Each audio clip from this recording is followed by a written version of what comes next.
us some action here today. And so we want to commend them, the umpires, as we see on our monitors. They are out. And we're going to have a delayed start, but the conditions, as I said, is good for cricket. Nice green outfield. We're going to have a 30-over encounter. The Winward Islands, they've won the toss. And they have decided that they will bowl first. And let's see if they can utilize the conditions that is there. Just a nice sunny day. And so far, the Trinidad and Tobago team, I can tell you they are in the lead in this series. And they beat the Winward Islands on Monday to go 1-up in this 3-match series. The first encounter was rained out. And on Monday, they won and won handsomely over the Winward Islands. The Windwards will want to strike back today and hopefully draw this series. But I can tell you, Trinidad and Tobago and the youngsters that are here, I think they have a different plan. And so it's going to make for a very interesting afternoon of under-13 cricket. And we want to just ensure that you stick with us. If you've enjoyed the broadcast so far, you can always let us know. We're live on the GCA page, live on Facebook. And so you can tune into TNR Communication on YouTube. You're going to find us there. So we're about to bring you ball-by-ball action in this 30-over encounter. So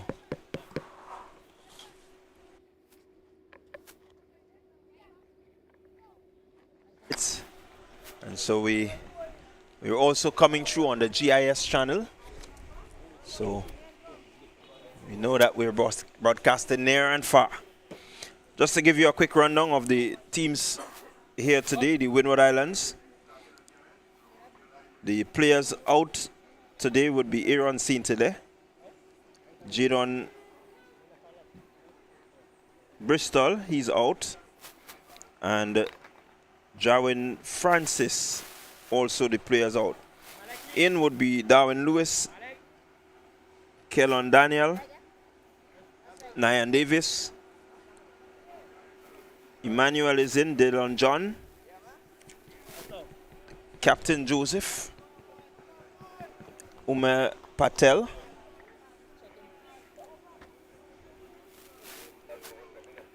Samuel Jean, he's playing here today, Ahmad Williams, and Justin Nickel. So it's going to be an interesting encounter as we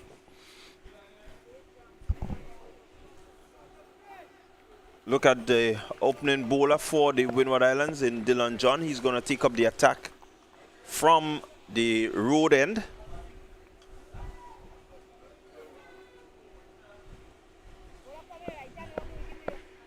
He's going to be bowling to the opening batters,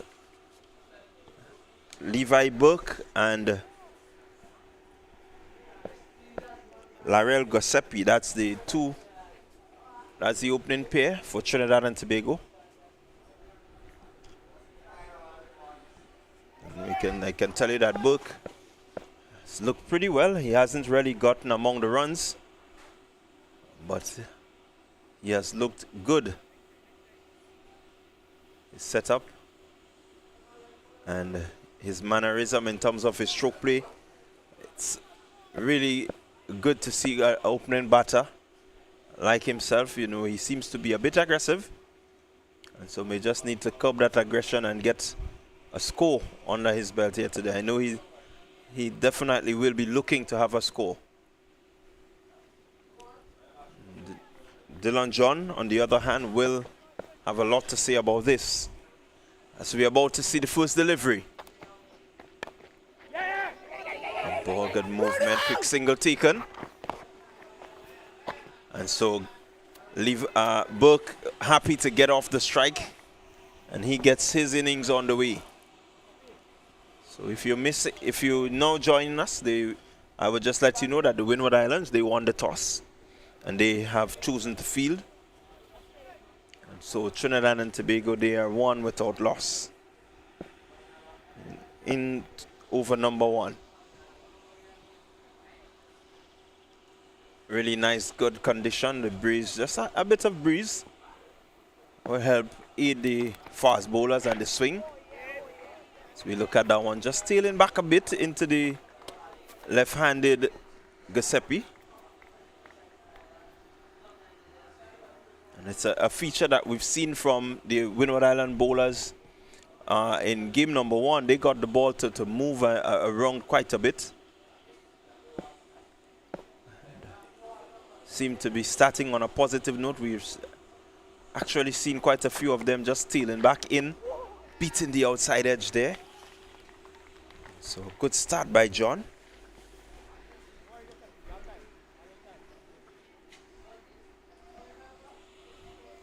The Winward Islands will want to be as sharp as they can. It's only 30 overs. And my estimation, I think this really suits the under 13s. A 30 over encounter. Again, getting that one just a tail in. Good quick fielding there by the man at short mid wicket.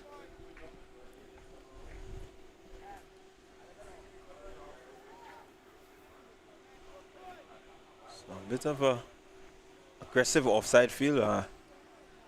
We've seen that the Winwards at times have chosen to start with a 7-2 this afternoon. That one just goes away. So pretty decent bowling by John so far. So the Winwards, they start with a 6-3 field. Just looking to keep the ball on or above the off stump.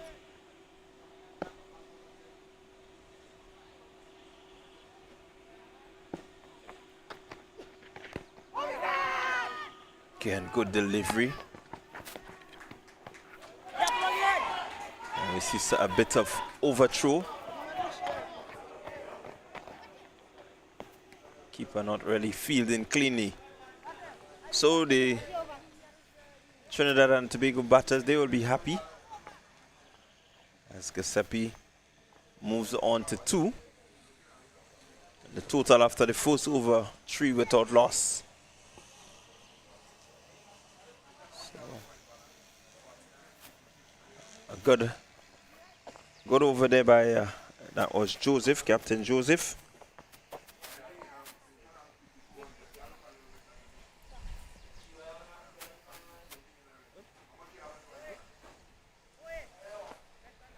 Trinidad and Tobago, they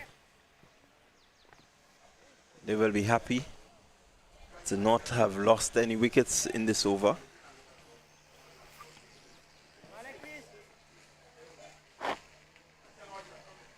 The Trinidad and Tobago playing 11. You have Cristiano Bihari, your wicketkeeper, Davis Guerra, Fabrice Lynch, Kavid Katwaru, Keshav Mongru, the captain,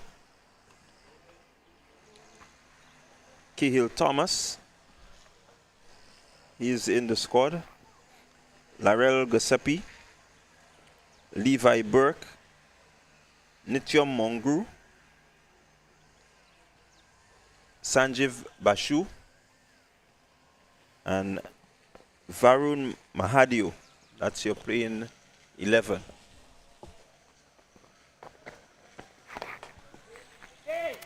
As we see Williams taking up the attack. Ahmad Williams, and he's coming from the pavilion end.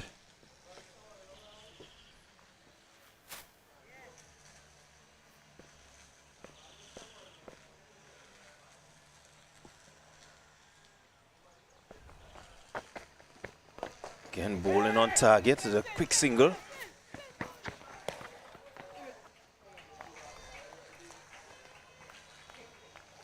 Quick Single, and they get through. Good positive running from the pair of Burke and Giuseppe.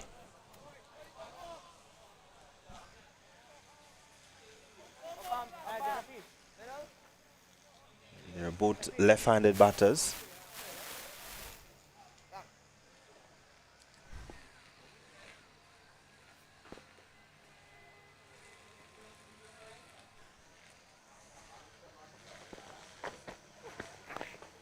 Good delivery, good delivery. Pitching in a pretty decent area there, Williams. So he started well.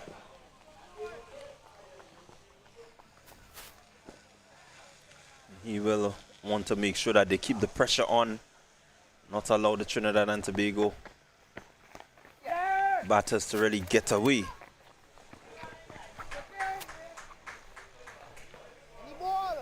Again, another quick single taken.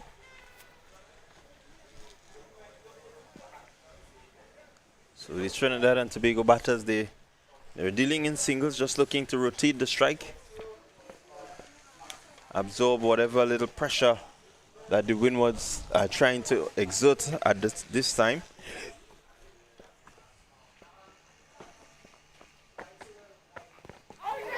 Good delivery. Just cannon into the pad there a bit, but umpire determines that it's going down the leg side.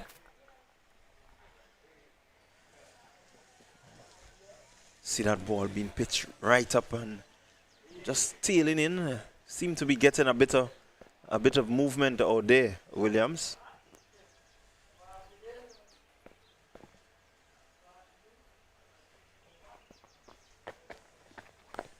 Again, back on target. And Burke equal to it, just pushing it out. Looking really solid there, Burke. As I said, he hasn't really gotten any score to really talk about, so I know that today Burke will be in a frame of mind where he wants to ensure that he shows the quality and the pedigree that he has. So over number 2 completed. The Trinidad and Tobago on the 13s, they are 5 without loss. Joseph completing pretty decent over. Only 2 runs coming from it.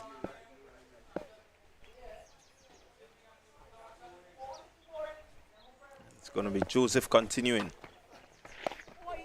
Getting some lift from that one.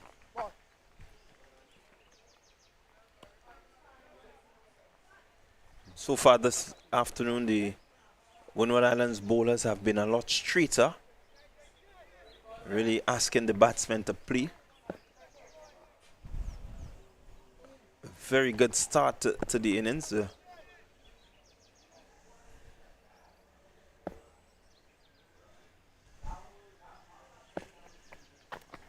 Joseph in looking to get that one to go away. Really bang on target.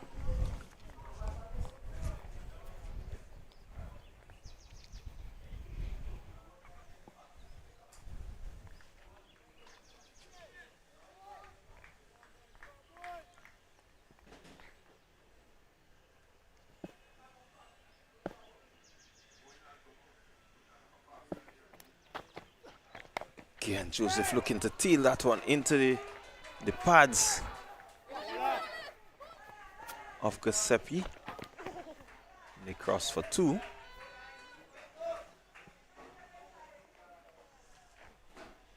Well run too. And that one just played to the left of the man there at short mid wicket into the gap and picking up 2 comfortable runs.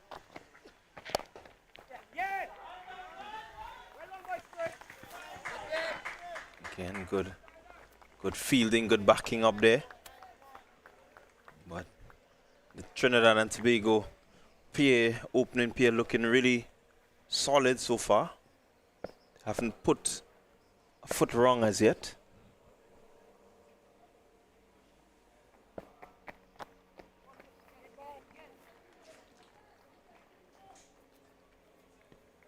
It's really good to see the start that the Winward Island bowlers made this afternoon. Previous game, they got an early breakthrough, but the bowling wasn't as steady. Oh, good delivery, good lifting delivery, just leaving the left-handed book. Yeah, in the previous game, they got a very early breakthrough, but the bowling was a bit erratic. Today, they seem to be more on point and really focused in on building pressure. Good searching delivery, that one just tailing away from the left-hander, into the left-hander rather, but going down the leg.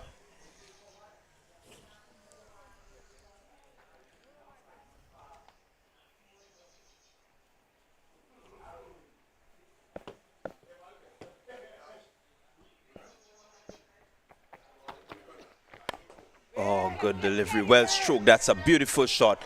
Just using the pace of the ball and pushing it into the gap. Really outstanding shot there from Burke.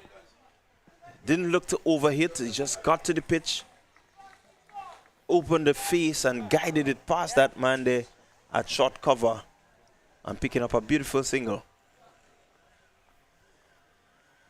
So at the end of the third over, in this the 30-over contest, score 10 without loss, Trinidad and Tobago.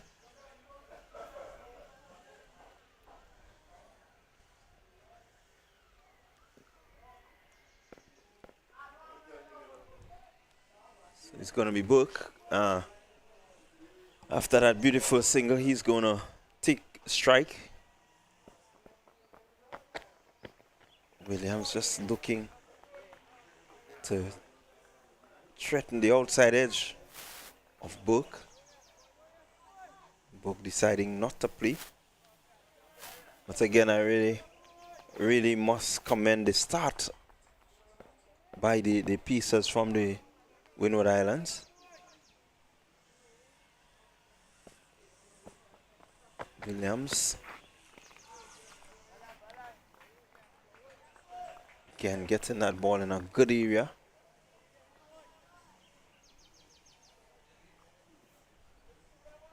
It's really good to see the temperament of the opener in Burke. He knows where his off stump is. Just looking to leave those that are in that uncertain corridor. This time he looks to just push it to the man at short mid wicket, pick up an easy single. And what was good there is that he weighted the ball so it didn't rush to the fielders, and so that allowed him to cross for the easy single. Fielder a bit deep, not really rushing in after the ball is played, so it makes time for them to complete a pretty easy single. Williams in his second over.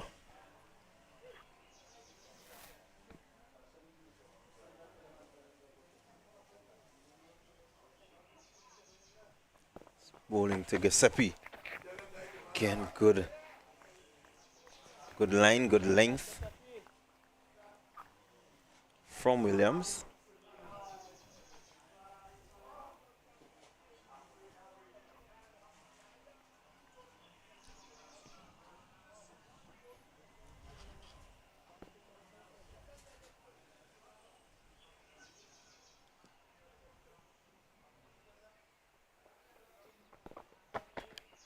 Williams outside the stump. Again, just asking Giuseppe to come at him.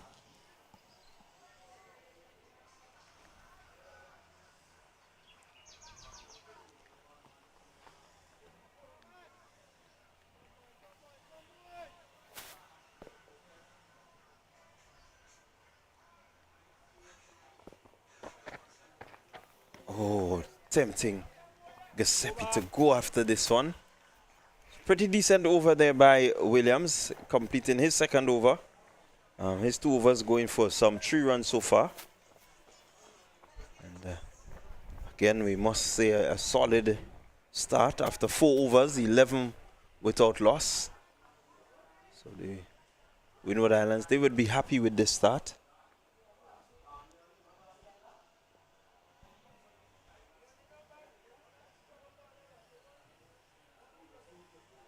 The TNT batters just seem to be content in seeing off the shine of that new ball. I'm guessing as the ball gets older, they will look to capitalize.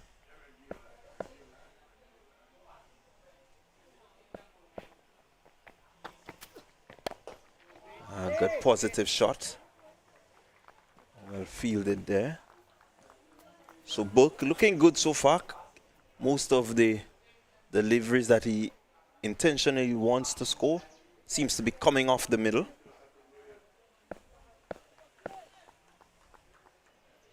It says that he's timing it well. He's rocking back, he's pulling well. And they go for 1. And they will get an easy 2. As the fielder there at short mid-wicket just retrieves. Gets the throw back to the bowler's end. So good. Again, good positive start from Book. He will want to show the quality that he has.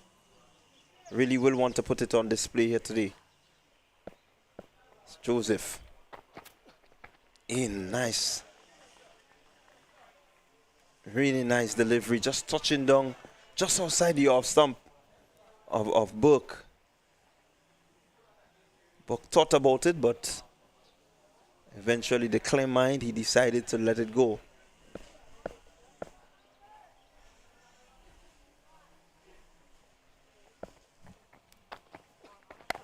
Again, there he goes, driving well.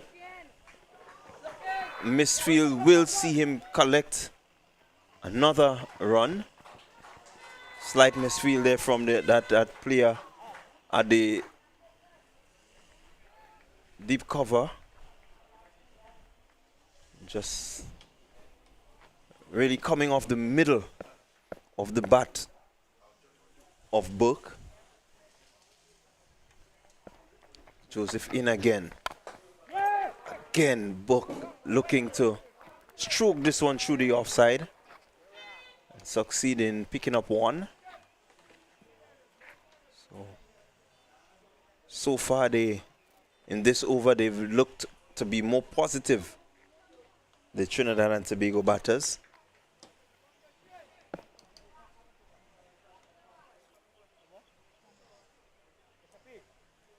John just looking to tighten up his field. Bowling good delivery outside the stump.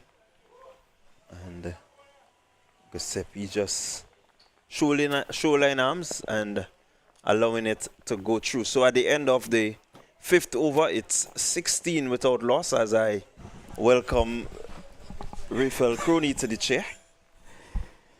Yeah, thanks, Rondell, and certainly another beautiful day.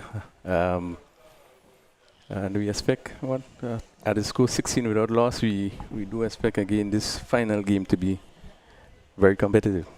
Yes, again, as I was saying earlier, the Winward Islands bowlers have made a pretty good start. They tried to keep the ball, really steady outside the off stump, and so they haven't gotten the breakthrough, an early breakthrough. We saw that they got early wickets, but they were held up in that last game with a 88-run partnership between Cahill Thomas and Nitya Mongru. They really put on a good display. Burke, who has not really gotten off, seems to be in a positive frame of mind today as he's facing Williams, who goes down the leg. Wide signal. Yeah, and Bog did look pretty promising. We saw him in the first game that he really looked the part. And yeah, certainly he's on 9 now from 15 deliveries. One of the expect based on the talent he has shown that he's one of the players to look at.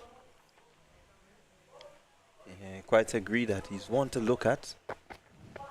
He's played some really good shots. just seem to be getting the ball coming off the middle very often. You look at even that last delivery, really raced to the fielder there at backward square. And so it tells you that he's timing the ball pretty well. Williams. Again, on point, just looking to get the ball to tail back a bit into the left-handed book.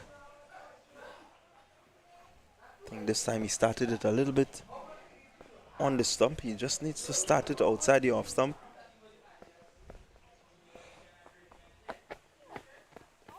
Again, going down the leg. So, looking for 2. Getting them pretty comfortable as the umpire signals now. So it's leg byes. Yeah, and William just need to really pitch that ball a little more outside the off stump. He's getting the ball to move into the left-handed ball, but just a bit too straight, pitching it maybe just around the middle and leg there and going down the leg side. So really he would want to just push it a little bit wider. Yeah, I quite agree. He needs to just get it maybe about the 5th stump line and allow it to do its due. By the time it gets to the batter, it should be just around the off stump, middle stump. And this is what we were just speaking about. Inside edge from Burke sees his demise, but again, a beautiful delivery. It started from just a little wide of the stump and came back in. As we look at the replay here, started out there and you can see it just swerving back into Burke, coming off the inside edge, and he's bowled. Yeah, very good line, and it really was good thinking that he pitched that ball a little bit wider. And obviously Burke was in 2 minds there because the ball came in and he took the inside edge of the bat. And the movement that he got to come into Burke really had created a problem. Took the inside edge and went back onto the stumps, and really another good blow struck by the Windwards, picking up important wicket of Burke. Yeah, Burke really was looking good. He was due a score, as I said earlier. He hasn't really had the best of tournaments. You can see the talent. You can see that he has the ability, but he just seemed not to really get going as he may want to. But the Winward Islands, they will be happy to see the back of Burke. Early breakthrough for them again. An opportunity to put the Trinidad and Tobago batters under a bit of pressure. And getting that ball just to move around a bit. And so they need to utilize this condition.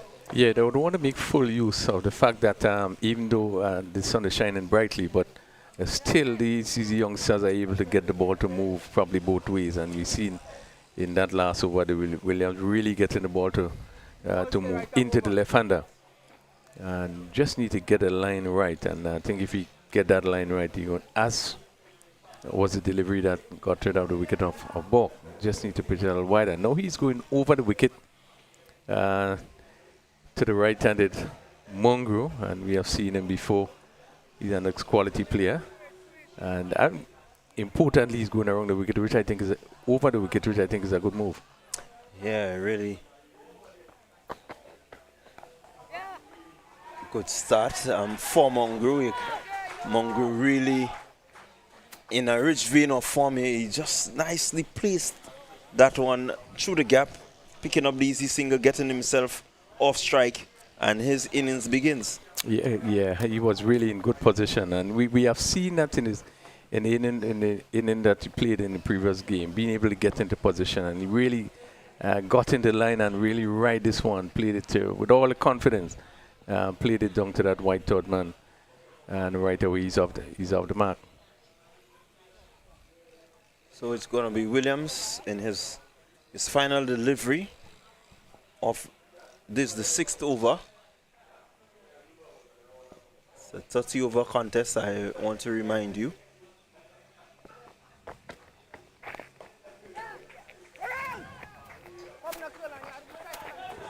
Again, Williams just getting that ball to tail in, but not really starting it far enough outside the off stump.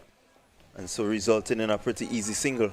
Yeah, just need to get a line more consistent outside the off stump and get the ball to come back in. There again being a little bit straight, and I think it was easy picking there. Giuseppe just playing it on the onside and pick it up an easy single. So we have 21 for 1. We have 6 completed overs. And Trinidad and Tobago will want to make the most of 30 overs. We saw in their first game that they was able to get up to 125 for 6. And those boasts of quite a good depth in the batting.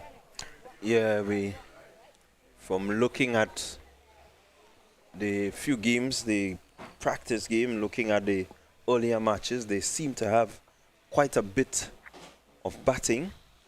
That last game, the 88-run partnership, didn't really expose much of the middle order.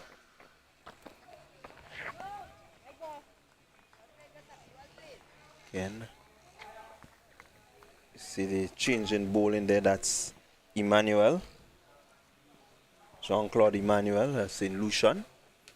And he's looking now, and I must give kudos to the Windwards coaching staff. I spoke with them this morning, and they were just speaking a bit about the boys and the ability to move the ball, and something that we saw from our vantage point. And the coach was just speaking about Emmanuel having a bit of pace and still being able to get that ball just to leave the left-hander, which is a really good asset. Yeah, certainly what we are seeing with him is very encouraging. He's easily the quickest bowler. Well, I would say in this tournament, as we see another beautiful delivery that there is bounce, there's movement. He's the quickest bowler in this tournament, and certainly we have seen him being able to extract quite a bit of pace and movement, moving the ball away from the left-handed batter and bring it into the right hander. Really looks a good prospect. Yeah.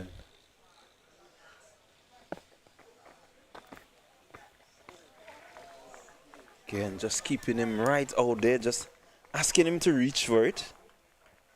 As we say, he's suckering him into just, going after it. The line, the length is really good from Emmanuel.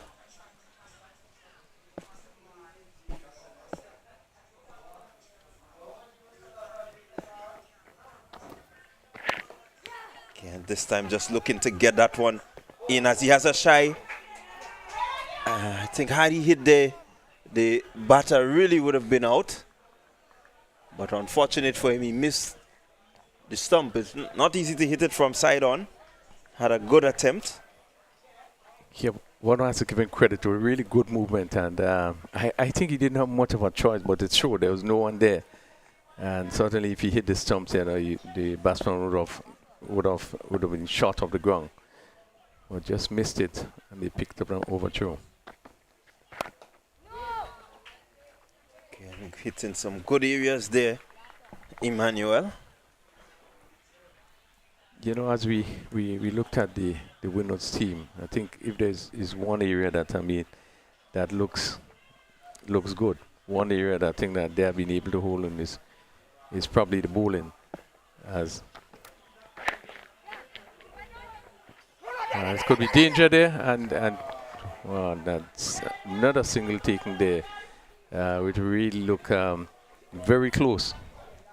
But Emmanuel didn't release the ball. I guess it was caught in no man's land there. But a very good over, quick over, good line, good length. We have seen him beating the bat a couple of occasions that over, but really gives the impression that he has quite a bit to offer. And certainly the batting of Mongu, they really had to look at him closely in that particular over. Yeah, so it's 25 for 1 after 7 overs. Book, he came and he went for 9 of 19 deliveries. Giuseppe is still out there. And Mongu has joined him. Mongu on 1.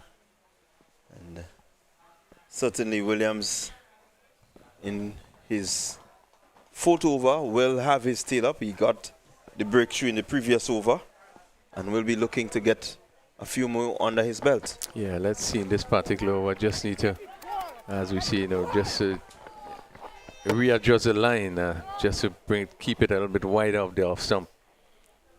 And this first delivery is played on the onside. They pick up another single. Again, one fairly straight. But you just need to keep it a little bit wider of that stump and give it the opportunity for the ball to swing back. 26 for 1 in the 8th over, and Williams now goes over the wicket to the right-handed Mongrel.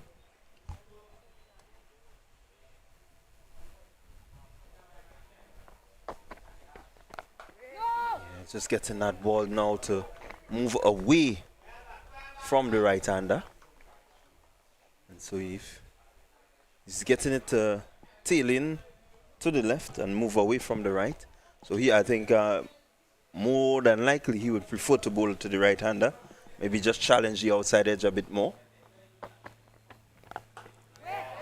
Just looking for him to drive. Driving a bit uppishly there, Mongrel. And something that we've seen with the Winward Island fielders, they're walking in, but they seem to be walking in just a bit so slowly that, they're not able to capitalize on opportunities that they should really capitalize on. Yeah, still a little bit flat-footed. As we look at that full delivery there now, the cover have moved, neither the extra cover has moved, neither the middle have moved. And full toss there that I think Mongrel will be disappointed not to take full advantage of. He missed, and also the keeper didn't collect it cleanly, so they was able to pick up a bye in the process. But you're right in terms of the movement, just seemed to be a little bit slow, a little bit flat-footed. Now he goes back around the wicket to the left-hander. Better line, push into the cover. But you can see that Williams always thinking. Probably know what he wants to do. I just need to get his line right. And he's bowling to one slip, third man on the boundary. Point, cover, extra cover, and a mid-off on the offside. Pretty packed offside field. This one again, it only can be pushed to cover. And that completes another over for Williams. 4 overs. He picked up 1 for 7. Keeping things pretty tight. Yeah, really a good start for Williams. He's really settled in nicely. Has bowled on spot since taking up the new ball. And this is what the Winward Islands will need if they're really going to try to restrict Trinidad and Tobago. Their batting lineup, as we said, is pretty strong. But the fact that you're bowling a disciplined line and length will challenge any strength that they have. Yeah, it will be very important that they keep things tight. We want things to move away.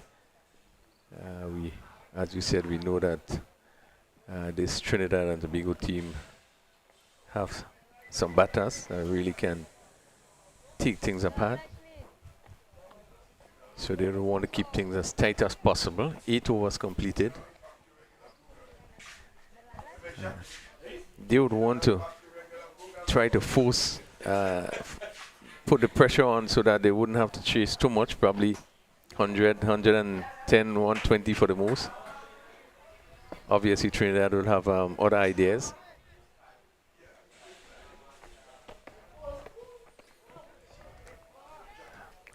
Another good lifting ball there by Emmanuel. Again, coming into the right-hander. As we say, being able to get it to leave the left-hander and come into the right-hander. And good bonks. Seem to be getting good bonks. Again, that was not collected cleanly by the keeper.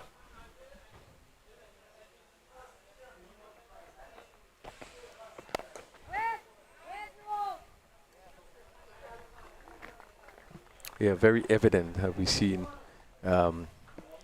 definite movements from most of the delivery. Again, this one coming in and being just pushed down to short mid-on.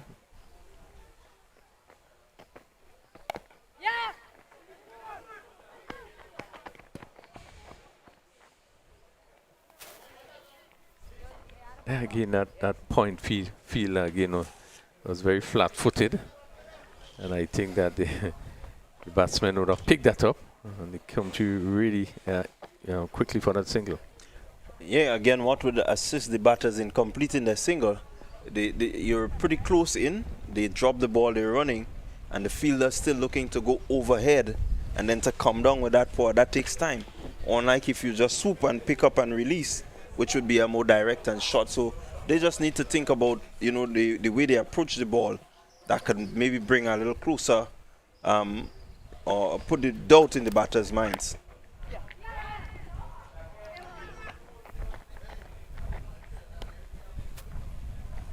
Good delivery, just getting the edge of the bat of Giuseppe. And luckily for him, he got it into the gap. I think one of the challenges we have seen, maybe we could discuss that.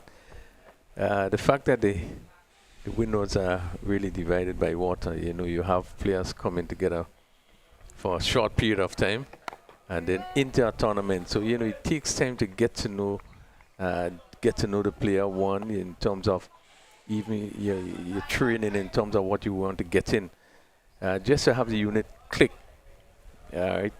so that you can get what you really want out of them. And it can be, I think that's the challenge you would have in the islands. The Windwards, probably the leewards. But again, and that is something I don't know how we can get across that now, but we'll continue to have that challenge. And I think if because of that, I guess we will find those shortcomings.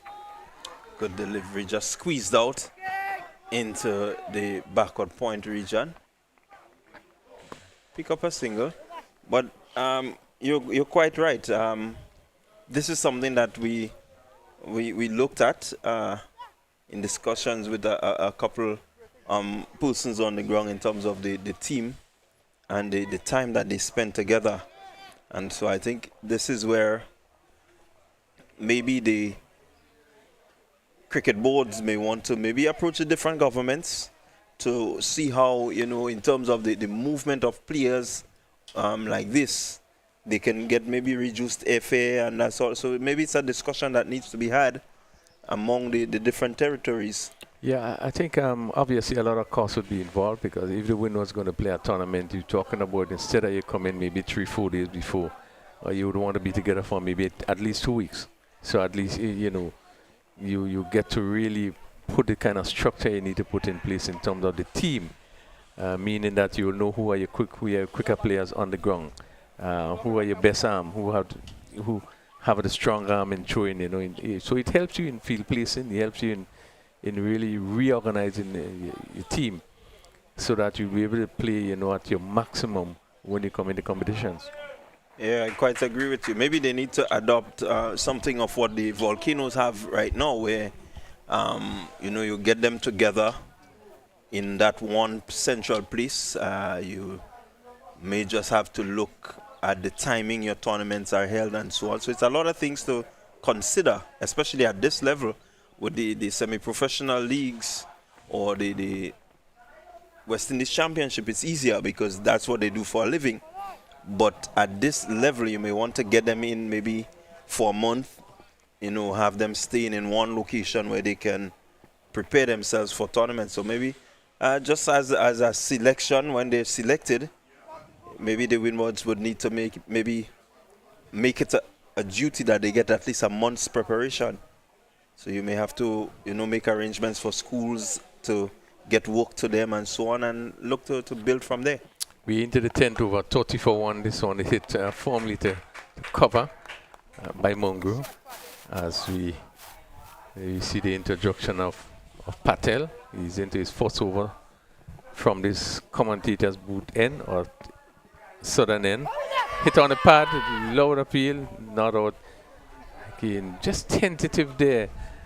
It was at the Mongo.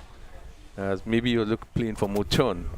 And this one, they're sitting on the pad, and as we look at the replay here, probably yes, would have missed leg stump, the bunks and also the turn.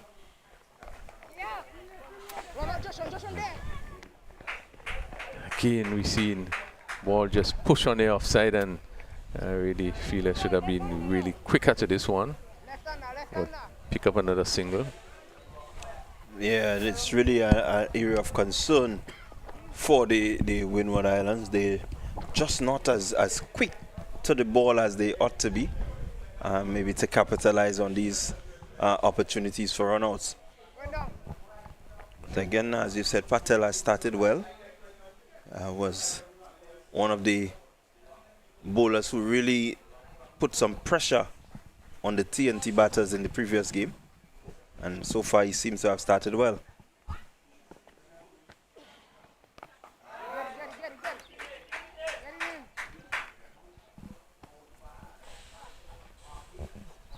Again, bang on target, just bringing the batter forward. Not really giving him anything to free his arms. Here we have seen Patel, particularly in his first spell, comes on and really tend to bowl a good line, keeps things tight. One remembers picked up an important wicket in his first over in the last game, and certainly he has shown that he can keep a line. But just coming down to the end of the spell, sometimes you tend to, and I guess it's because of lack of work of trading, you tend to just stray a bit. But, his first over has been a good one, 31 for 1. Just conceding a single in that over. And the Winward just want to continue to keep things very tight. Don't want to allow the batsman to really get off and begin to score quickly. Yeah, really good first 10 overs completed. And so they have done well to keep a run rate of just about 3.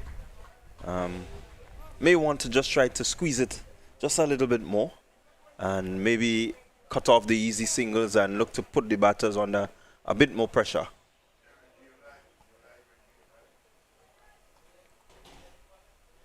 See Emmanuel in his third over, and he's bowling to just one slip, and a third man just about halfway back.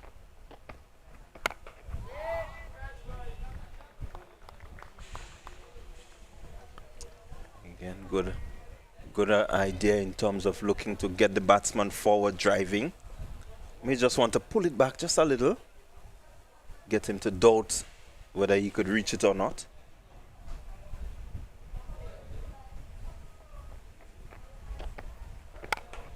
Full toss and really hit well through the covers. Pick up 2 runs there. That's one of the few bad deliveries bowled by Emmanuel. And the aggressive batting of Mongu was quickly into this one and driving through that cover and extra cover region, picking up 2 runs. Yeah, Mongu just does look a really good player. Very positive. Clear in his mind as to what he really wants to do, but this fast delivery there has just drawn him to do something that he's not really planning to do. It got some bounce, came through at a decent click, had him in 2 minds. You know, he did play but withdrew the bat after.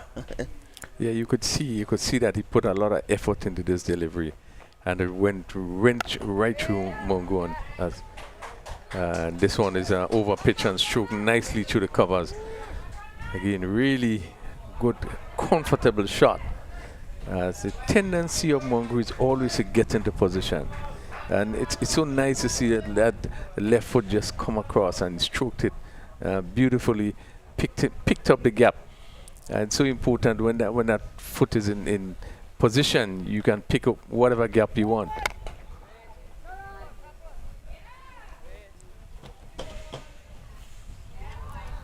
.35 for 1, no ball signal there, probably just overstepping. It's Emmanuel. But Mongu really looks a pitcher when in that drive.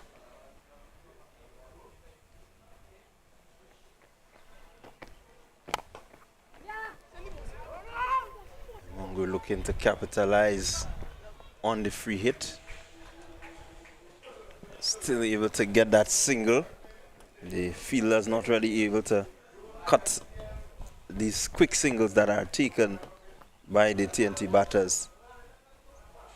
They really want to look at that, the Winward Islands. I think the fielders need to be a bit more on their toes. They need to be quicker to the ball.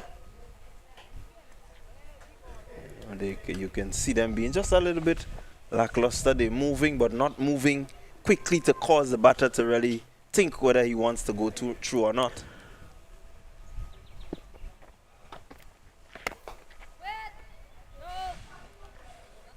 Sometimes just that initial quick movement from the fielder gets the batter to really wonder if he can make it, and that split-second Dalton could put him in trouble. Yeah, so the end of the 11th over, 37 for 1. Mongrel is on 9, and Giuseppe is on 10. It has been another good over by Emmanuel. Try to keep the ball right up, not giving Mongrel the opportunity to drive much, but the ball that he was able to play drive with, he played it really beautifully through the offside. So it's going to be Patel to continue. And, he's looking well so far. His first over going for just 1.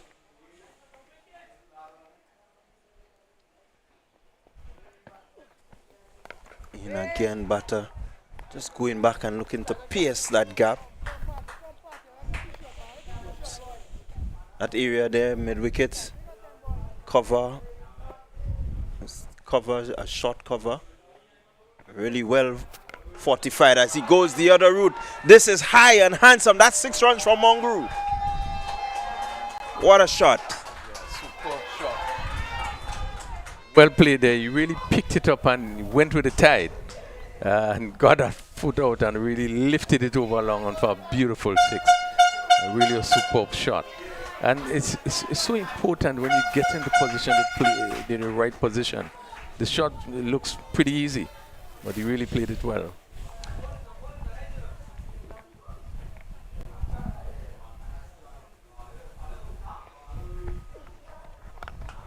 Mongrel again back and cutting, finding the gap through the point region. Goes for 2 and picks it up quite easily. But really, Mongrel, you see a bit of class from him. If I was not mistaken, I may think that, looking at the shots that he plays professionally for maybe the Red Force. Yeah, he certainly played it really well and hit it down to backward point. And really, that side of the field being a little bit heavy, but you could see he really got into position and really crashed it down to backward point. Smart batting again, just be coming back for the next delivery and just push it down the onside, pick up the singles. So, you turn in the striker wrong, and really that really looks good and tells you the metal that he's made of. Again, Patel getting the breakthrough there. Patel, Giuseppe goes looking to crash that one through the offside, hitting it straight to the man there at the cover region, taking a sharp catch. So Patel again in amongst the wicket. Giuseppe goes for 10. A really good catch. Got quite a bit on it, but was unable to really get the gap. And I think Patel will be happy to make that breakthrough to see the back of Giuseppe. Yeah, it was smart bowling. As you see him, he pitched it wide, right? And even though he moved the foot, he had to get closer to it, which created a challenge for him as a batsman. So he wasn't able to get that close. But obviously, seeing that ball toss up, he went for the big drive. Not being able to have the control, went to cover. And a good catch taken at cover. Certainly, it's a wicket that they certainly would have wanted. Trinidad and Tobago just started to step it up, and Patel, as he usually do, all in his spell, picking up a wicket. Yeah, really happy is Patel to pick up yet another wicket.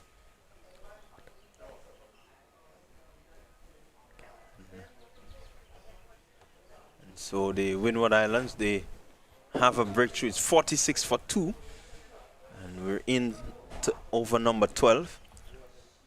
And as we see here on the scoring rate just would have picked up. As we see that the batter of Mungu playing a big shot for 6 and really really looked as though they was beginning to push things. But that wicket is an important one, and certainly the Trinidad and Tobago team now just had to rethink a little bit and try to build that sort of foundation. We have quite a bit of overs to go, still 18 overs to go. So there's a lot of overs to bat. Yeah, a lot of overs, but I think the way Mongo is playing, the sort of confidence that we're seeing, the Winward Islands will want to see the back of him. And I think once they've done that, they will feel happy that they have gotten, you know, the types of wickets that could see them restrict Trinidad and Tobago. Mongo, so far, 18 from 22 deliveries. I mean, that's pretty quick in the context of what has happened earlier.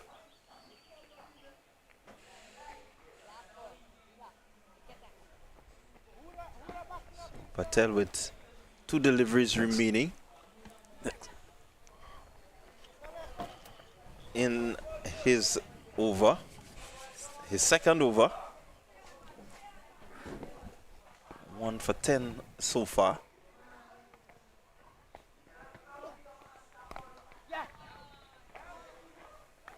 And this one shot. Yes, it's good to come back and pick up a wicket after being hit. Lustily over long on for 6, you know. So yeah, we would feel happy that they have been able to break that partnership. This completion of the 12th over, 47 for 2. And Guerrera coming off the mark with the first delivery, and Mongo 18 looking really impressive for Trinidad and Tobago.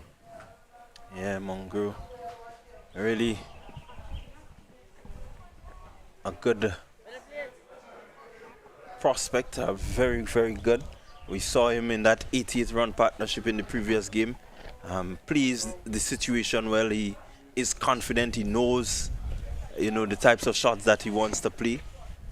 Himself and Cahill Thomas, I think they really strangled the Windwards in that game with that 88 run partnership. But that's come and gone, and so far Emmanuel, he is looking to make amends. Hasn't picked up a wicket as yet, but has bowled some 3 overs for just 13 runs.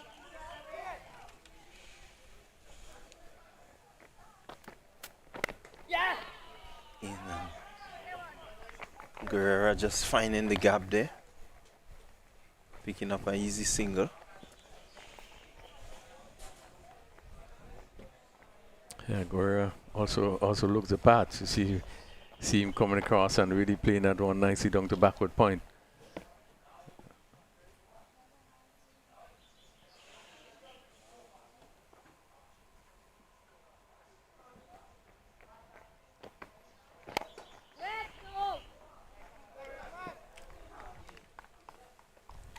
Mongo just getting that one off the middle. I think so far he has gotten everything off the middle.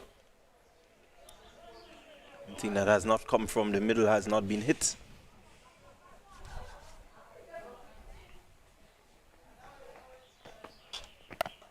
Striking nicely, not able to pierce the gap there. Yeah, well, good bowling by Emmanuel. He have been able to keep a very good line. Actually bowling to the field. As we look at the offside field with that extra cover mid-off. So a backward point. Again, right up. Mid-off comes into play there and just had a shy of the stump. Not being able to hit the stump. And again, not giving much room, bringing it right up almost Yorker length. And Mongrel coming on it and hit it to the mid-off, which is not very deep. But played a shot on the run with the shot, was able to complete another single. Yeah, putting the fielder there under immense pressure. Again, the fielder looking to gather. He gathered well. But again, as I said, the fact that he needs the power to throw, you can see the arm going up and taking a bit of time to try and whip that ball towards the stump. Good crunching drive there from Guerrera. Well fielded, but they complete this single. And that's the feature of the batting for Trinidad and Tobago. The ability to just get forward and drive that ball. You know, they really look well when they're driving the cricket ball. Yeah, they're really getting into the line nicely, and you could see the movements of the foot in that they're not going to stand up and drive, but you could see the foot coming across, which is a good indication of the quality of player they are, and stroking that ball really nice. From the middle of the bat, ball traveling quickly down to mid-off. So 50 for 2. Just completed 13th over. Emmanuel had none for 16 in 2 overs. Mongrel on 19, Guerrero on 3.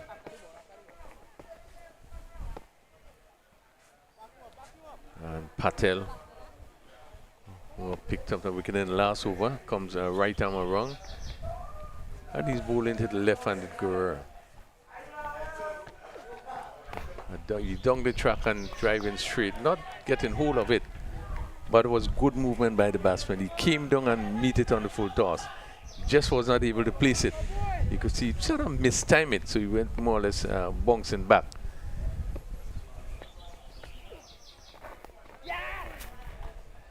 This one, again, you could see him back and just pushing it into the gap and pick up a single. So really smart batting. Not trying to do too much, but placing it nicely and picking up on a single. Yeah, good smart bowling there from Patel. He saw him use the feet come down. The previous delivery, this time he slowed it up a bit. And so if he decided to come, he had to wait in order for this one to reach him. But smartly, he just came back, Guerrero, and placed it for the single.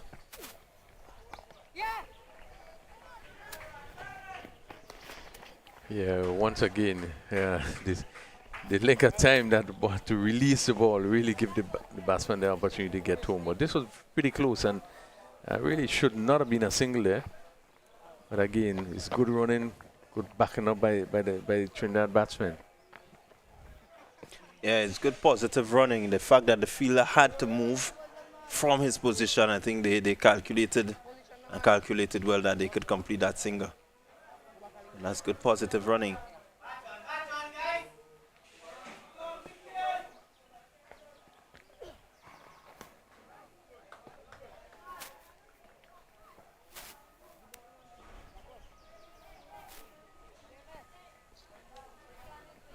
In his third over, 13 runs, but picked up the very important wicket of Giuseppe. And there he goes, finding the gap there, Guerrera. They go for one. And Lord call of no. Yeah, and again, the same strategy being used, ball given some edge just a little outside the off stump, but the batsman was able to really get a bit closer to this one, even though it went in the air slightly. But I think he was closer to it. And that short extra cover, just went to his right. And the batsman was able to pick up a single. But you can see the intention. They're not afraid to put the bat to the ball. They're going to hit the loose one. This one is swung down to mid-wicket, over mid-wicket, and goes just a couple bunks and goes over the rope. Again, picked it up nicely is Mongrel. Getting into position, swinging the safe shot over mid-wicket for 4. Yeah, again, really good, outstanding shot. He got to the pitch and there was no intention of keeping it down. He intentionally just lifting it over the fielders. And really ominous signs for the Windwards if they don't get Mongrel out, I think he's prepared to score a pretty blistering half century today. Well, certainly he's looking to take the attack to the bowlers. You know, he's looking to really take charge. And you could see him fearless, really brave shot. But I think what is good for him is that he's not standing there, but he's moving, he's getting into position. And certainly that would help him in terms of placing the ball where he wants to. Yeah, that's two really good shots we have seen him. One went for 6 and this one over mid-wicket and picked up another boundary. So it's Mongrel 24 of 27, scoring at a pretty fast rate. Context of what has happened so far. I think since he came in, he has been the aggressor. And is looking to be positive and very aggressive. Yeah.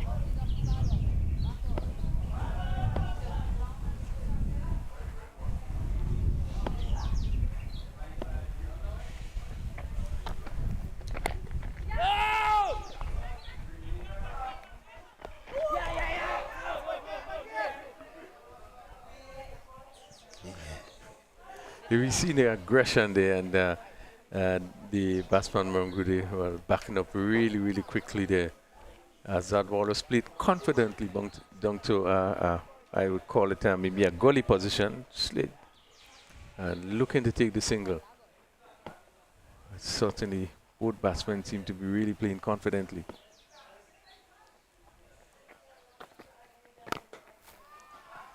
Yeah, they really look positive, these two. And you can see the confidence that they're displaying, not really questioning what they can do. You look at it even in the way that he played that last delivery and the fact that he got behind it and was just so relaxed. Yeah, Emmanuel is bowling well, always giving a good line, full toss hit. This is one of the few deliveries was offline. And they only pick up a single there, surprisingly. The ball would have stopped and hit over cover and only allowed them to pick up a single.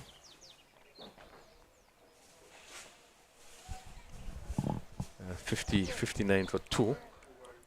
Mongrel 24, whereas on 6. And they will be looking to push on. We just about get into the halfway stage of the innings. Really pack offside field. Just now they're making some changes, so it'd be a 6-3 field, mid on, short mid wicket, and a square leg. So that's 3 on the onside, 6 on the offside. A slip. A mid off shot, extra cover, backward point, third man on the boundary. So really the attack will be, one imagine we off stump and just outside. This one's straying a bit down the leg side. And they come through for a single. We wait to see the signal. Yeah, off the pad. But again, we see the movement coming into the right-handed Mongrel. Yeah, really getting the movement, but not getting that ball to start on the right line.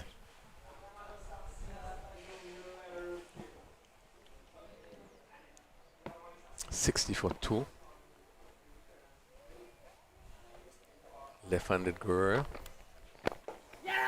Played nicely, firmly.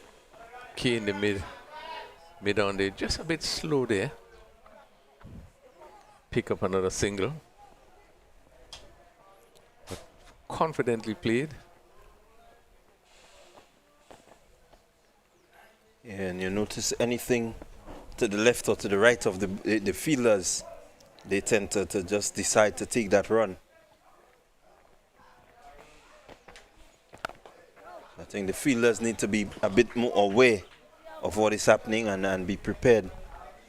Even if it means just to charge a little bit and then you wait and allow it just to make sure that they don't want to run. They need to start to put some doubt into the minds of these batters. 61 for 2 at the halfway stage. 15 overs being bowled. Monroe 24 from 29. Giuseppe went for 10 from 31 deliveries. Borg for 9 from 19. And Guerrero is on 7. Really looking good. These both batsmen really seem to be in control. And really looks bright for this Trinidad and Tobago under 13 team. Yeah, it really does look bright for them. I don't think that they have any doubts. As the sun is bright, they seem to be bright in terms of their stroke play, in terms of their ability to really hit the ball, leave the ball, take the quick single. So they're pretty bright. Playing on merit. They just seem to understand that well.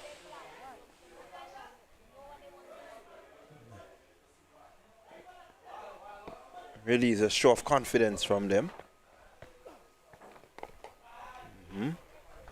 Patel also showing some confidence, not afraid to, really give that ball a bit of flight and pitch it in that area where he's asking the batter to play. Asking him maybe just to look for the big shot. Again, good line, good length from Patel. Yeah, despite being hit for 2 boundaries, he have been able to keep his line really good. To the left-hander, just giving the ball a great deal of air, but his line and his length have been very good. Correa really is equal to it. Another good delivery, he could only defend. Just being able to put it on the spot. Just every now and again, he would try something different. But he's into his 4th over.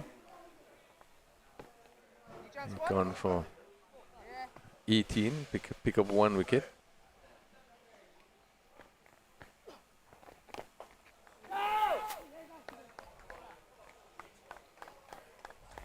61 for 2 in the 16th over.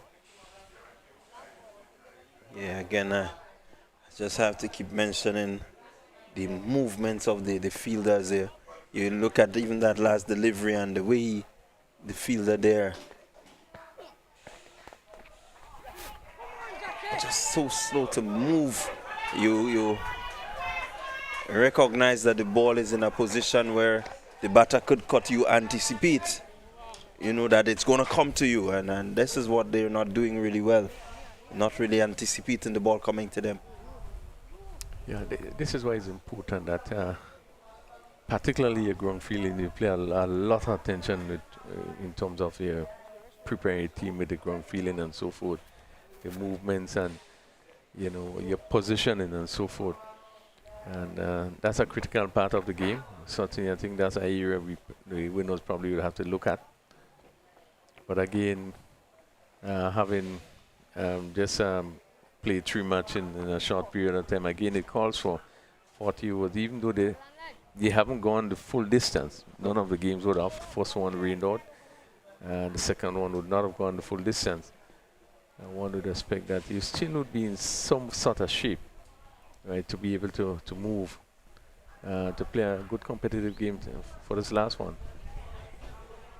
Yeah, they've done well. They're doing well. But these little minor areas are areas where you want to help yourself. Even at this stage, John into the attack, starting with a wide. Yeah, certainly shows that a fighter, tough cricketer is John. Another Dominican.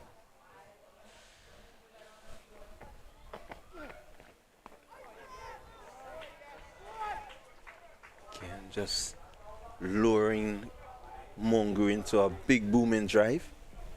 And for the first time, I think we've seen Mongo not really getting into position. And so I think John has done well so far to get him to play that fall shot. Yeah, all credit to John, moving the ball away and just pitching it in that area. Once again, just a little bit too wide. But you could see what he's attempting just to pull him into play in that drive and the ball leaving the right-hander.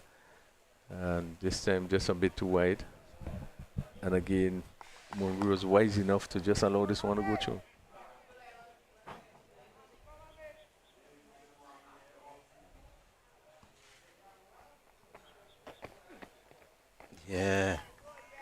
getting that movement.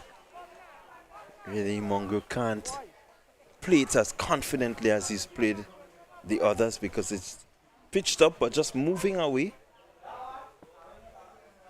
John at this age has the tenacity and may decide to just get one sharply coming in. Could have Mongo in some problems. Is he thinking along that line, or we wait to see?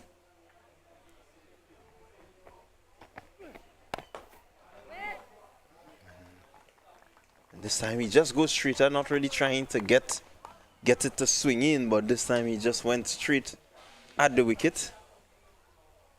So he seems to be thinking his cricket. He pitched the first two, leaving him, and that one he came a bit straighter.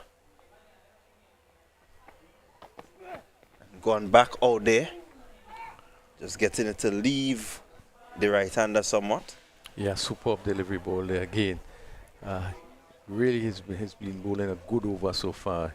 Moving the ball away from the right-handed Mongo, who has shown that he's really in control. And this over had him in some difficulty. A couple of deliveries going through him.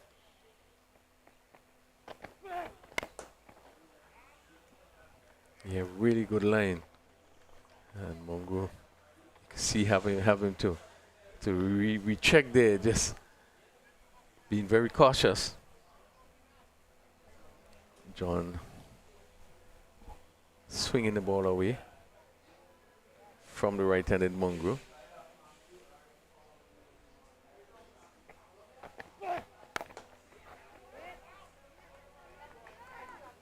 Really outstanding over there by John.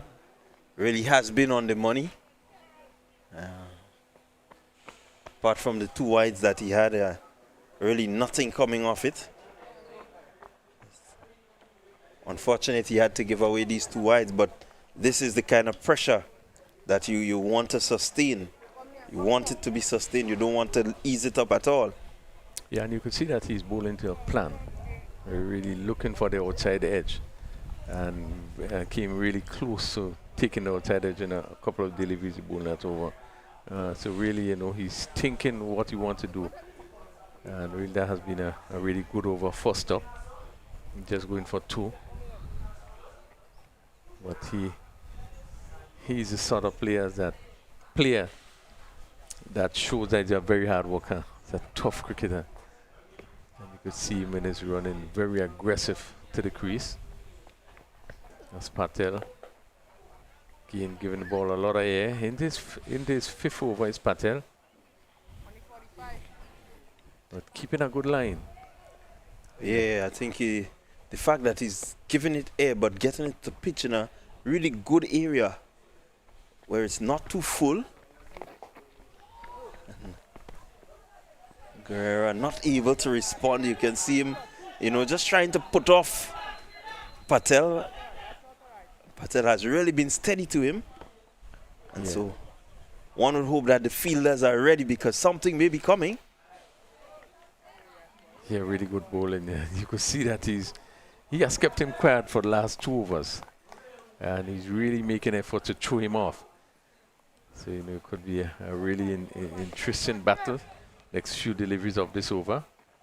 Once again, he make the step, and only are able to hit straight back to the bowler. Keeping his cool, his Patel, not trying to do anything too different.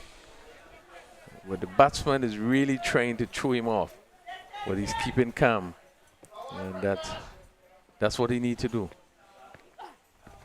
Short delivery and hit down to mid-on, and obviously the mid-on fielder having a throw at the non-strikers and make no contact. But again, you could see the pressure building. Really another good over by Patel, keeping it really tight. Now he has the opportunity to bowl to the right-handed Mongo. But a nice battle developing. Patel. He goes over the wicket now to Mongo. See him pushing the mid-on back a bit.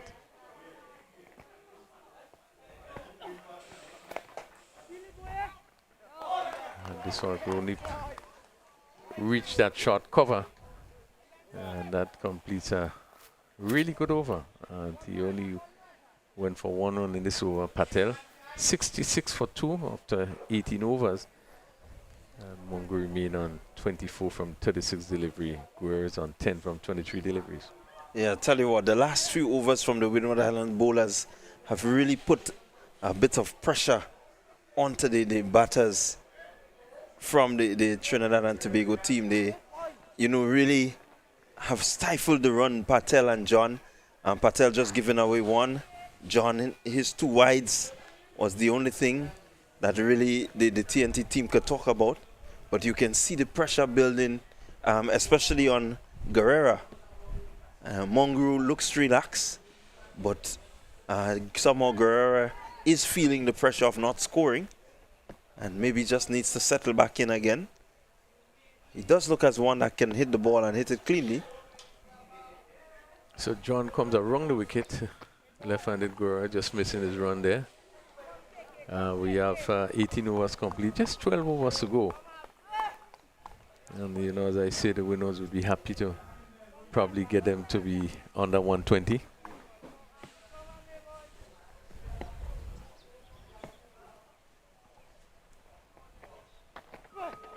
Full toss hit high in the air. Someone is going to just settle on that, take a simple catch. And we see the batsman, they go just questioning the fact of the height of the delivery. But he was looking to pull this one and just was only able to get it to the shot, the gully position. He took a simple catch. Yeah, pretty simple catch. Really, you can see that he was aggressive, had that aggressive intent, just wanting to get after the bowling. Pressure has been placed on him. So we look at it again. Yeah, that's just about midway. Could have gone anyway. Yes. And he looked to swing it and really didn't get hold of it. And being taken in that goalie position. So Guerrero looking really well. Really looking to hit this one. But again, the bowling of John, right? Because he comes up pretty quickly, as you see, the aggressive nature. He seems to be able to get the ball to skid off. And this probably could have come a lot quicker than Guerrero expected. And you could see him looking to pull there, and probably the ball got onto him quicker than he expected. Was only able to get it to that goalie position. Ball just lobbing up in the air, the goalie taking a simple catch. Again, John, a bowler with tremendous ability. Yeah, really. You look at Guerrero and he seems to feel hard done, but as we said, 50-50. The umpires, they have only 1 shot at it. We have the ability to replay and to slow down. And so when you look at it, it could have gone anyway, and so the umpire went with his decision. But as you said, good pressure. I think the pressure that has been exerted by the previous 2 overs of John and Patel is what is responsible. So we look at it, pretty close. Yeah, very, very good delivery, and certainly that looked pretty close from our end here. Yeah, contact in front, and not much to travel. So again, the umpires with that little doubt, because you see the ball just kind of moving in a bit. Again, such an area. Mongrel has been looking really good from the start of his innings. Since John came on, he just seemed to be a bit troubled. Yeah, like a different game we are looking at. John really rushing in, and would feel a little bit undone with that decision there. Really would look pretty close.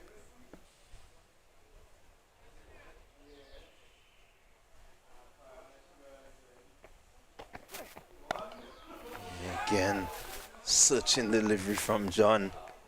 Has Mongrel just reaching out in front somewhat.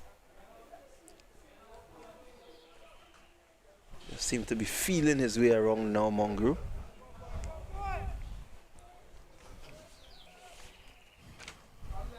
Winward Islands will be happy with the sort of pressure that they've been able to apply. Again, John on that off stump, outside off stump corridor of uncertainty. And we see the mongrel, the cousins, both Kishaf and Nitium.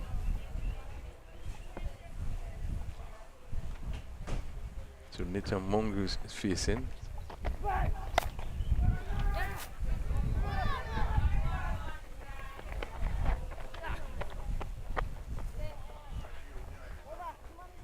At the end of another fine over ball day by John, picking up his first wicket, and he completed 2 overs, only going for 4. Picking out an important wicket for Guerrero, and then probably could have suddenly almost picked up another one. Yeah, really, since John has come on, he has done well in terms of helping the Windwards to put some pressure and to slow the game. The scoring rate, especially Mongrel, as we said, came out. He was in a really aggressive nature, and so far, after getting some 23, maybe from 27 deliveries, he's now 25 of some 40 deliveries. So it tells you that he had to face a few deliveries where he was unable to score. So Patel in his final over, and he will roll into Mongrel. Again, stroke to that short extra cover. And he continues to give the ball really good air, but his line has been very good. Nitram Mongrel. Patel goes over the wicket. Right arm off spin. He's short and he's back and just beating the short extra cover. Pick up there. Picked up a single.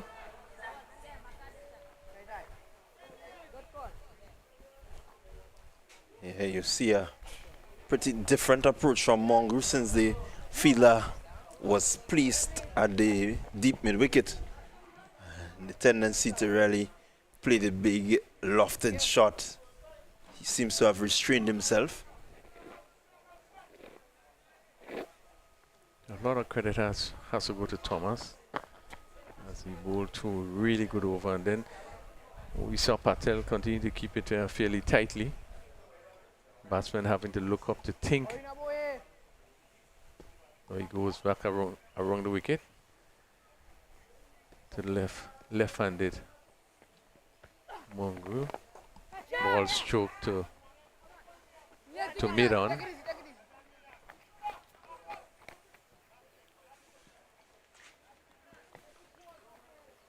$70 for 3.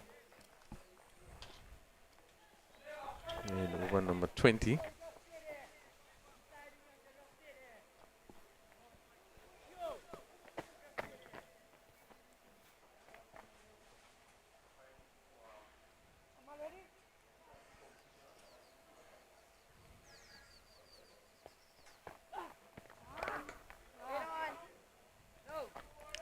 Short delivery there from Patel, but getting away with that one. What was important again is that it was outside the off stump. I think that helped him. Was a bit faster.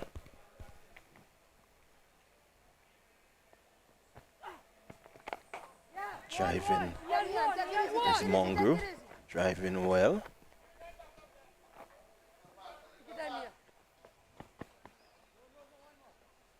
It's notable to see, even though he would have played that drive, he had to reach for it. But that's one of the players that would get us close to the pitch of the ball as necessary. He was able to keep it all along the ground and hit it down to mid-off. Patel, it is his final delivery goes back around the wicket.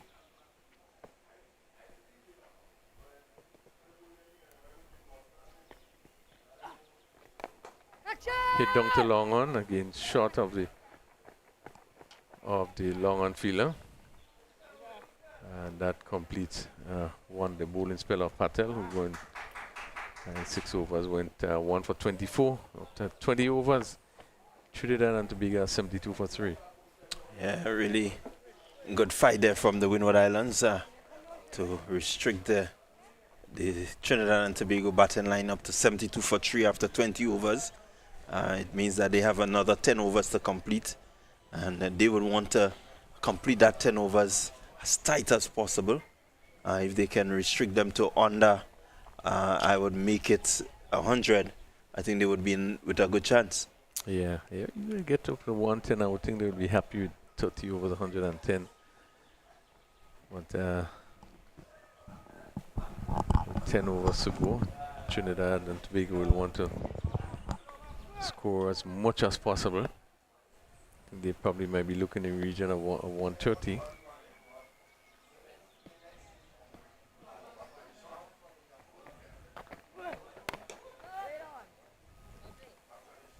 Yeah, again, John really sticking to a good line.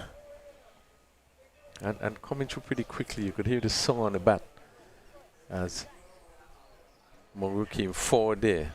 You know, he really seemed to be nippy off the wicket, coming off quicker than one expect.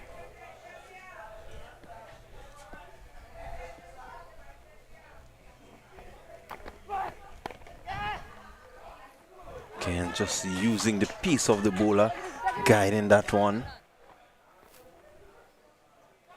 Feel a bit slow to get to it, but got to it quickly enough that there was some doubt in the mind of the batters. And so they pick up another single. Now the left and right combination here is going to pose a challenge to John. He has to adjust well if he's going to maintain the sort of pressure that he has built up, especially to Monroe. Yeah, call for a lot more concentration.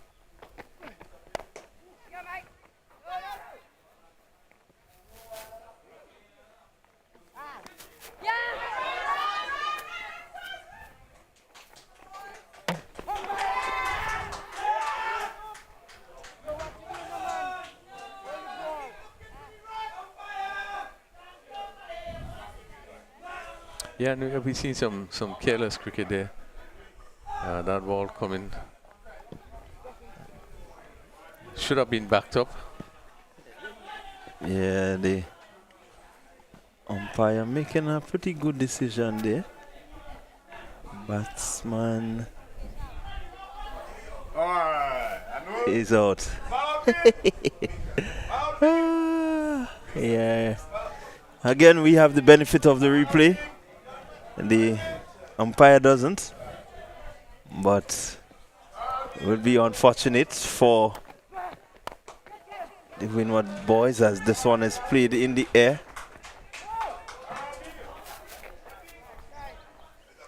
It's a pity at this stage you don't have the preview of the third umpire. Yeah, we would have seen some close decisions within the last 2 overs that could have really gone the other way. Yeah.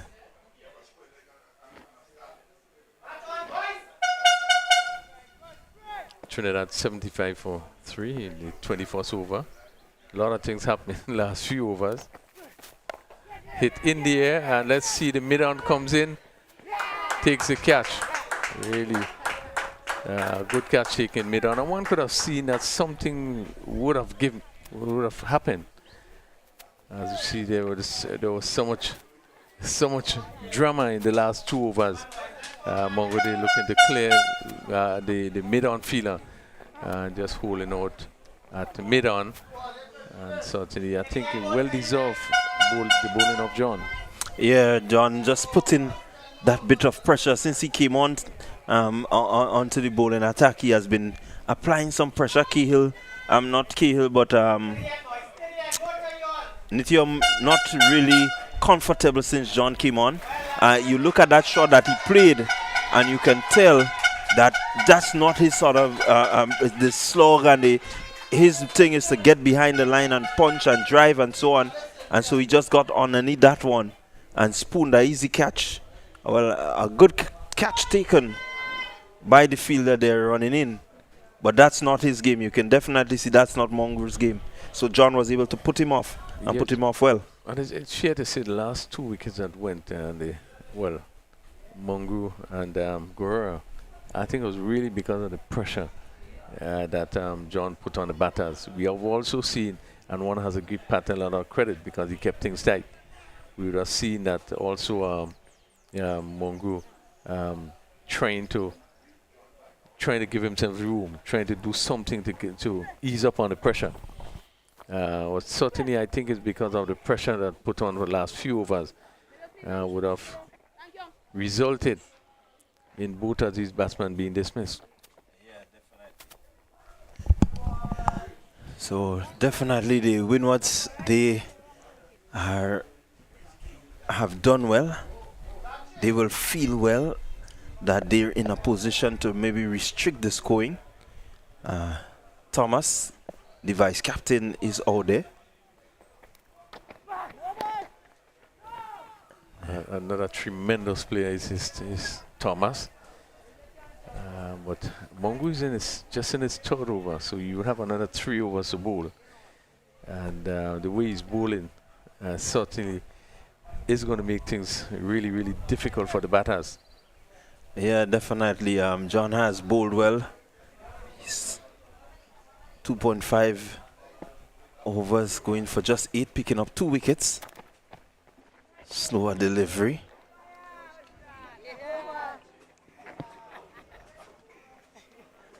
Yeah, so definitely a bit of pressure being applied there by the Winwards.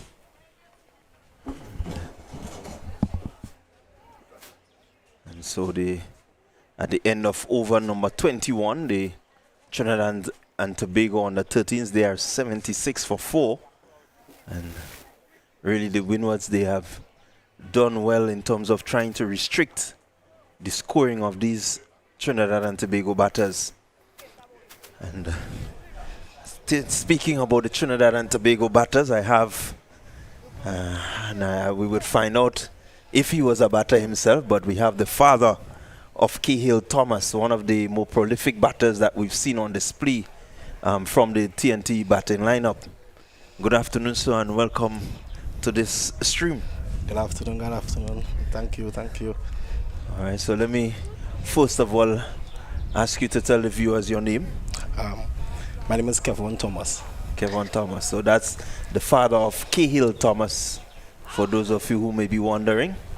And so, as I said, Cahill, I've seen him a really good technical batter, very confident, not afraid to play shot. What is he like in terms of, tell us about his development in terms of the cricket? Well, just the person you see there, that's how he is in real life, very confident. You know, in that last period, love cricket. Started to play cricket from a very young age. When you say young age, like 6, 7 years. 6, 7. Yeah. All right, so that tells us that he's been, looking, he's been thirsty for the cricket, let's put it that way. Yes. We see Mongu, that's Keshav Mongu, the left-handed batter. He's out there with Cahill Thomas, the vice captain of the Trinidad and Tobago. So he has started at that young age. Tell us about his journey in terms of his playing days. Well, yeah, he started at a cricket academy in Kuva called the KRC, Kumarampat Cricket Academy. There's where he fell in love with the game. You know, he played it for years, a couple of years well. And he went on to secondary school. He went to a couple of clubs about. But the love started at the KRC Cricket Academy. And it's just stroked through the point region. And Keshav Mongu would pick up 1. So the fact that he has been at the academy, I think that is what may be responsible for the technical competence that we've seen from him. Yeah, definitely. Have you played Never. Right, I've right. never played for cricket in my life. Um, well, we are both footballers. My family, we play football. We do, as always say, I don't know where the cricket love came from, but he loves it. He really, really loves it. Yeah, I was just about wondering if he had it in his genes, but I think he's wearing short, soft pants now. Yeah. Because it's a family of footballers, but he has fell in love, and definitely from what we've seen, he is good. As we look at that replay there, Kishav just looking to hide that one, taking the pad. Oh, that's Thomas. That's Thomas. All right. Well, again, so tell us about his secondary school game. Is he still at that same academy? Yeah. No, at the academy. In and out, the amount of cricket he have played right now, you get time to, to get back to the academy. But school, he goes to the presentation, College San Fernando. Yeah, he represented the other 14 and the other 16 at that school. Yeah, trained with the Premier team also, but the under 14 and the under 16 team is where he played at. Okay, so well, as you said, you're a footballing family. What's the adjustment like in terms of being able to follow that cricket now? I learn everything from Cahill. He watched cricket a lot. Idolizes favorite batters, bowlers. Yeah, so everything I know about cricket, I learned from him. Okay, so definitely, I guess he's turning you into the cricketer. Yeah, actually, I get to, now I can say I'm a cricket dad. Right. I say I'm a cricket dad. So the fact that you said that, I could imagine as that youngster at home, he always maybe in the back looking to hit the cricket ball. In the house. Yeah, I remember it at times when his grandmother came to spend time. He would be bowling through the house whole day. And it had that fun fact where she told him to stop at time. And he said, if I make the West Indies team, you will have to pay to come in the stadium. Yeah, well, that's the confidence. But definitely, as a parent, how difficult is it, in terms of giving him that sort of support? It is difficult. It's a big sacrifice. It really is a big sacrifice because cricket, a lot of time. Lot of time. But the love you have for the game, you have to make the sacrifice for it. Yeah, well, I think from what we've seen from him, he seems to be the one that will go through the ranks. Looking at his approach, I guess you're prepared to make the journeys every now and again with him. Yes, I enjoy it. I enjoy making the journey. I really enjoy making the journey. Especially, I have to say to Grenada. Wow, Grenada people are beautiful. Yeah, really, really nice people. They really had a time here, I have to say. Yeah, well, there's a saying that Trinidadians are really Grenadians by extension. Yeah. And if you go to Trinidad, you must find a Grenadian. Must. So I think we are one family. Yeah, we are. Yeah, so what I want to just get into your mind a little bit in terms of from here, how do you really speak to your son in terms of keeping him motivated and wanting him to stay focused? Well, with Cahill, what we have short-term goals and we have long-term goals. What we do, he puts it on a paper and we try to achieve it as best as we could. The work have to be his own. He loves the game, he wants to work hard at the game, and all I do is support. When he want to go on the cricket ground, sometimes I'm tired, but I have to go. And that's his support. John just looking to build pressure. Thomas responding well to the pressure, taking an easy single. One of the very, very important things I want to ask, because as parents, we know our children have ability. He's only 13, but what is your strategy to balance school and the game of cricket? Well, a strange ask that question. What happened is that both parents, right, and my wife do the school part of it, I do the sport part of it. So it's like a competition between both of us. So once he winning on the sport part of it, he have to win also on the school part. So I think that's where the balance come in. So far, so good. And that's excellent. John getting that ball just a tail in somewhat. Nice shot from Mongru. It's gonna go close to the boundary. Pick up 2 quick singles. So moving the score to 85. We're in the 23rd over of this contest. It's a 30 over contest, just to remember. Who is Cahill's ideal cricketer?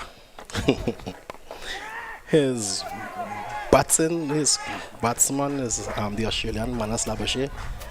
If you see sometimes when he batting, he'll ball no run, just like Manas here. He loves Manas. And bowling, well, you know, he's a Trinidadian. And if you see the dancing and the niceness, you know who it is already, champion. DJ. Yeah.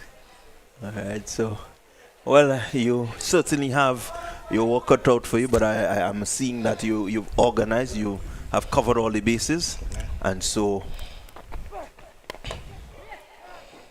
there goes Thomas just looking to crash it through the offside.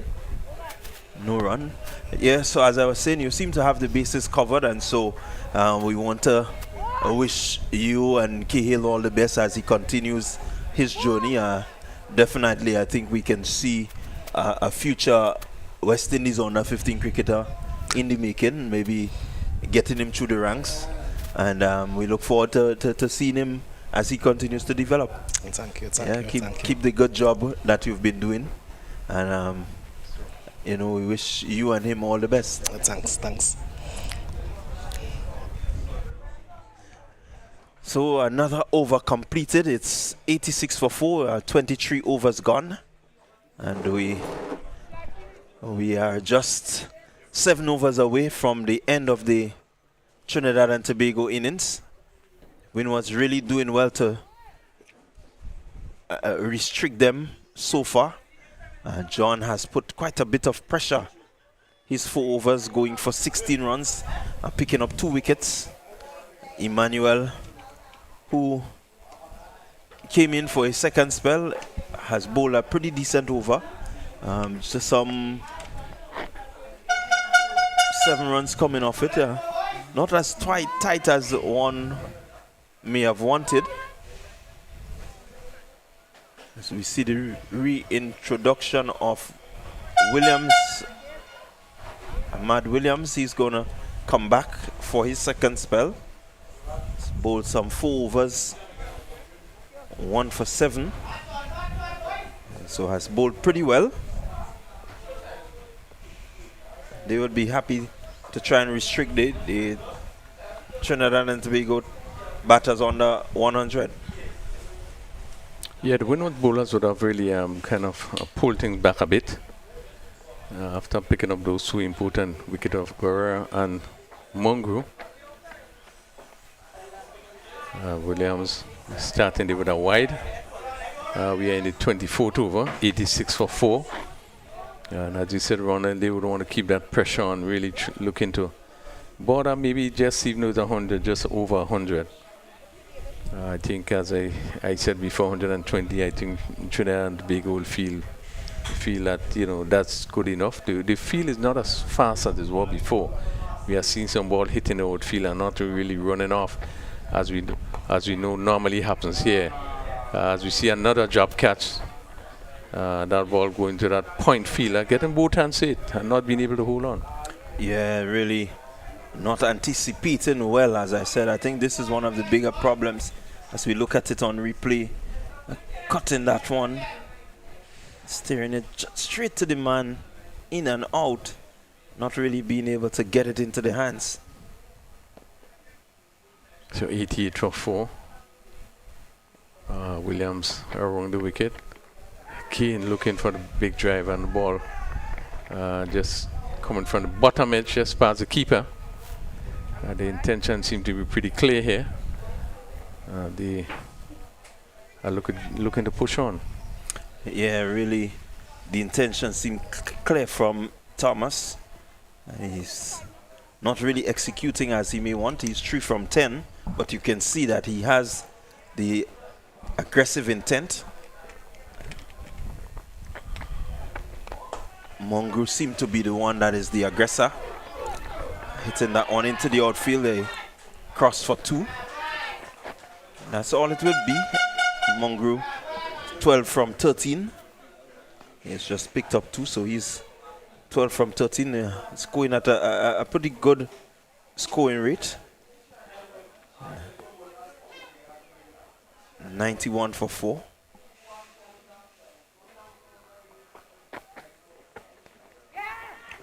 Getting the edge there, Williams. And they're looking for 2. And they'll get it pretty comfortably. Yeah, good running intention there just to state the vacant for slip position. And the fielder in what I call maybe, as we settle, maybe more gully, fine gully position, had to run back. So 2 more runs. So Mongrou, 93 for 4.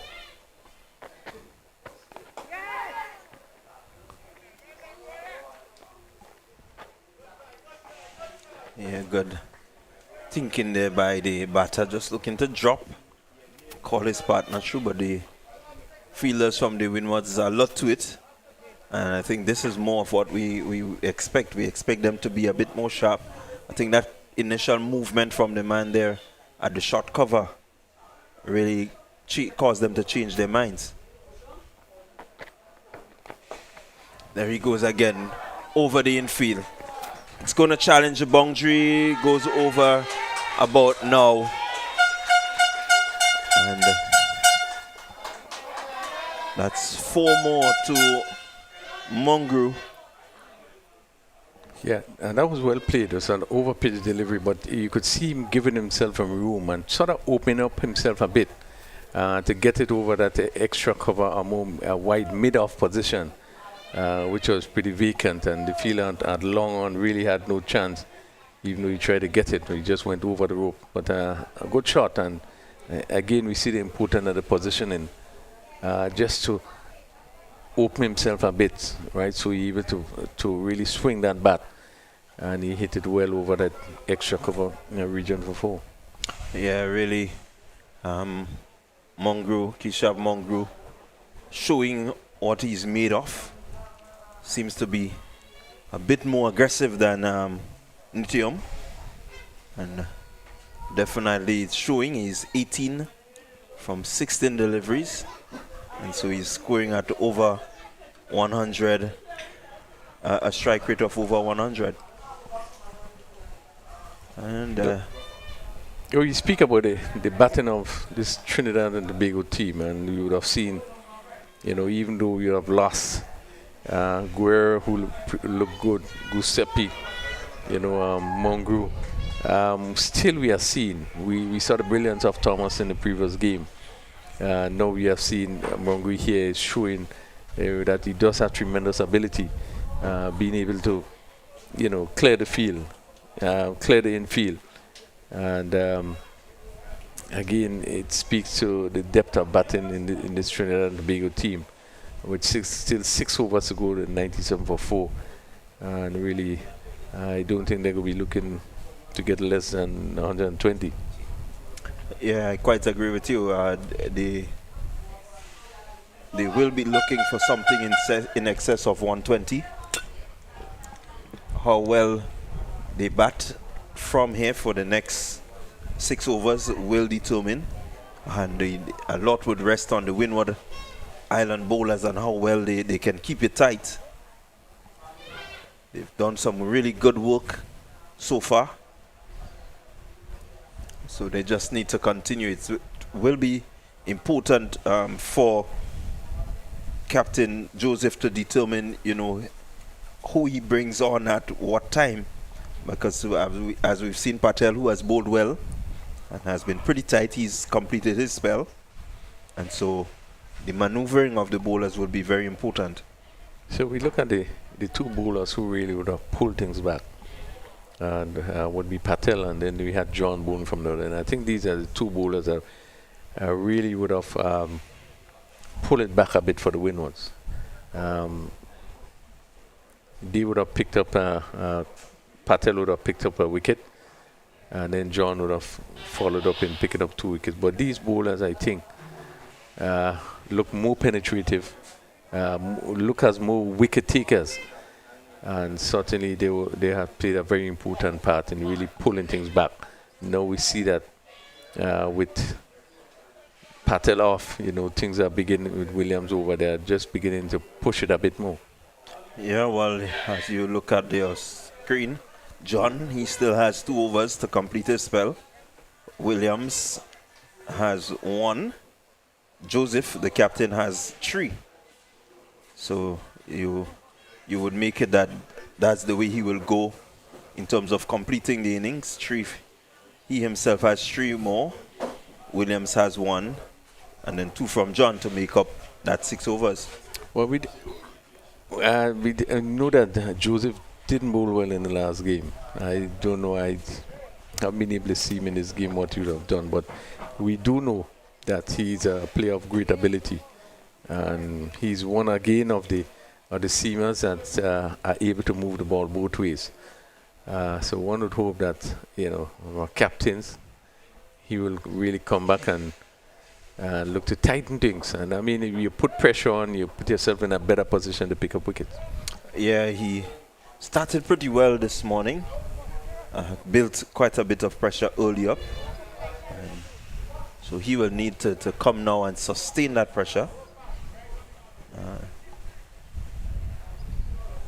As we see, seems to be Williams taking up the attack.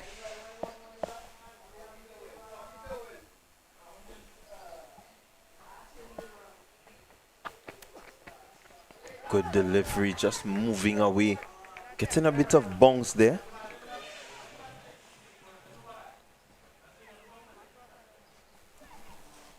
So that's Joseph bringing himself back in and starting well. So I think he's on the ball.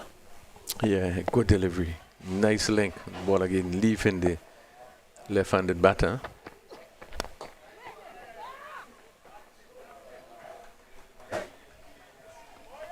Yeah, seemed to be in a much better rhythm today, Joseph. Has bowled his first spell.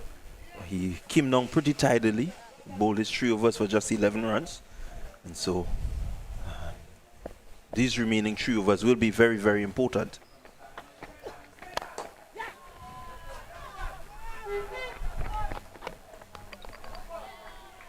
Again, we see Winward Islands hitting the stump. Feel the batter well in, but they really have toiled well today. The Winward Island players, they seem a bit more sharp. They seem a bit more ready, in terms of the approach that we see from them in this 3rd and final game.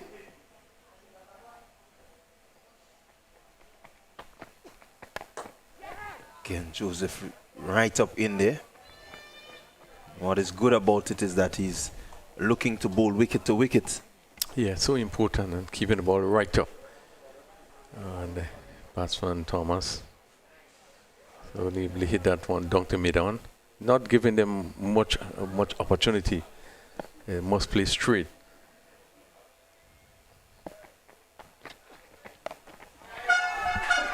This time he's shot. Patel is out there, can't get to it, and so 4 good-looking runs to Cahill. Thomas, he moves to 8. And that's a superb shot played by Thomas. He really picked up that deal really quickly. And we see that Joseph is bowling pretty quickly, but he was able to pick up that short ball very quickly into his wicket and hit it over a backward square for 4. Good confident shot played. Goes again over the offside, picking up 1. But again, you can see the confidence. He's not afraid to really hit the lofted shot. Over coming to an end. The 100 for the TNT under 13s coming up in this over. Beautiful shot from Cahill Thomas through the leg side to bring up the boundary. But certainly, they will be happy to have crossed the 100 mark. Yeah, this last pair put on some 29 runs and in quick time. And both players really look, do they have the ability really to take things apart, striking the ball beautifully. Yeah, they seem ready to put some impetus into this innings. They not holding back their stroke play. Williams has to be on spot. If he's slightly off, I foresee that he will go to the boundary ropes. Mm-hmm.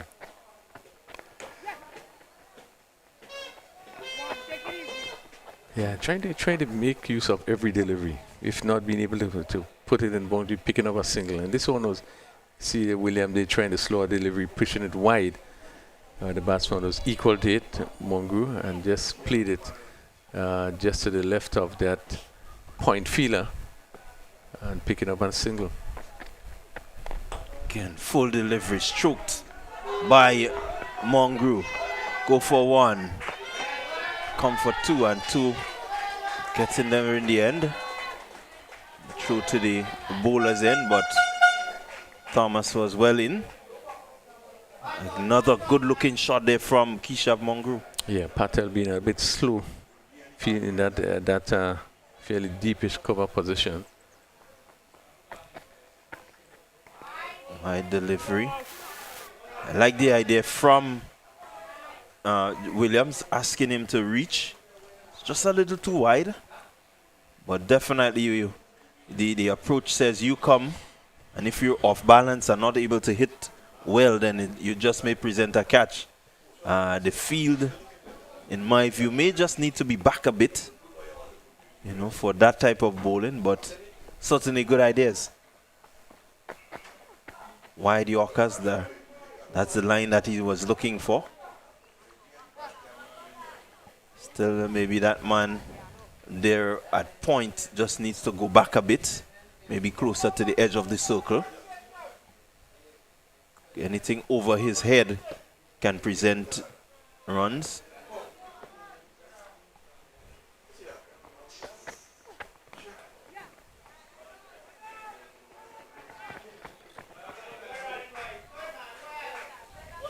Again, good pressure being applied by this pair.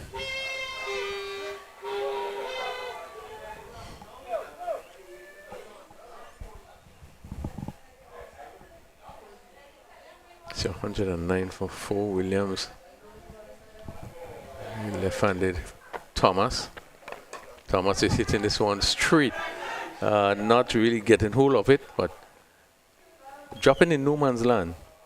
Was able to complete a single, but again, slow delivery ball by Williams. So he's thinking. And there, Thomas looking to play the big shot. Not getting into position. Still able to pick up a single, 110 for 4. For this full toss is push on the offside. And they once again pick up another single. So they are making sure that they turn over the strike by picking up the singles, even though they are not able to get the boundaries or get the twos. And really it's a good sign in terms of putting the pressure, bowler having to think his delivery. But I dare say that probably Mongu would be a little disappointed not to make more use of that full toss. Or even though, but you can see he's looking to hit and probably was surprised by that delivery and just push it and pick up a single. Yeah, the TNT batters there, they seem to be looking to maximize every delivery remaining in this innings. What they can't get to the boundary, you can see them looking for at least a single. And so the Windwards, they would want to be as sharp as possible in the field. Fielders should be on their toes. It's Joseph.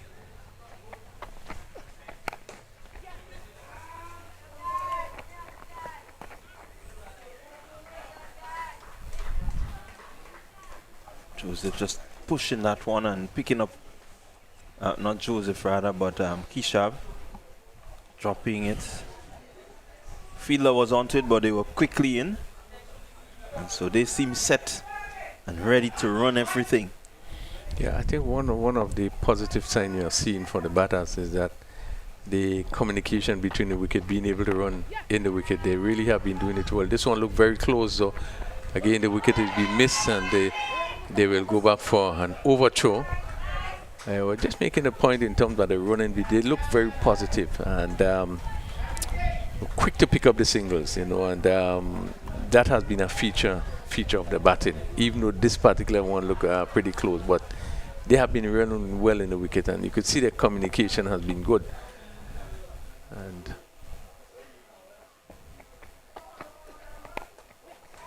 again, nice looking shot, just guiding it down to third man.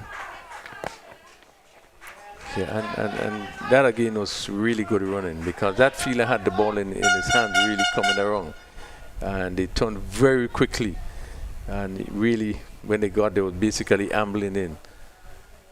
Really have been good running between the wickets.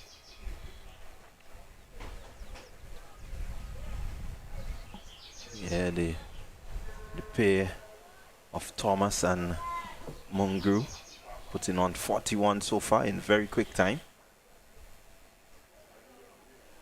They came together with the score on 75.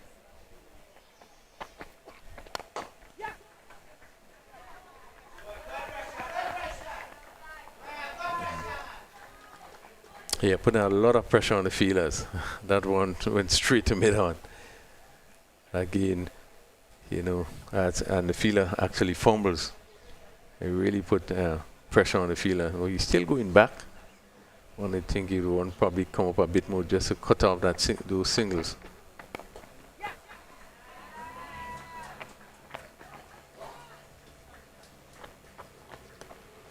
Yeah, the idea should be to try and cut off the single, you know, or give them at least put some doubt in their minds as to whether they should or should go through for the single. But so far they're pretty clear.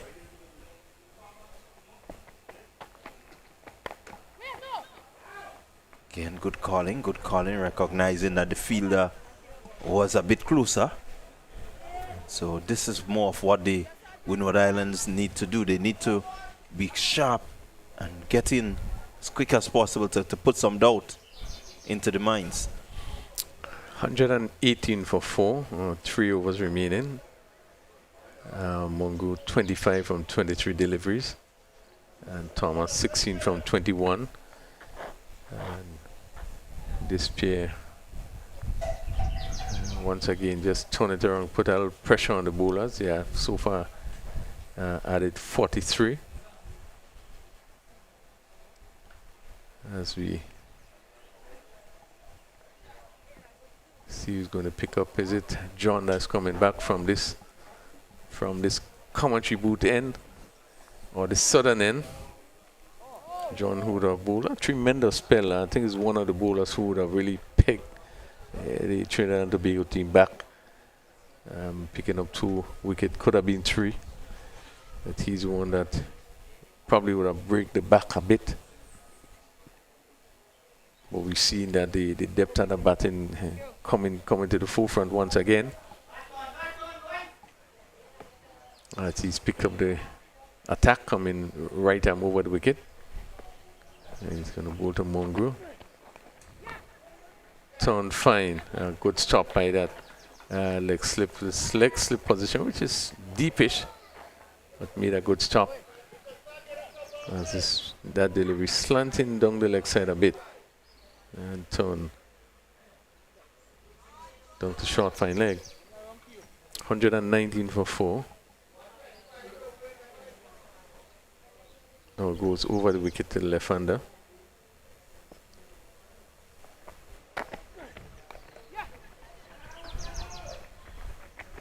Again, really good batting adjustment. Just play it wide out the field out short third. And an easy single. So they are picking up the singles, not allowing any delivery to come that really they wouldn't score off, but trying to score off each delivery. Yeah, what is really evident is that when they can hit it, they're going to go after it. When they can't, they just drop and run.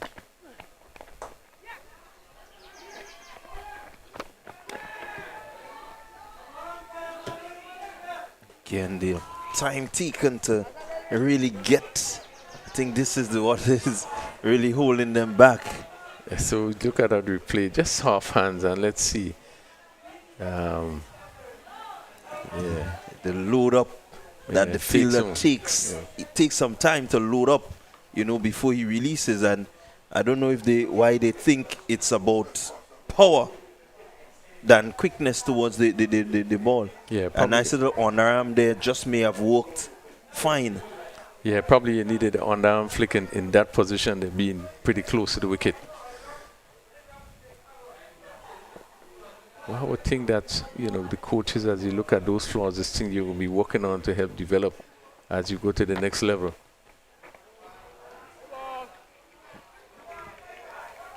John just a bit on the wide side. But they seem to have looked pretty better coming in from that top end there. You could see his run-up seemed to be a lot different. And just seemed to be in a rhythm coming from that top end.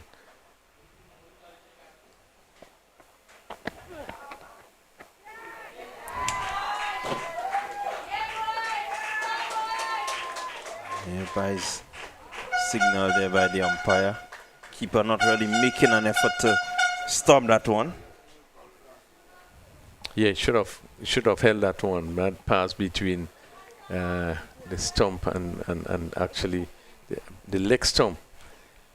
And batsman, they trying to drive, make no contact, and you can see the ball seem to be angling a bit, but really you would expect the keeper to hold that delivery. Went down for 4 byes.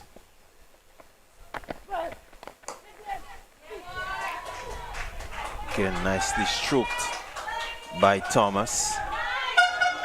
Picking up to the man at mid-on. Just up into the circle.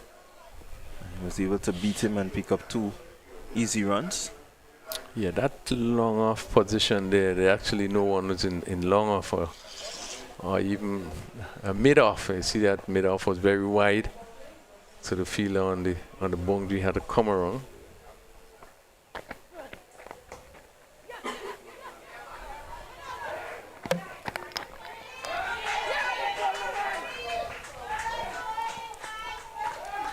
Again, Winward's doing well to hit the stump, but really not posing any threat to the TNT batters. Yeah, and a lot of credit had to give to the batsman. They really has been on it, picking up the overthrows, and really they would not seem to be looked flat-footed as these 2 batters are putting the pressure on the Winward team. Yeah, definitely pressure on. 130 for 4 after 28 overs, 2 overs remaining. Definitely they will be looking to challenge 150. And we'll take some batting. 130 for 4, 28 overs. And once again, they would have done very well.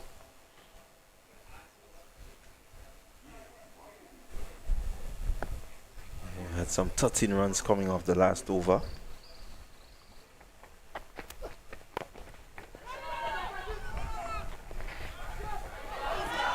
Once.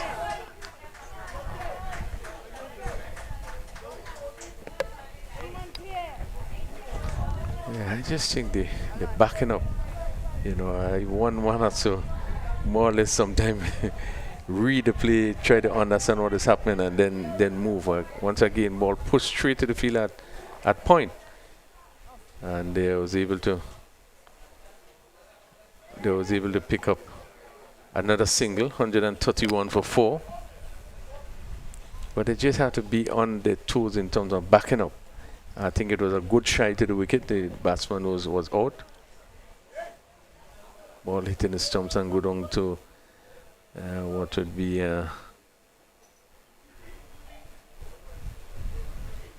point position. So a discussion between both umpires. It's 131 for 4, Trinidad and Tobago.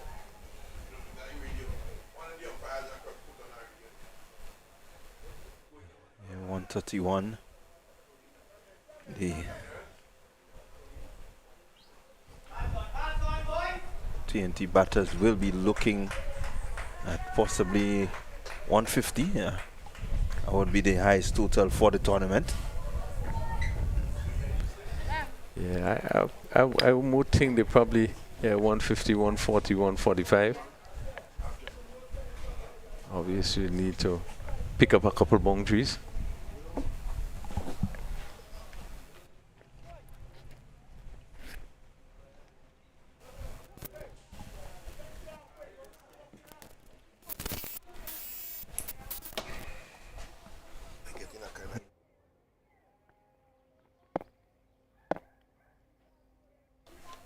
Joseph in his final over. Really good shot there from Cahill Thomas, just getting inside of that one. You can see the deliberateness in it. He just easily moved in, got the bat at that angle, and was able to get it to fine leg and 4 more to him. So you would have picked up the gap, and that ball just slightly, it was not a bad delivery, but he got inside it and really tried to make the most of that gap there. Play down to a vacant long leg position and pick up very important 4. Yeah, Joseph just needs to keep the head. He knows that the batters, they are going to come at him. Wants to remain as steady as possible in terms of his plans. Doesn't really want to serve up these wides. It just lengthens the length of time that you're out there. Yeah, wants another extra.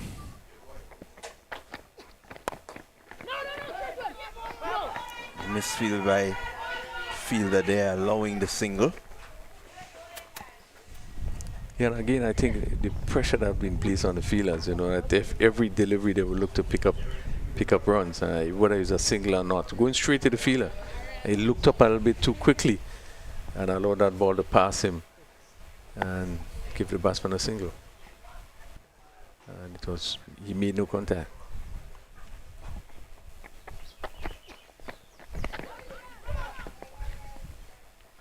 Yeah, again, good line and length from Joseph. Had the batsman reaching there, so he was never in control. I think more of this is what he needs. Yeah, Joseph, just his final delivery, have not picked up the wicket in this inning, none for 32.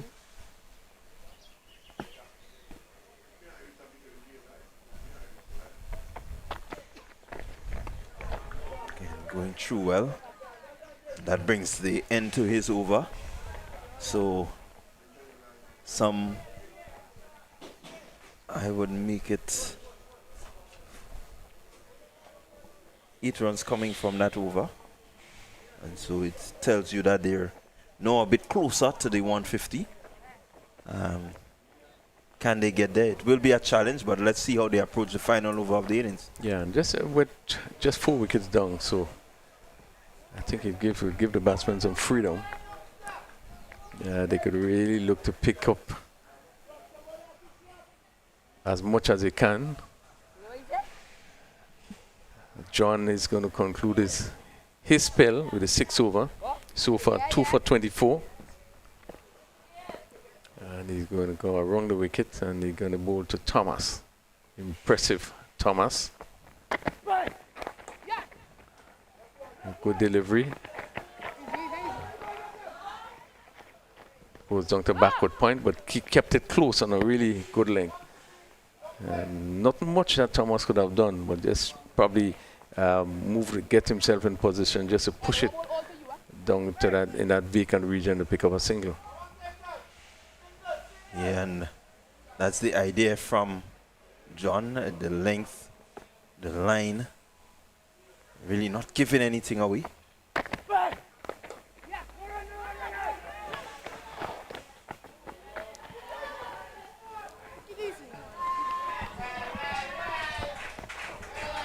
Again, being able to pick up again 2 runs, ball going straight to the cover fielder. Again, the pressure on the fielder, you know, just looking up a little bit too early. And so 140 up for the Trinidad and Tobago under 13s. Yeah, and trying a reverse sweep, and we are this moment looking to do anything just to get the ball. Again, looking to pick that gap down at that long leg position. Deep backward square, missing, goes into the stump, and that ends the inning of Mongrel. Played a good hand of 30. Yeah, really good, outstanding batting there from Keshav Mongrel. Was aggressive. His 30 coming off 31 deliveries. You know, he really looked to put some impetus into the innings. The Windwards, they bowled well, but when he came to the crease, he was just ultra aggressive. And really, the score of 140, him getting 30 in 31 deliveries tells you that, you know, he was able to really execute that which they wanted, which was some quick scoring. So with 3 deliveries remaining, 140 for 5. And I think that the Trinidad and Tobago team will be pretty happy with the score they have on the card. The Windwards will probably have to give the best batting display if they're going to come through in this one. B. Harry will face John, picking up his 3rd wicket, now goes over the wicket to the right-hander.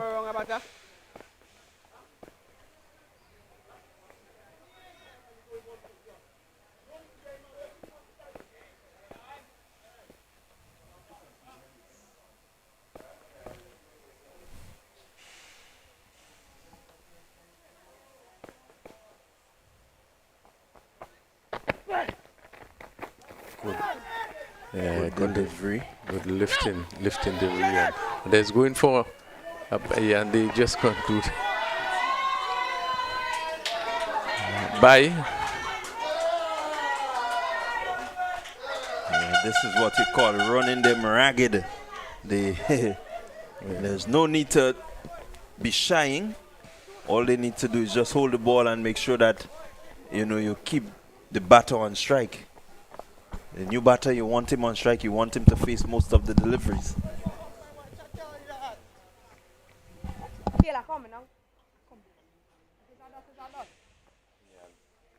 Pressure has been put on the fielders. Just 2 deliveries, one delivery remaining, 2 deliveries remaining. 141. Thomas.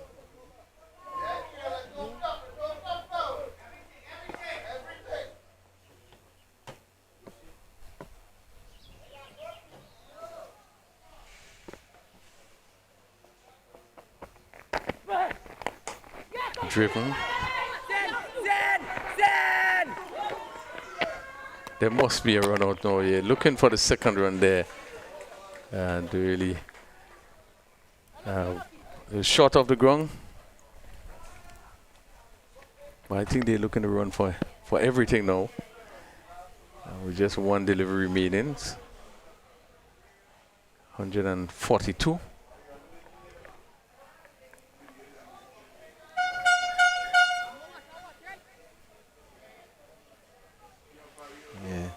That was really good work there from St. Hilaire, who is the substitute fielder. Was quick to it, picked up and made a really good throw right next to the stump. The bowler had very little to do. It's ultimately they're looking to maximize, so they're going to try to turn ones into twos, so the fielders have to be ready.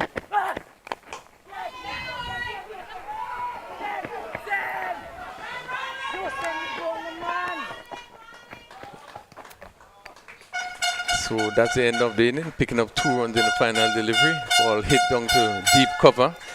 Once again, we see Patel just juggling a bit, give the batsman the opportunity to pick up 2 runs.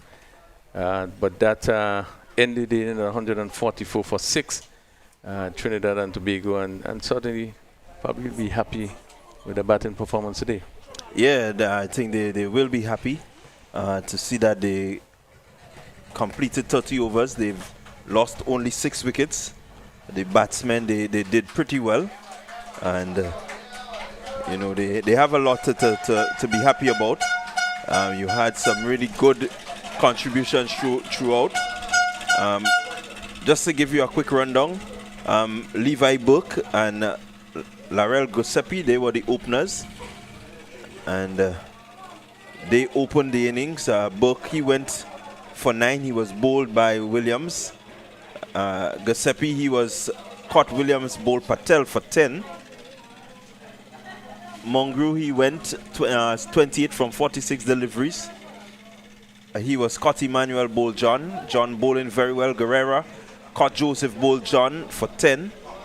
Kishav Mongrel, he was bowled by John for 30. Cahill Thomas not out 30. Bihari, he was run out St. Hilaire for no score. And Mahadio, well, not out, no score, bringing your total to 144 for 6. Extras 27. Again, the Winwards, they would want to look at that. And bowling for the Winward Islands, let's look at the bowling card quickly. Jason Joseph, he bowled his 6 overs, 32 runs, didn't pick up a wicket. Ahmad Williams, his 6 overs went for 25, he picked up 1 wicket. Jean-Claude Emmanuel, his 6 overs went for 21, no wickets. Umer Patel, his 6 overs, 25 runs, 1 wicket. And the pick of the bowlers, and in Dylan John, 6 overs, his 6 overs, 30 runs, and picking up some 3 wickets.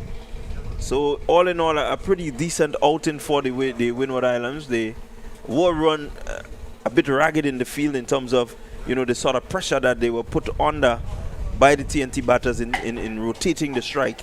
And maybe, I think, and not maybe, but this is something that they may need to look at if they're going to get that total of 144. Yeah, certainly. I think the pressure that the Trinidad and Tobago batters put on the Windwards, I thought really it impacted negatively on the movements of the fielders on the field. But again, credit have to go to these players. They look the part, and they tell you they have done quite a lot of work in terms of the preparation for this tournament, and we've seen it that they really played well. The batting continues to look good.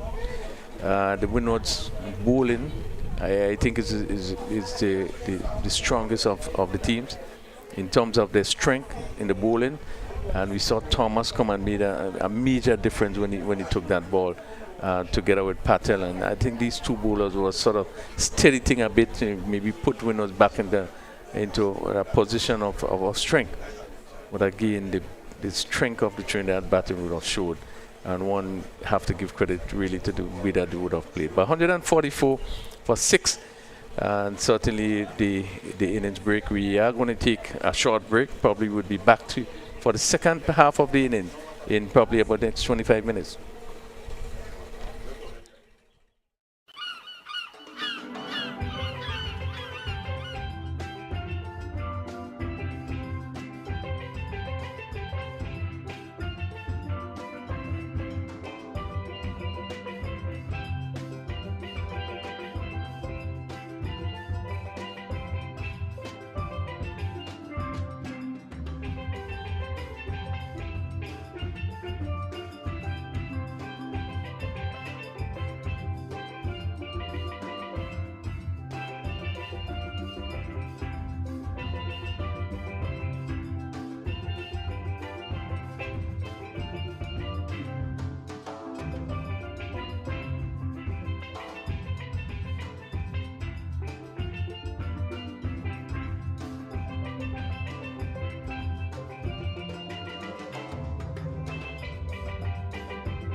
Well, that shot is clear as day. And we are in the day. We're here at the place that is beautiful but different. And I learned that from my good friend right here. As we look at the Pity Esperance Church in the background there, as cascading down to the picturesque view that you're going to see in a moment of the Lassages playing field where we are as we come to the second innings of this, the third and final match in the Windwards Trinidad Tri-Series, game number 3. The Windwards, they're looking to get a win and to level the series. The Trinidad and Tobago under 13s, they have already won one game. And so a lot depends on this pair. So we're about to see the first ball on the second inning. It's Kellon Daniel and Niken Justin taking up batting duties.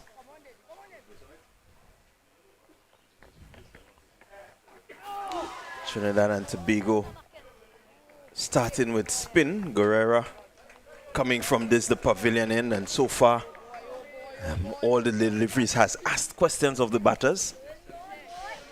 As I welcome the voice of Jason Skeet. Good afternoon, Clyde, and good afternoon, Raphael Crony, and all our viewers. Welcome to what has shaped up to be an enthralling encounter so far between these two young lads, sets of young lads, Trinidad and Tobago, and of course, the Winward Islands. It's tantalizingly close to the off stump. That was tantalizingly close to the off stump. The Trinidad and Tobago having to defend a small total here by all things considered. The Windwards having to find 145 to win from 30 overs. So it's not a difficult task, but it's going to require some doing. It will require some doing. They really have to be positive. You look at the approach of the Trinidad and Tobago under 13s in the field. They seem to be ready to defend this 144 runs that they've set.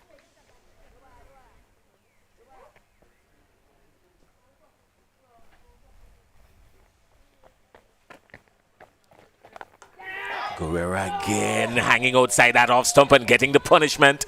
It was a half stop, but they will get two comfortably in the end. It was always two. There was no stopping the two. But it hung outside, it labored outside the off stump for a while, asking to be punished. Didn't get the full treatment, but it got enough to put 2 runs on the board, and that's a good start for the Windwards. Yeah, really good start. They need to go at least maybe 5 and over if they're going to get 145. What they want to do is to limit the chances that first, that opportunity there, shot which should have been put away, but was hit straight to the fielder who unfortunately didn't come up with the catch.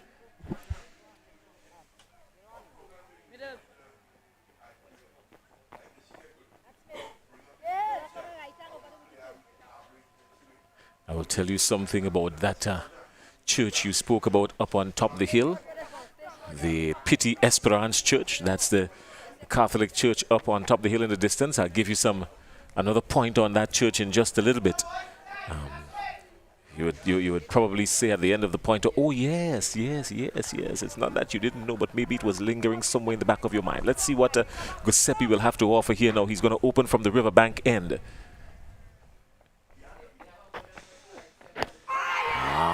That's close. The umpire deliberates. The umpire looks. It has a long, hard look, and then anxious moments. These Trinidadian young lads, they're asking every single question of the umpire, every opportunity they get. Yeah, let's look at it. Oh. He's a cat with 9 lives. He just lost 1.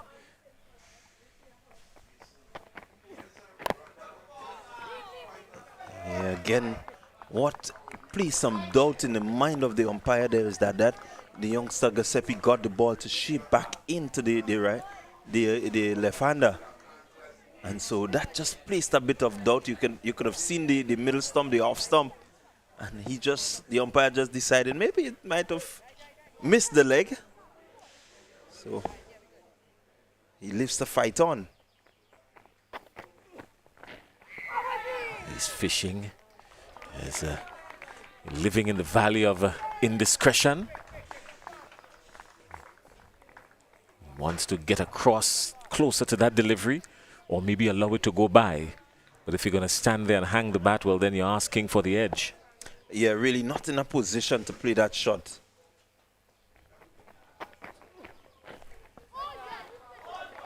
It's not the replay, it's another delivery, same stroke, same outcome.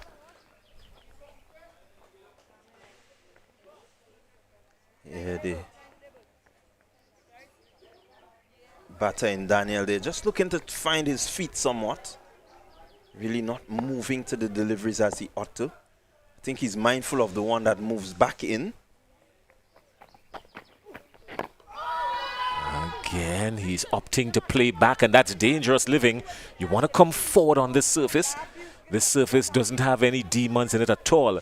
The bowler gets what he puts in, and it's very even and good for batting, so you want to stay on the front foot. He would be advised to hear that. Maybe someone outside there in the middle, his partner should tell him, come forward. Yeah, he does like it on the back foot, Daniel. And we've seen him in previous games. Anything short and wide, he really would lick his lip and go after it.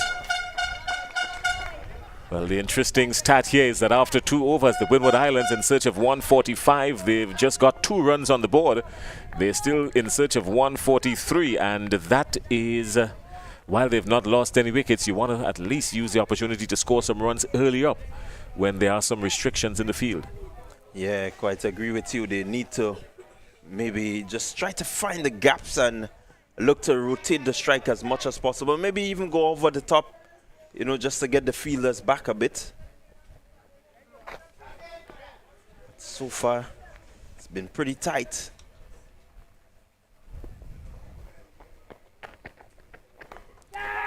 The shout of catch close.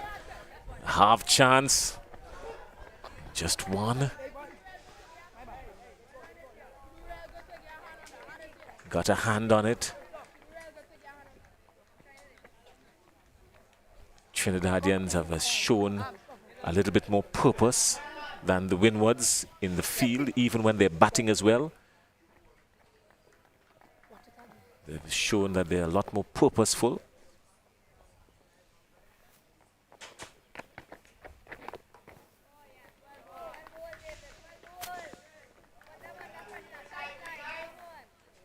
Just looking to keep it really tight there, Guerrera, not really giving away anything. And I think this is one of the features that we saw from very early, the ability to bowl wicket to wicket.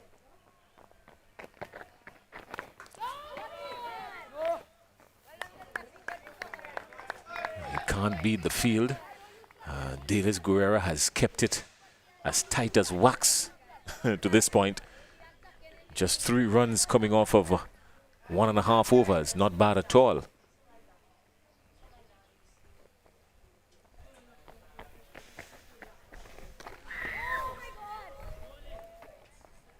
Daniel just missing out there, just pretty late to come to the ball. I think had he come through and really lifted that one, it would have gone over the man at mid-off rather, for 4, but movement just doesn't seem to be matching the tempo that Guerrera is bringing in this over.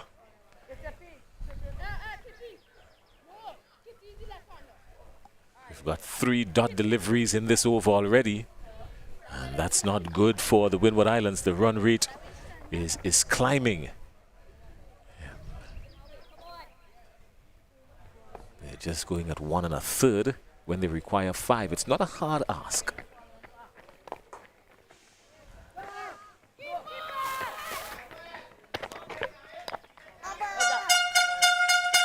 Again,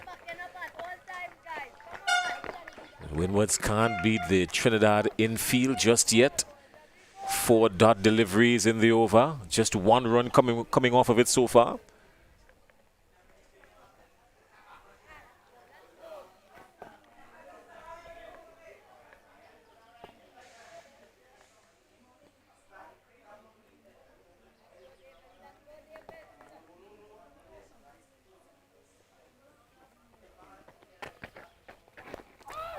This time he pushed through that one a little faster. And that, of course, is to just keep the batsman on strike. Just keep him up there. Dot ball, he's going nowhere. This one, he pushed it through a lot faster. 5 dot balls, just 1 run coming off the over. The Windwards going at 1 run per over. 3 runs, 3 overs. Yeah, really not what you need in a chase of 144 or 145 rather to get. At some point they will need to put the foot on the gas. So far the start has been slow but steady. Just not what the requirement really is. Let's hope they can pick it up as they go along.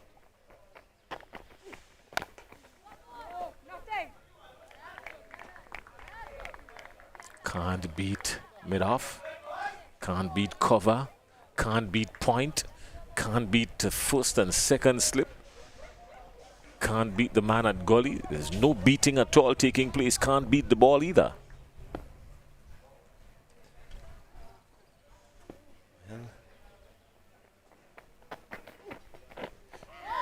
And the edge is beaten. Have not really gotten anything to beat us yet. I think everything has been spot on. And so Trinidad and Tobago has they've posted 144. Windwards looking for 145.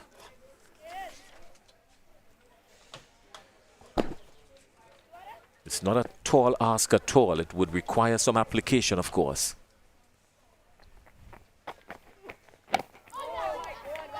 Yeah, I think what we saw from the TNT batters is the running between the wickets. You know, they were positive in trying to find the gaps. Anything to the left or to the right of the fielders, they try to make sure that they get singles, get the twos, put the fielders under pressure. And if the Windwards are going to really get this 145, they need to apply that same strategy.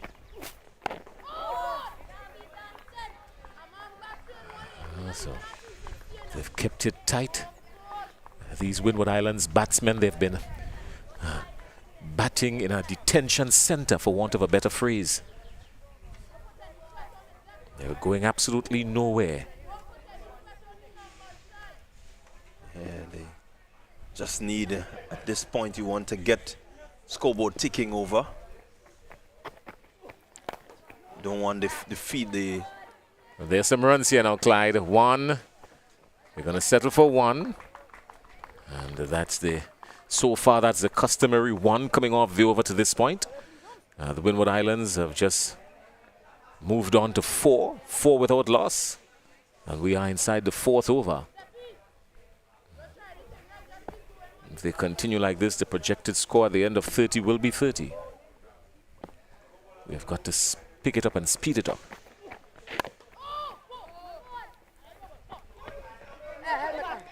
Again, Daniel looking good on the back foot, but not really going anywhere. And you want to at least put the fielder there under a bit of pressure. And if you get back and you shadow a run, just to see if he will take his eyes off. But so far they seem to be settling for that 1 run per over. So 4 overs gone, 4 runs on the board. The Winward Islands in response to Trinidad and Tobago 144. Really, they need to find a way to get the ball off the square.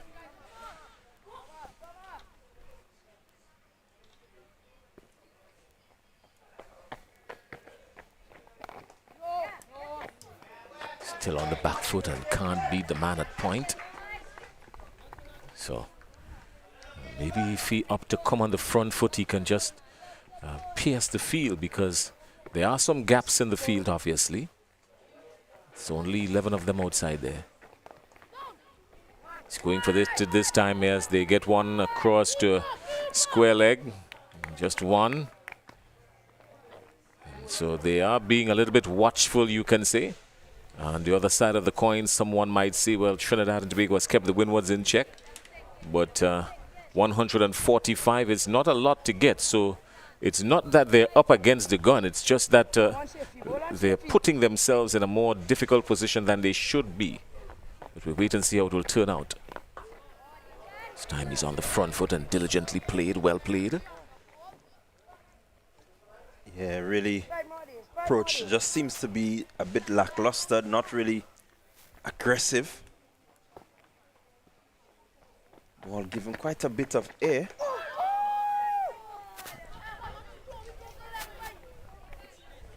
So Guerrera just trying to outsmart him there, gave the first one some air. This time he came through a bit faster, trying to catch the batsman off guard.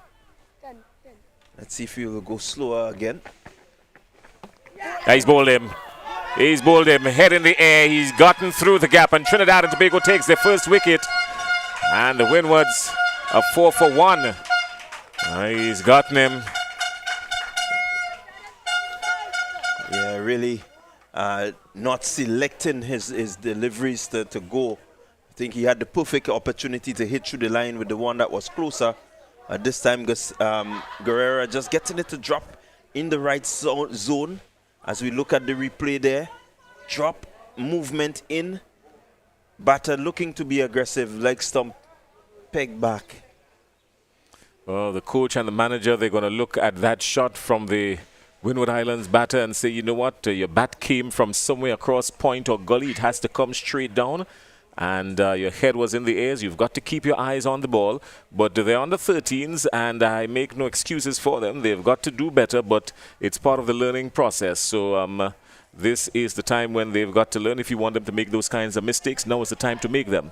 They can't make them. They're not allowed to make them and get away with it by the time they get to the under 19 level. This is the time for them to make the mistakes and learn from it. Speaking about manager, we will be chatting with the manager of the Trinidad and Tobago team in just a little bit. These under 13, Mr. Ramlogan, Bagwandas Ramlogan. He's going to be joining us in just a little bit.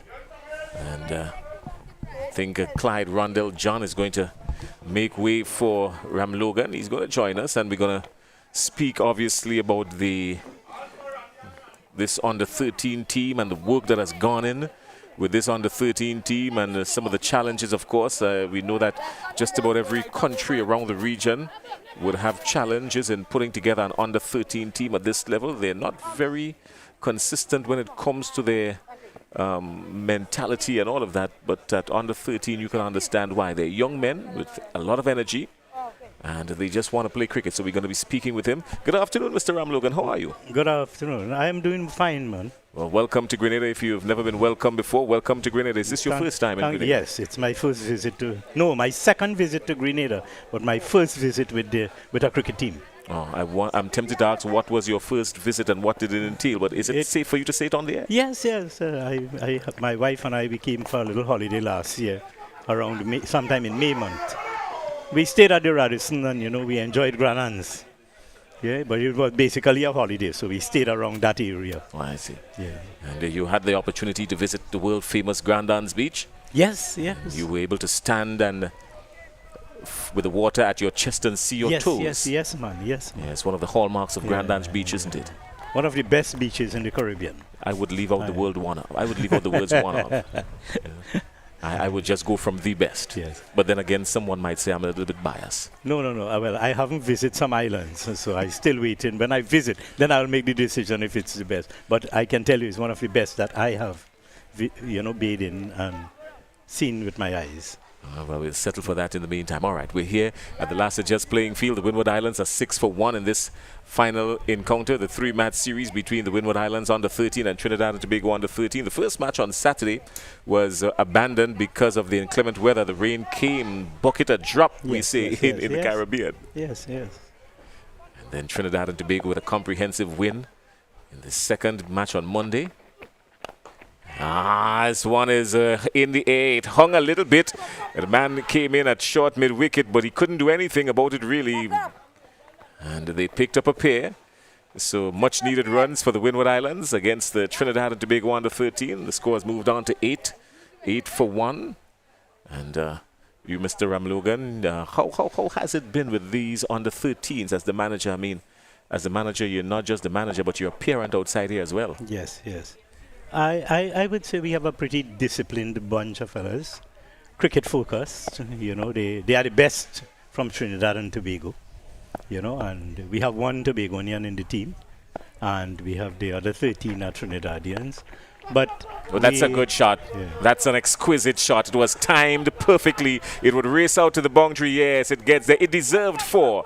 I mean, he came into position quickly and turned it neatly, and it really deserved 4. That was a magnificent stroke. yes, it was a good shot by the youngster. Yeah, so you were saying these are the best under 13s out of Trinidad and Tobago. We have a system in Trinidad and Tobago where we have 7 zones and Tobago. Right. And we play what we call an inter-zone competition at this level. And at the inter-zone matches, we have selectors. I being one of them, my coach is also one of them. Right? And we go around to all the games. Selectors are there at every game, 4 games and around. And we scout for the best players. We look at technique, we look at statistics, right? We look at their ability. Then we brought them together about 6 weeks. After we selected the 14-man squad with 3 reserves, we brought them together about 6 weeks ago in Trinidad. And we had some intense training under the coach, the national coach. Right. Right? We also have an assistant coach with us who is the general secretary of the Trinidad and Tobago Cricket Board. So that's a beautiful stroke again. Well played this time by Davis. It would run out to the edge of the boundary, and the umpire signals 4. Was a good shot, well driven. So the Winward Islands picking up the scoring now. They do need some runs. And the Winward Islands in search of 145. They're 16 for 1. And Justin is there on 5, and Davis is on 11. They lost an early wicket, the Winward Islands. But they're in the rebuilding stages of the innings now.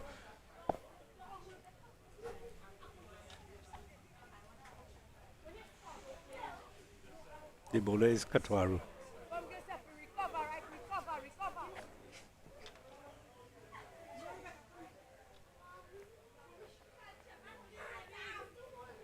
Yeah, so you were mentioning that you choose these players from these 7 zones, Yes. and then of course you have the opportunity to see which one and how they are and their strengths and their weaknesses, and you're able to bring that together and make one pretty decent seamless merger to get this Trinidad and Tobago team.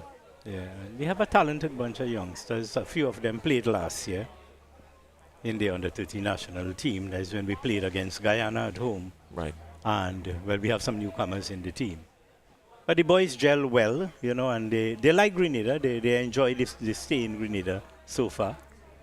So one of the things that we notice is their composure in this field. We're going to speak about that in just a little bit.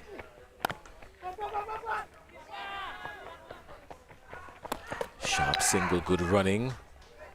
It's good running. So the Winward Islands are showing a whole lot more purpose now. I suppose a few runs coming off the middle of the bat does well for your confidence, and it boosts one's system. You get up and you start feeling a lot more purposeful. 17 for 1. Yeah, so we noticed that Trinidad and Tobago, when they're batting, and even in their fielding in the first 2 games, and even in the warm-up matches, they've shown a whole lot more purpose. They come together as a team, and you've got to credit yourselves for that. yes, we really worked. That 6 weeks we spent with them,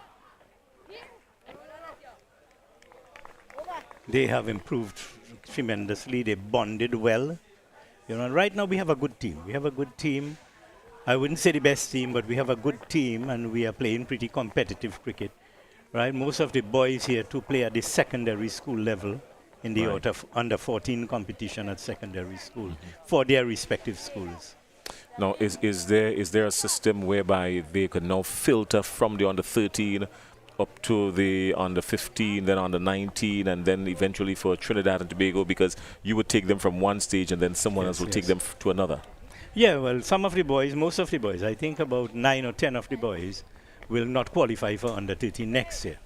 So they will be trying out again. They have to go and play in the under 15 inter-zone series, and the selectors will deal with them, you know, so we must see improvement, right? Because there are lots of under 15. But I mean, if we play in 8 teams, let me say 15 players, that's a tremendous amount of players.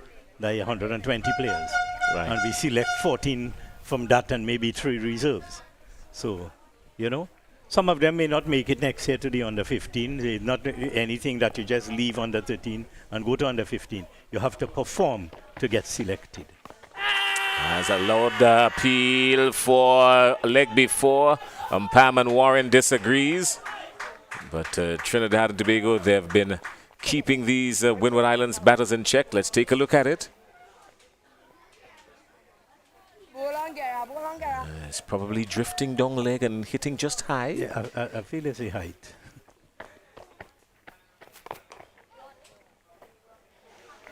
He's got a risky action. He's playing with a lot of risk. That's Davis. That could probably induce a leading edge if he's not careful.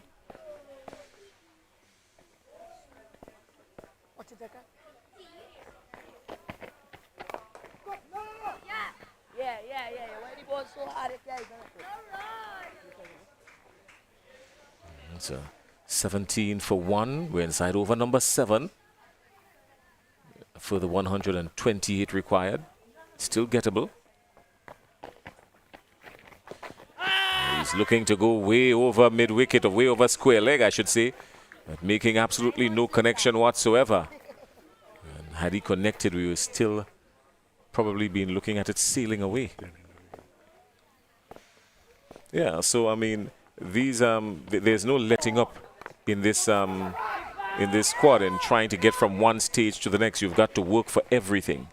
You're at under 13, but you've got to work to get to under 15 and so on and so forth. It's a process. Right.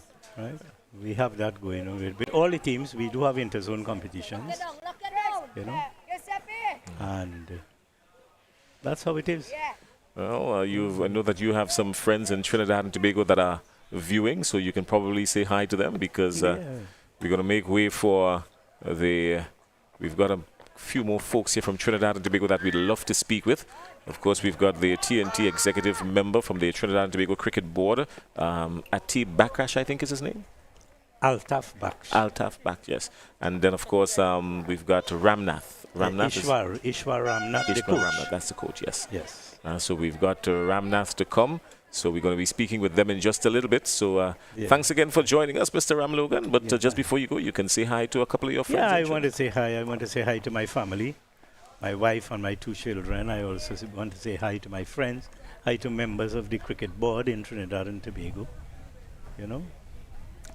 Because of the cricket board, I am here on tour with the team, and I'm grateful for the position that I got. I didn't know about it when I was a selector. Well, after we selected the team, I got a call from the cricket board, to indicate to me that, yes, you are so I replaced someone this year. And it was an honor. It's an honor to serve my country and to be with this team. But not just the players have to work for their position, even the executive members and the management team, they have to work to stay in their position as well. Yes. So it's a matter, you want to take the trophy back home. You want to be successful. But I think the most importantly, I want the boys to improve, and I want them to enjoy their cricket here. That's the important thing with me. All right, well, thanks a lot, and it's you're good having welcome. you, Yes. and we'll speak again. Yeah. All right. Thank you very much. All right, ladies and gentlemen, viewers, that's it. We were speaking with Mr. Bagwan Das Ramlogan, the manager of the Trinidad and Tobago under 13 team, and Trinidad and Tobago, of course, winning the second game comprehensively, beating the Winward Islands. After the first one was washed out, and then the Winward Islands looking to draw the series level here now. Trinidad and Tobago, a win for them would have them walk away with the trophy, heading back to Port of Spain. Signal wide, and so the umpires have been very much spot on in this tournament. Nyan Davis, he's not out on 13. He's faced 12 deliveries.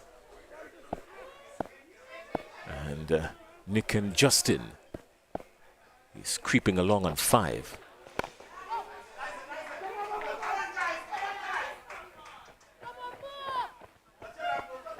Another single for the Windwards. That has brought them to 20. The equation at the bottom of your screen tells us that it is still very gettable.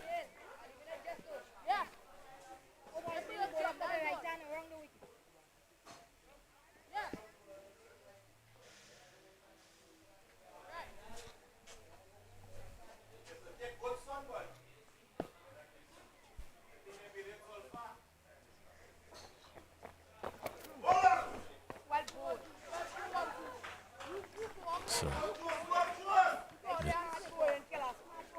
Justin Nicken, he's on strike, he's on 5. He's been there for a while, faced 17 deliveries for his 5. If you're batting at that pace, he would probably at this stage want to bat through, get his eyes in so he can launch an attack somewhere after the halfway mark. If he's not going to do that, then he's looking to do it now.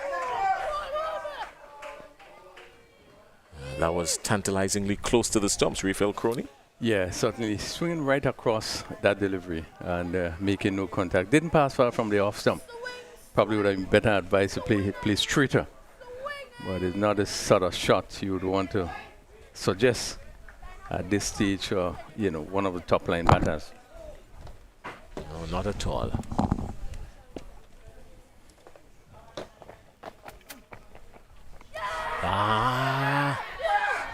Again. They're very vociferous, these Trinbagonians, these young night riders, I like to call them. Yeah, good delivery once again, hitting that off stump line and just leaving the left-handed Nicken there as he was again looking to push down. Again, good bowling.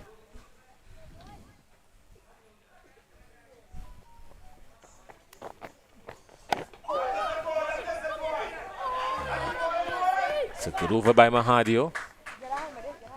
Good over by Mahado. Mahadio has just 2 runs coming off the over, 1 wide and then 1 coming off the bat. 20 for 1 after 8 overs. Yeah, they would probably just need to push it around. Look to pick up the singles here and there. Now we have 8 overs completed, 20. And they still require 125 from 132 deliveries. So they certainly will look to push it around and just pick up the 1s and 2s just to ease off the pressure. But certainly Trinidad and Tobago would feel encouraged, keeping things pretty tightly. All right, well, the Windwards in search of 145. They've now reduced that to 125 to win. They're going at 2.5 runs per over. They need to pick it up a lot because they require just over 5.5 at this stage. And it's going to take some disciplined batting to get there. 125 required from 132. And we will be joined shortly by the manager of the Winward Islands team. We had the manager of the Trinidad and Tobago under 13 a short while ago, from Logan. And he spoke about the discipline and the diligence of his young night riders and what it required for them to get to this point. Going through the zone system in Trinidad and Tobago. You've got 7 zones and Tobago making the 8th, I think he said it was. Yeah. 2 runs coming up easy there for the Windwards. 2 much needed runs. Yeah, and in the midst of that, we also spoke about the fact that, nothing is given. You've got to work hard for your selection because coming out of that, they end up with, 120 players at the under 13 level, and then you've got to choose, 15 from that and 2 reserves. So not very many spaces at all. Yeah, I do believe that they have quite a solid program in Trinidad and Tobago in terms of the under 15. One knows that there's a lot of academies around, and a lot of emphasis is placed on those youngsters. What is also good is that you find that the parents are fully involved in terms of what is happening. You see them go out and the mere fact that you have quite a bit of appearance here, looking at this game is an indication of the support and the interest shown by the parents. Danger here, danger here. Surely he's going to be run out. Yes, he is. He called for the run, and the non-striker didn't move at all. And another wicket goes down. So the Winward Islands in some confusion here now. It was a quick single. I believe the single was on. But down at the non-striker's end, Nicken said no, he's not going to have it. And by that time, Davis was 3/4 way down the wicket already. There was no turning back. He got to the point of no return. Yeah, big blow struck there. Davis run out for 16. Again, it was ball watching by Nicken. That ball played just to short mid-on. Really should have been a single. He was looking back at the ball while Davis was on him. Really, it was a lack of communication. They probably calling, and having lost that important wicket of Davis, and a big blow. Well, he was the person that came in and pushed the score. He was the one pushing the score on after the fall of Daniel. And Davis came in and he pushed the score. He got to 16 in quick time. And now he is on the periphery and walking back to the dressing room, disappointed as he should be. Yeah. But that comes with the territory, I suppose. And so we're going to be joined by Junior Durov, the manager of the Winward Islands team. He's going to be chatting with Raphael Crony in just a little bit. The Winward Islands, of course, looking to find 145. And as it is now, they're 123 runs adrift. Crony? Having lost a very important wicket there of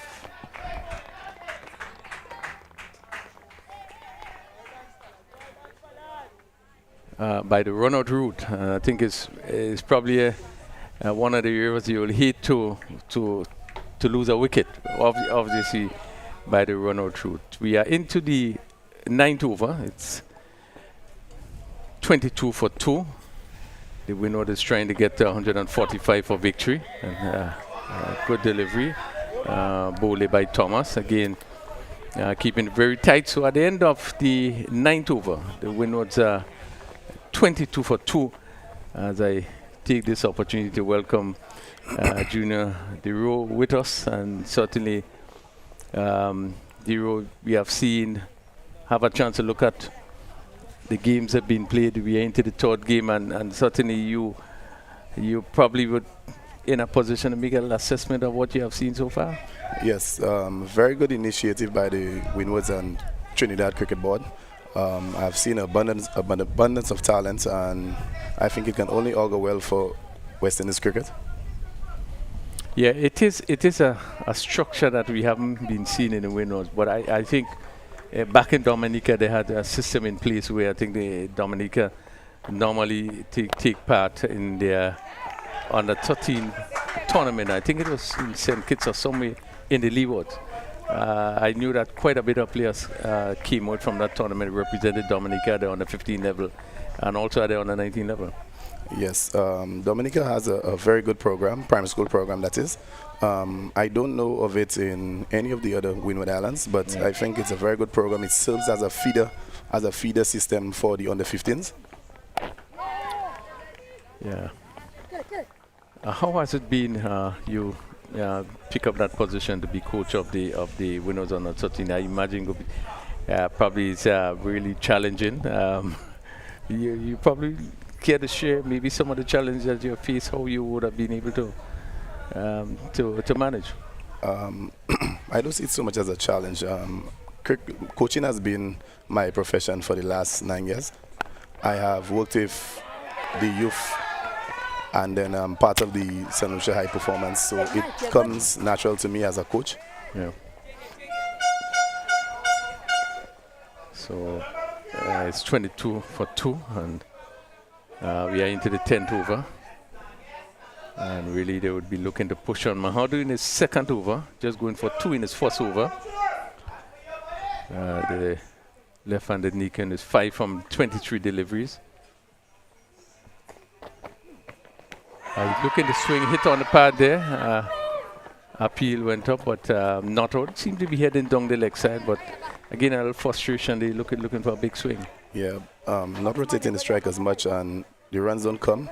But I guess if smart crickets, they should get over the line. Yeah, important point you make this smart cricket.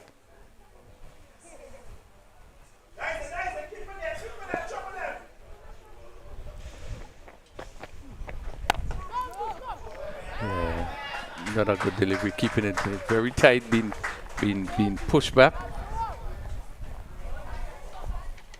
So 22 for 2. The captain Joseph from Dominica, who would have had a pretty good tournament. Yes, with the ball. Joseph has been a very, very good player. He's brought his seniority and maturity to the team. He's part of the Windwards on the 15th setup as well. Neatly played there. And they come through for a run. They look pretty close, but we're able to come through for one more. So 23. You have played 2 matches so far. This is into your third matches as we complete the end of the 10th over. And you must have seen some things in this tournament that really you would have been impressed with in terms of the Windwards. The positive that you have seen from the Windwards? Yes, I've seen a lot. I can pinpoint the fast bowlers from Dominica, Dylan John, Jason Joseph, both of them being part of the Winward setup. The Windwards on the 15th setup, Derwin as well. We have a few good spinners, and in Umar Patel, very, very good off spinner. Good fast, medium fast from St. Vincent, Ahmad Williams. And I think I've seen quite a bit from the Trinidadians as well. Very, very good spinners. The middle order batter who got 40 odd looked very, very well accomplished. A lot of cricket smarts. Yeah, and you raised a really good point there in terms of cricket smart. These players just seem to be able to read the game even at this young age. But I agree with you that the batting of the Trinidad and Tobago team has been really a feature. You look at probably the movements, the players are getting their feet out to the pitch of the ball, and the driving has been really tremendous. So really, I agree with you that the quality of the batting we see from Trinidad and Tobago has been very good. Your bowling, we have seen Joseph and probably Emmanuel seem to be the quickest, the cricket of their bowlers. But one of the things we picked up from here is that the players seemingly being able to move the ball about. What some of the things that you have done to really help in making sure that they can move the ball? This was very evident by the faster bowlers. Coming into the team with just a few days for preparation, what we only asked for the team was just a bit of simplicity. Keeping the ball in good areas, keeping the new ball going to move is going to get deviation from the seam. You just want them to get it in a good area, good lines, good lengths, and let the ball do the work. So you came in just about 2 days before the tournament, 2-3 days before the tournament. A week before the tournament. A week before the tournament. So I imagine you have been able to have quite a bit of practice sessions. As his ball is hitting there, it's dropped by the fielder just coming off from mid off. They get both hands straight and was not able to hold on. A catch that should have been taken, ball hit in the air. Again, as you look at him play, they're just pulling away a bit and not being able to get in control. And we see that ball just fall in the a bad miss by Trinidad and Tobago. Yeah, Niken, pretty young from St. Lucia. He has an abundance of talent. He only turned 12 a few days ago, and he's a very open player. Very coachable. 24 for 2. This one is a stroke to extra cover. Again, we really see the performance of Joseph showing his maturity in terms of his batting, in terms of his bowling. The last game really didn't have a good one. I think that's one of his off days in terms of bowling. But generally, he has shown this form of maturity playing at the next level. Yes, a big all-rounder, I would call him. Pretty good with the ball and with the bat as well. He came in the last game and scored a few. I think he had the majority of the runs for the team in the last game. Coming into the tournament 1 week before, we had a bit, the weather kind of hampered our training sessions. We had like 2 training sessions. We didn't get a chance to get middle practice in so many times. We had to force to use the net at the cricket stadium. But we wouldn't complain about that. All we do is come and play the cricket. We know we're playing against a very strong Trinidadian team who's part of a good structure. So you certainly would have, the players themselves, most of the players that you would have seen for the first time when they come together here, besides your St. Lucian players. Some of the players I saw in St. Vincent last year, Dylan John, Jason Joseph, Derwin, the wicketkeeper, Ahmad William from St. Vincent. I saw him last year in St. Vincent. Very well.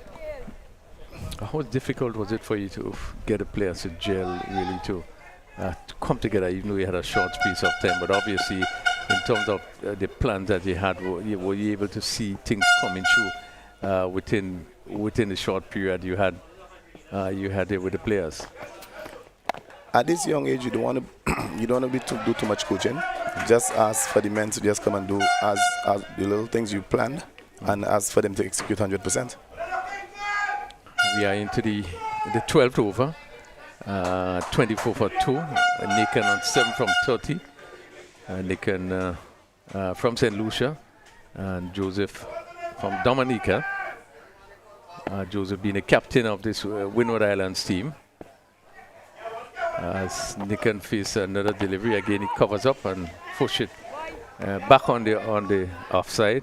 Mahudu has been doing pretty well. He's into his 3rd over and just went for 3, so keeping things very tight, and certainly not scoring would obviously going to put extra pressure on the batters. In terms of the condition, the wicket in last year's venue, what's your thoughts? Very good wicket, very good outfield.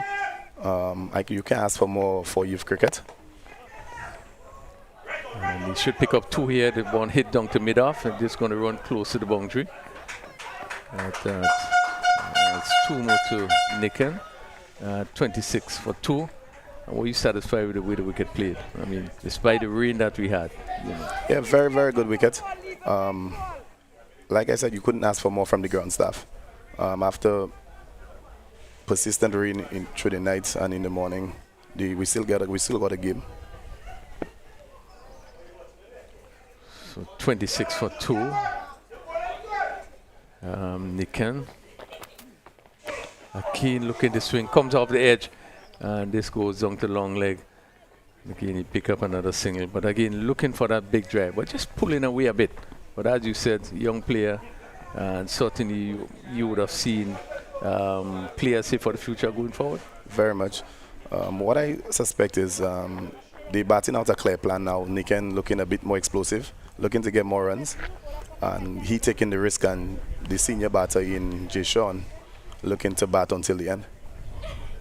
We'd have seen Joseph in a previous inning batted almost right through the inning, looking to take the responsibility as a captain and bat right through.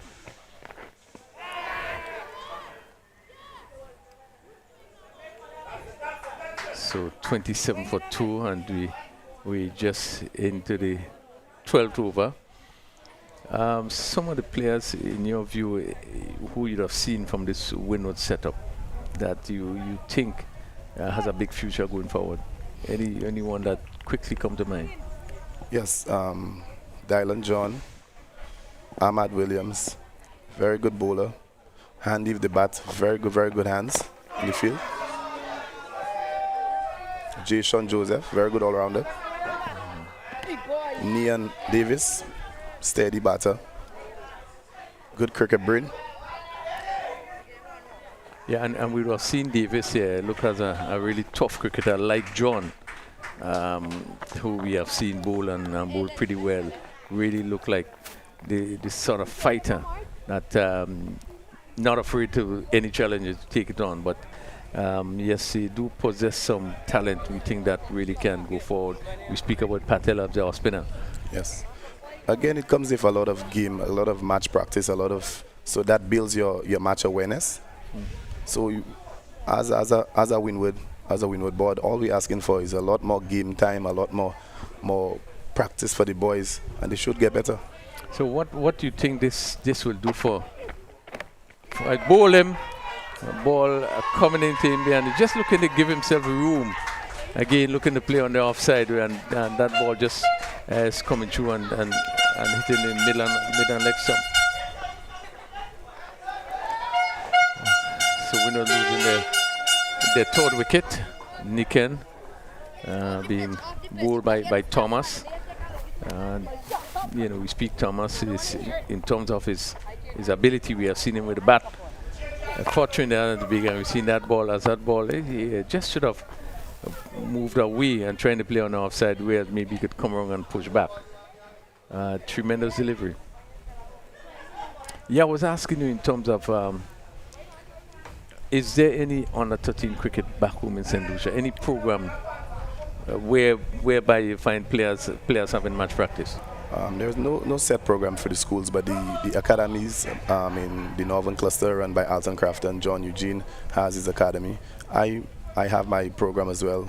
Greg Emmanuel also has a program on the East Coast, and that we don't get so much game time, but there's a lot of practice. So all we're asking for maybe is some more game to hypen the boys' cricket awareness. So the focus basically come from the academies. That's where you probably will get players with not to see a national program in terms of the under 13. What do you think this tournament will do for Winward's cricket in your view? But this tournament should only to just shed some light with the territories to actually start something, and it has to be through the school system, which I think that's an easier way out. And then we handpick the good ones, and then we branch them into the academies, and then we allow them to represent the districts and the schools. Yeah, certainly we probably have to look to take a page from Dominica in terms of the program they have had. Very much. So I do want to wish you all the best for the remainder of the tournament. I think, as you rightly said, there's a lot of positive that comes out from this tournament. The Winward has been up against a good team. Very much. Against a team, in my view, that has been more prepared, a lot more work and game time. Some of these players we know would have played throughout the region, Antigua and so forth. So they have been up against a good team, and I was pretty impressed with the quality of bowling that I saw. That is one of the areas that really stood out to me. So I do want to wish you the best as we coming down to the end of this tournament, and hope that a lot of positive going to come out in all the islands, for Winward's cricket. So certainly thanks for being here with us, and all the best for the rest of the tournament. Yeah, thanks much. Talking there with the manager of the Winward Islands team. Again, under 13 cricket is new in terms of competitive nature, having this tournament with Trinidad and Tobago. One hope that's going to kickstart some work that will be done in the Winward Islands. We can speak about Dominica, we know, who has an under 13 program in place. And I would think that most of the Winward Islands would want to begin to put structures in place to make sure that a lot of work is done to develop a cricket starting from the under 13 age level. 28 for 3. The Winward Islands, they are requiring 145 for victory. Thomas has just picked up his first wicket in his third over. Again, just shortish in length, goes down the leg side. We are already into the 13th over. So quite a lot of work need to be done by the Winward Islands batsman. The captain, Joseph, has played a very good hand in leading the batting. And he will want to remain there as long as possible. And he's joined by Lewis.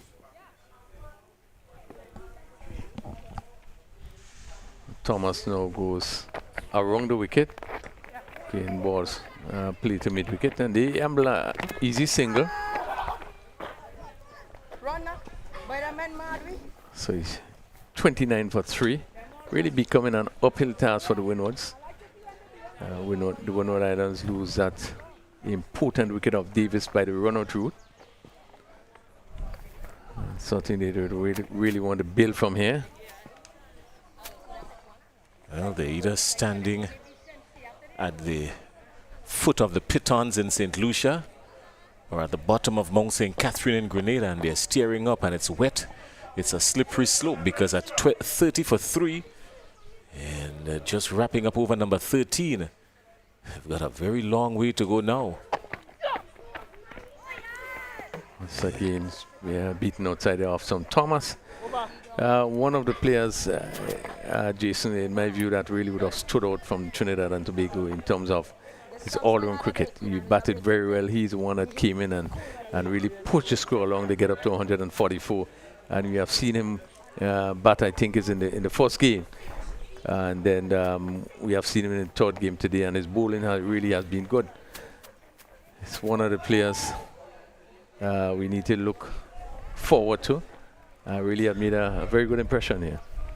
Well, Thomas, he has bowled well in this over. He's just gone for 1, 2, 3 runs off the over, which included a wide, but more importantly, he picked up a wicket first delivery in the over. So again, I think he was the batsman that has been not out for the entire series. So a good all-round cricketer he is. And both Joseph and Lewis for the Winward Islands now at the wicket, 1 apiece. Well, they would really need to pick up in terms of the scoring rate, pick up the singles one, and this is one of the things that we saw from a Trinidad and Tobago team in terms of the running has been a feature. The running between the wickets. Just flashed the bowling figures there for you, pretty impressive. Trinidad has done very well in the field. A couple of well-timed strokes, but couldn't beat the fielders, and even though some of them went rapidly, you saw the Trinidadians moving to their left and to their right and getting down, body behind the ball, good technique. So good prospects for West Indies cricket, more so. As we were speaking and made a point of the programs they have in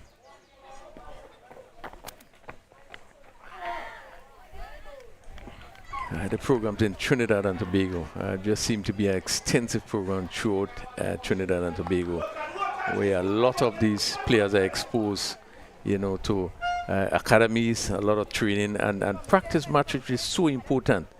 I think there are some of them that the leg spinner, I think is Bashu is his name. I think these players, even at a young age, would have gone off to the other islands, like tournaments in Antigua, and really would have gained a lot of experience.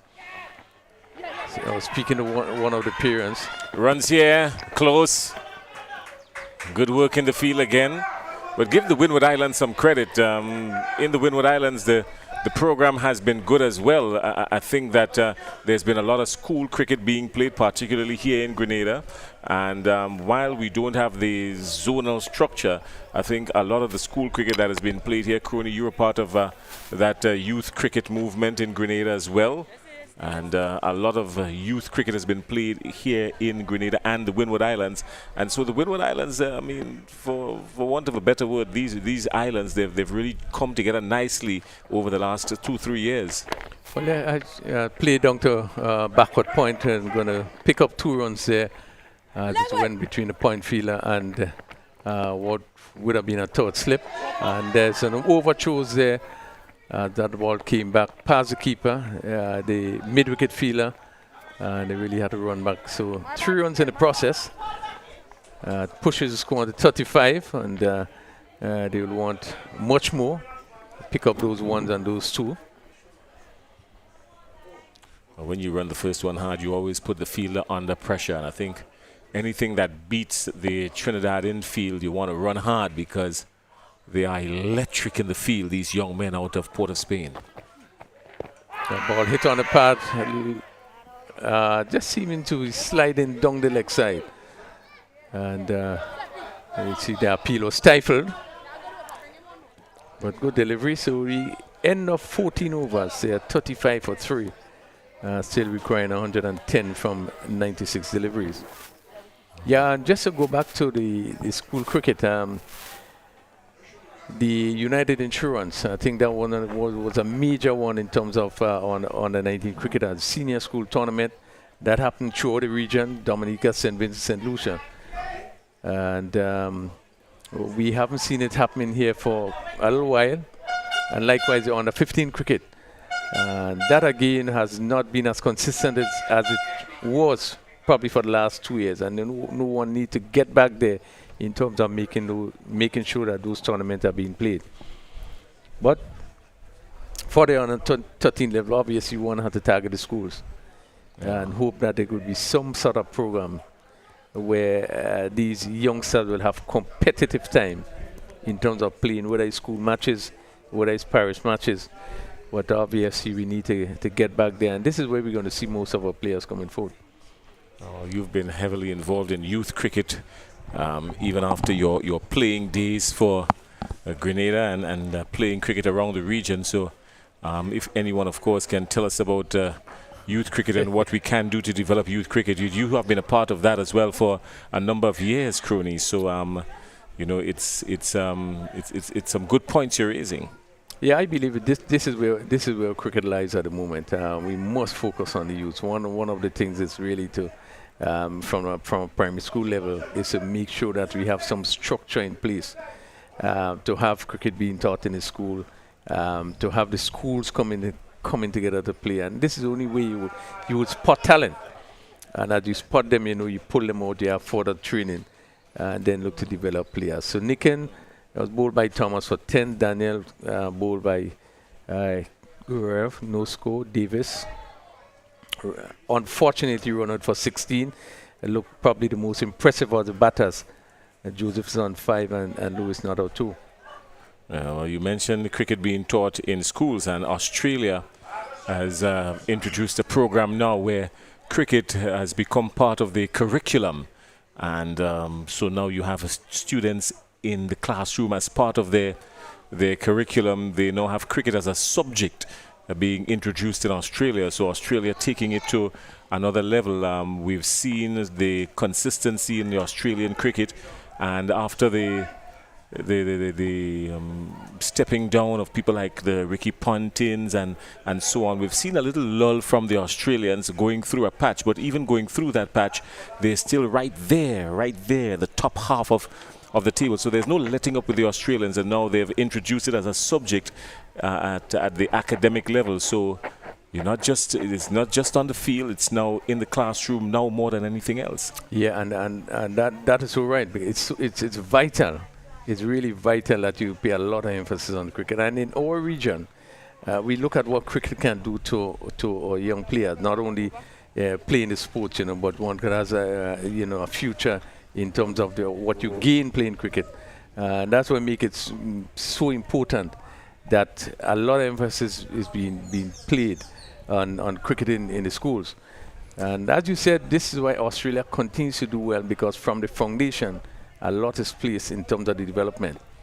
All right, well, Giuseppe continues, and the tightness of these Trinidadian fielders.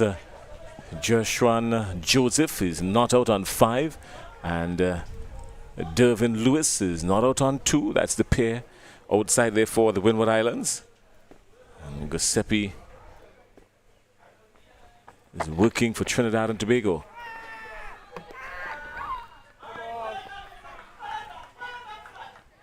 He's drifting down the leg side.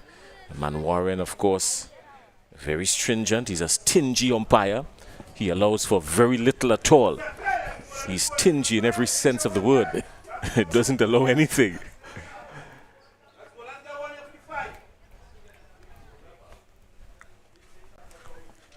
So 36 for 3. Giuseppe in his 4th over so far, going for 13 runs. Ball hit down to mid-on again. Good shot, and that goes for 4. Really just timed better than we expected. And this one went down to mid-on, beat the long-on fielder, and picked up a really important boundary. Really, that ball was timed a lot better than we expected. But Joseph has shown that he has the ability to really bat. Yeah, well, what he has done more than anything else that impressed me here is that he came to the ball. He played a scoring shot. Unlike some of the batters before him, they were looking to not get out. He was looking to score. He was actually attacking the ball, looking to score. And that impressed me more than anything else. Yes, the ball hung in the air for a little bit, but eventually it was safe. But more importantly, he was looking to score. Yeah, good positive shot. And I think what was also good about the shot, he played straight. He didn't look to hit across it. Just turned nicely, neatly. It deserved a run, but it went straight to the man at the square leg. So there's nothing there for him, but it was a good stroke, firmly struck. Yeah, good field placement by Trinidad and Tobago captain there. That field at backward square, an important position, just to the right of the umpire, and that ball traveled rather quickly.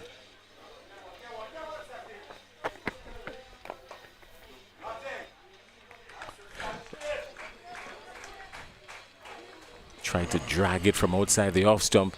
Now he rehearses the proper stroke with the bat, coming forward and playing it. It could have been a beautiful cover drive. Yeah, you're so right. We spoke about him playing straight deliveries previously, and this one he tries to take from outside the off stump. This time he does better.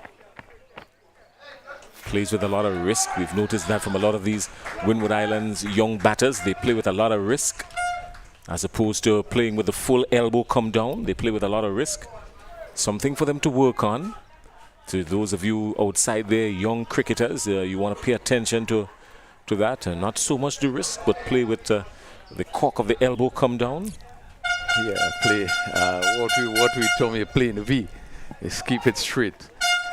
41 for 3, 15 overs completed, still requiring 104 from 90 deliveries. It's not impossible, but as you said, Jason, it's an uphill task. And I think Joseph will just need some support. New over starting now.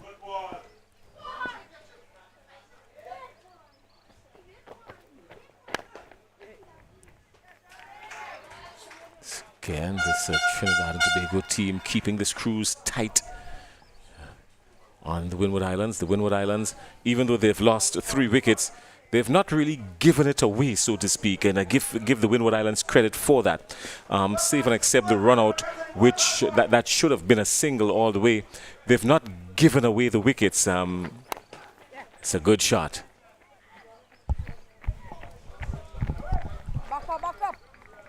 They've not given it away. It was some good bowling and some excellent fielding from the Trinidad and Tobago, these young Knight Riders. They've been pretty decent outside there.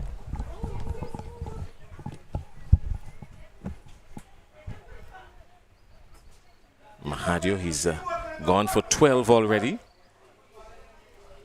in his spell.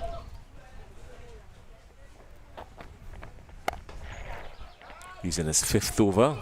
He's beating the infield. They're going to get some runs here. Comfortable 2. Yeah, Mahadio being pretty short in length there. And it gave Lewis the opportunity to just stay back and hit through the covers. I feel a short cover, very short. It really didn't have much of a chance, but he played it down, pick up 2 runs. He's flashing outside the off stump again. Ball full and wide, looking to pierce that gap, but making no contact. 44 for 3. Joseph on 11. Joseph had a really good stint with the bat. Matches played. Joseph is going straight back over the bowler. That's going to yield him some runs. It should have been 2. I thought the first one was labored. It should have been 2. But they're going to settle for 1. All's well that ends well. So while that is happening, There's some younger stars, I should say. We've got the youngsters outside playing cricket, and we've got the younger stars playing cricket as well. There's some two West Indies prospects. Short ball hit straight to cover. Again, he probably should have done better with that delivery. Short outside the off stump. And just play to cover for one.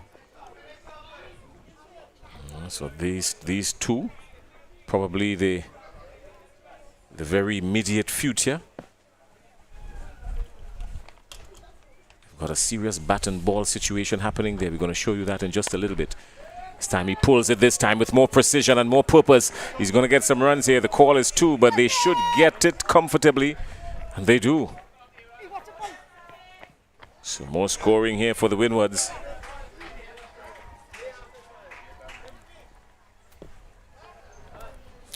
Moved on to 49 for 3. 49 for 3 at the end of 16. And these here, the future of West Indies cricket. It looks like a Nicholas Pooran kind of stroke, the right-handed version of a Nicholas Pooran. Yeah, it's so important to have our youngsters playing and practicing. I think more you have matches, you will see these players coming around and being want to be a part of it. Well, let's see what the Winward Islands has given us to this point. Davis, 16. Joseph, 12. Nicken, 10. And Lewis, 7. And for the bowlers, Trinidad and Tobago, they've been pretty tight in their bowling. Guerrera and Thomas, 1 apiece. For 6. And Giuseppe and Mahadio, not in the wickets column yet, but 18 and 20 to their names respectively.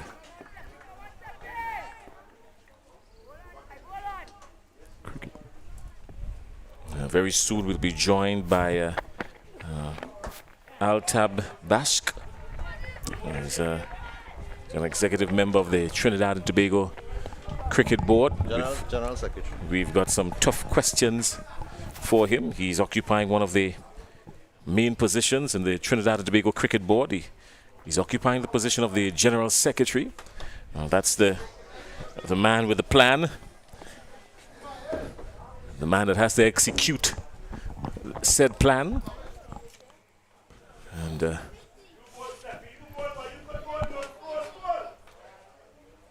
these young Trinidad and Tobago Night Riders, I like to call them, the under-13s, they've done pretty well in this tournament so far. It's the inaugural series between these two. Yes. And the 50 comes up for the Winward Islands in the previous over. 51 for 3 they are. And the Winward Islands, of course, being given the task to find 145 runs. They're 94 runs adrift and cruising along at 3 and just about a quarter runs. They're going to require more than that. They're going to require above 6 3/4 if they've got to make a match out of this one. Save and accept that, of course, Trinidad and Tobago would be probably cruising down the Churchill Roosevelt to victory. Welcome to the commentary booth, Bash. How are you? Thank you very much. I'm fine, and this is it's wonderful to be here in Grenada. A beautiful country indeed, and I look forward to coming back here because yesterday we took the boys for a little tour. And it is an excellent initiative. I know that President Mr. Bassarat would have had talks with Winward Islands previously. This is the third bilateral series because previously we had Guyana where we toured and we also visited. And this is the foundation.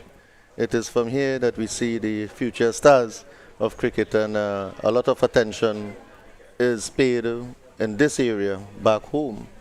Right, with the grassroots cricket and so on. We are still awaiting some funding, and I know that from the recent symposium as well at the Hyatt, all the regional heads spoke about the importance of developing cricket at the primary school level, secondary school level, and even with clubs adopting the schools in their area to be able to nurture the talent out there and harness that talent.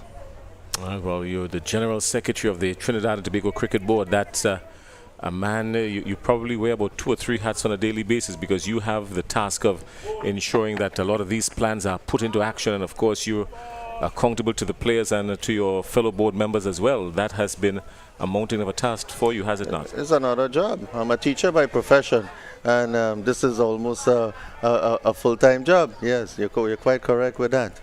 But, I do have a passion for cricket, and I come from a cricketing background, and, I always look forward to being with the boys, and I enjoy being with this under-13 group, especially with the support from the excellent parents that we have, and on who visited Grenada as well. So we have a good following, and I like to see the youngsters move from point A to point B to point C, and to help them strategize and learn the different elements of cricket.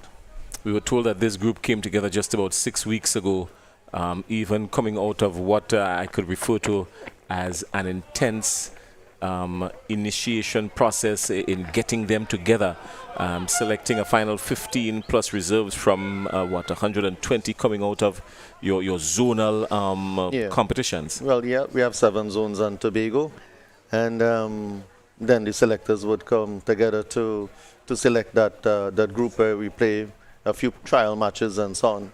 So the weather did hamper us quite a bit, but we were able to see enough of the players. The players got enough chances to be able to prepare themselves. Well, you spoke as a good shot, straight back past the bowler. It's the safest place to hit the ball, really. Just one coming off of it. It was firmly struck, not placed, but firmly struck straight to the fielder at mid-off, straightish mid-off, maybe long off, you can say.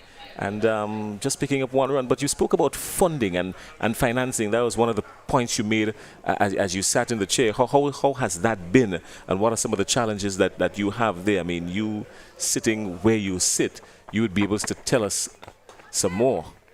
Well, the sport company of Trinidad Tobago have been very cooperative in, not only with this store, but with all the age groups and even senior level premiership cricket.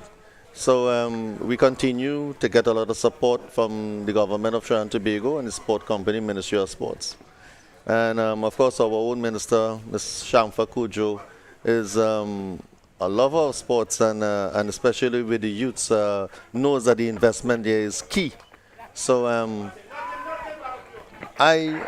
in my respectful view, I believe that even Dr. Rowley on several occasions would have pointed out that who's the Prime Minister of Trinidad and Tobago, of course, that it is key to make the investment here. High performance centers, talent identification, going into those remote areas to be able to get those potential fast bowlers and so on. In fact, during this off period, we have our coaches trying to work on strength and conditioning with the youths, because there is a bit of a shortage in the fast bowling area. So there are a few areas that we want to work on and develop to produce the future Laras and Bravos and Anthony Grays and Bishops. Well, you've got a plan, and you stand the man with the plan in the land. You're the General Secretary. So if anybody has the opportunity to put that plan together, it's you. In the meantime, the Winward Islands, they lost another wicket, 58 for 4. And the Winward Islands, of course, with a huge mountain ahead of them. And more drama here at the Lassajas playing field. And the required run rate has now climbed to almost 6 3/4. Good shot. Manuel.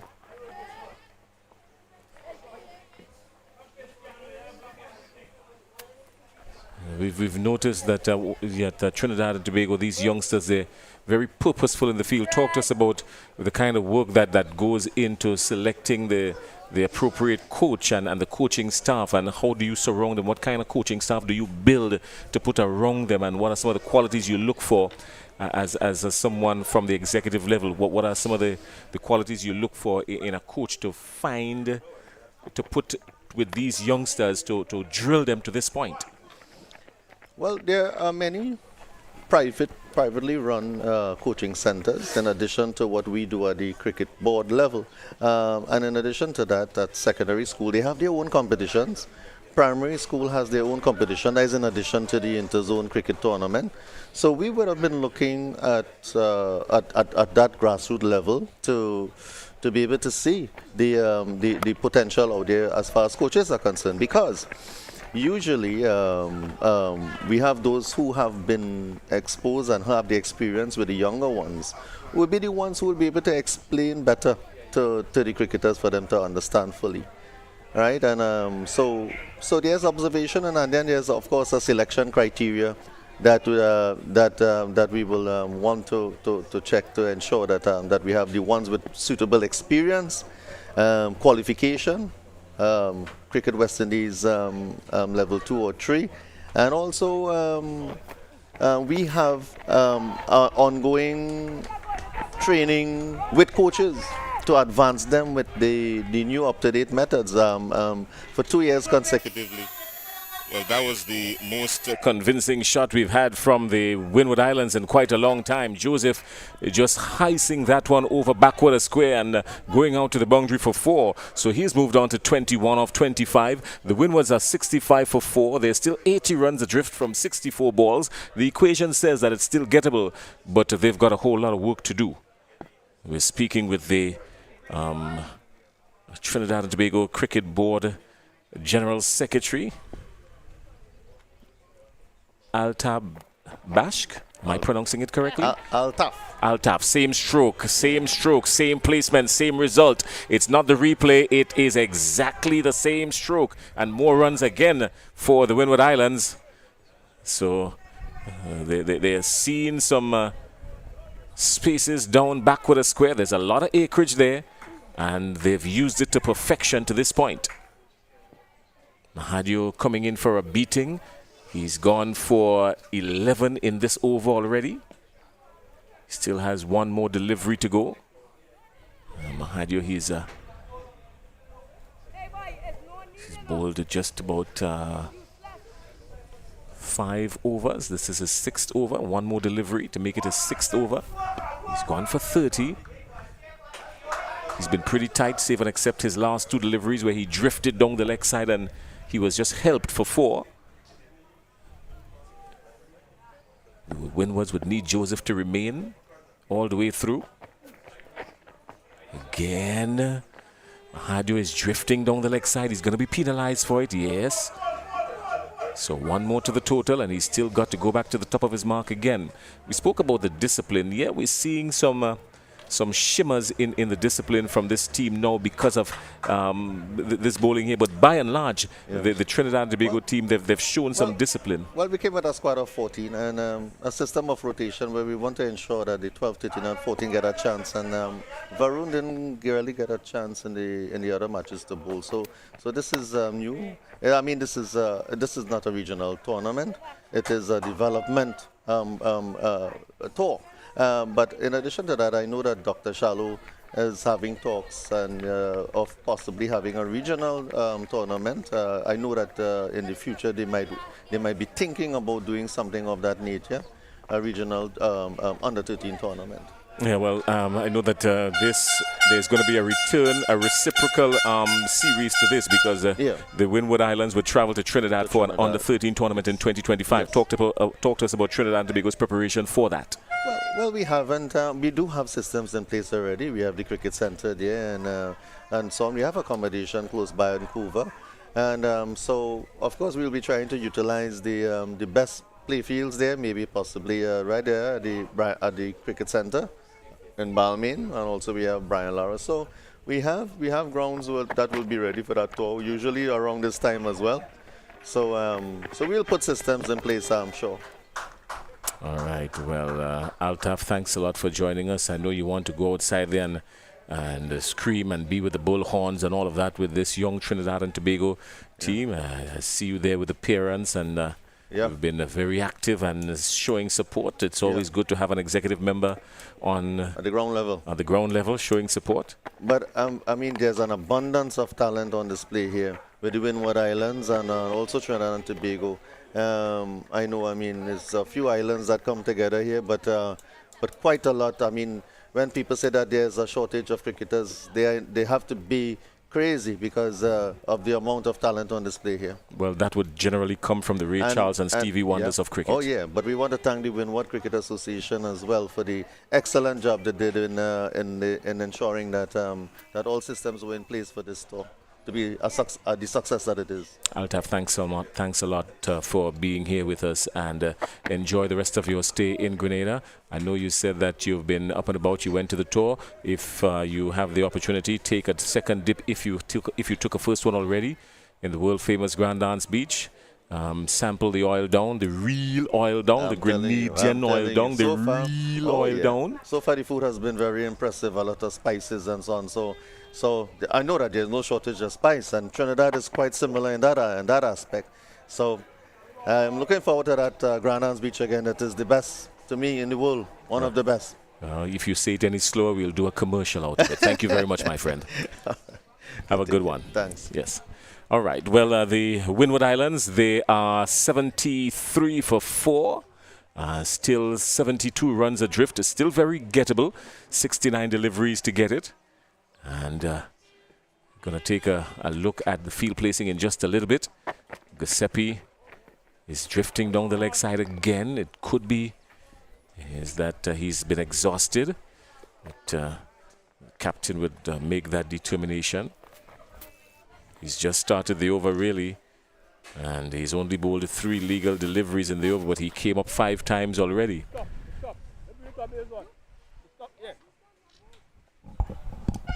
So Clyde Rondell John will join us. And 74 for 4. The Winward Islands, 74 for 4. Yeah, 74 for 4. 18.3 overs gone. It says that they're in a pretty stable position.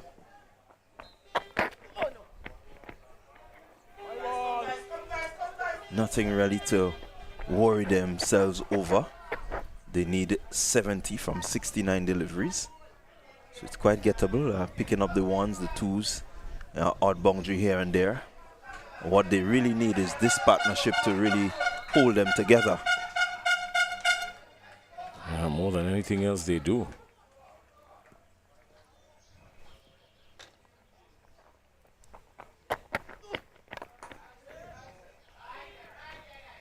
Well fielded, can't beat the infield. So this partnership already realizing nice healthy run rate.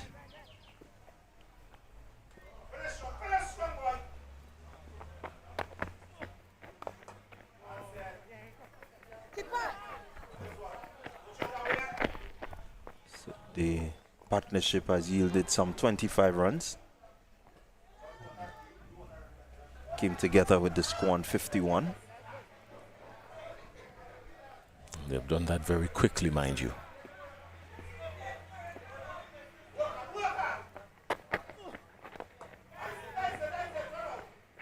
Certainly some clear plans in terms of running between the wickets and looking to put the fielders under pressure.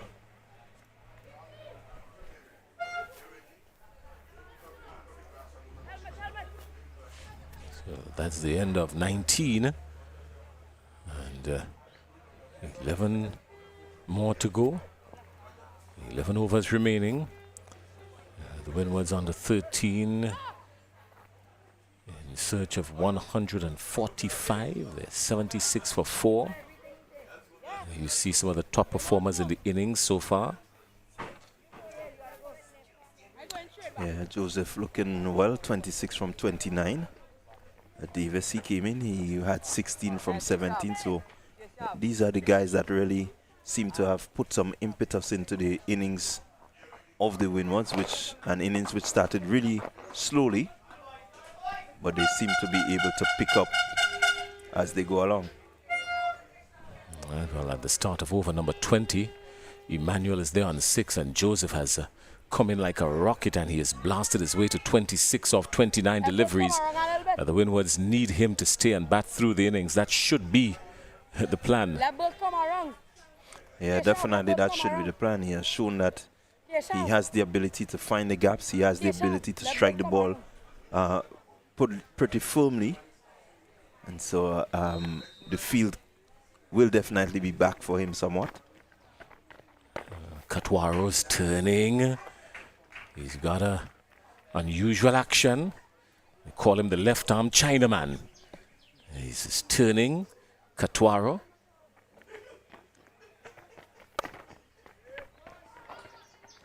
He's a difficult bowler to play. Imagine you're standing at the batting crease and seeing this coming to you. You've got to be always watchful because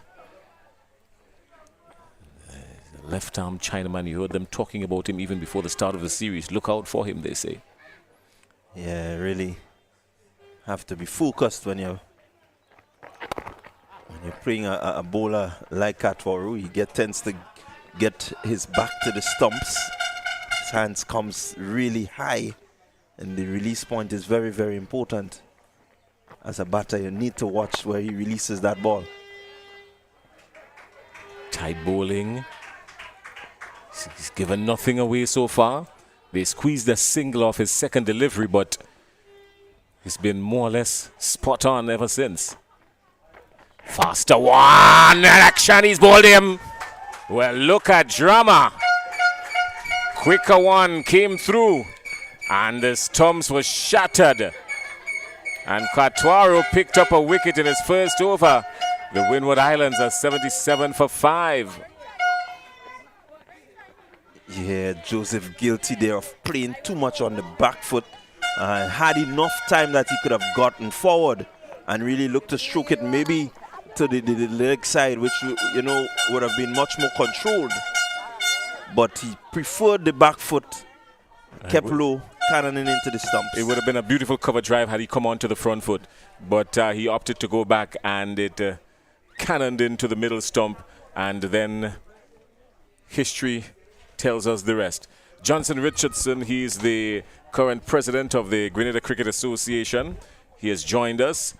He was the first vice president for some time, and then of course with the resignation of Mr. Dwayne Gill, who is now the president of the Winward Islands Cricket Board. Johnson Richardson has picked up the mantle of president of the Grenada Cricket Association. He's no stranger to that role. It's not that he was just thrown into it. It is something that, of course, he's been very familiar because he has been around cricket and cricket administration for quite some time. He has attempted to play some cricket as well. I remember being very brutal to him in those cricketing days, and I don't know if he's going to hold it against me. Johnson, good afternoon. Good afternoon, good afternoon. It's good, Jason. Yeah, it's a pleasure to be here, and I want to say good afternoon to the listening audience out there. Yeah. We know that this, of course, is the Winward Islands versus Trinidad and Tobago under 13, but we want to talk. We know that you are involved in Winward Islands cricket as well. You are part of the general body of the Winward Islands cricket. You have a role at the senior administrative level there. But before we go there, let's talk about Grenada and the under 13 cricket in Grenada and cricket in general in Grenada. What are your thoughts? Well, of course, under 13 is something that is relatively new to Grenada and the Windwards, and I think it's a start for us. So if you look at the both teams, Trinidad and the Windwards, you can clearly see that gap that exists between both teams. But as I said to us, it's a start, and we hope to build from that. Hopefully, in the next couple of years, we're able to generate a greater depth of under 13 players and be able to compete at a better level. We start basically at under 15, our grassroots cricket, our cricket at that age, under 15. But under 13, as I said, relatively new, and it's something that we would be building on going forward. Fantastic. And of course, because we know that it is new to Winward Islands cricket as well, we know that you folks have made this tournament happen, of course, with Trinidad and Tobago. Trinidad, of course, has done some touring, Guyana and other places, but this is a first for the Winward Islands? Where do you see this going? Well, let me just say, so we in the past have had the grassroots cricket, all right? That, of course, was something that was stopped way back when. Johnson, hold on, more drama. Umpire raises the finger. That one was hanging outside the off stump, and John was looking to carve it through to maybe somewhere down backward a point. And guess what? A thick, healthy edge, and the wicketkeeper gobbled it up. Look at it again.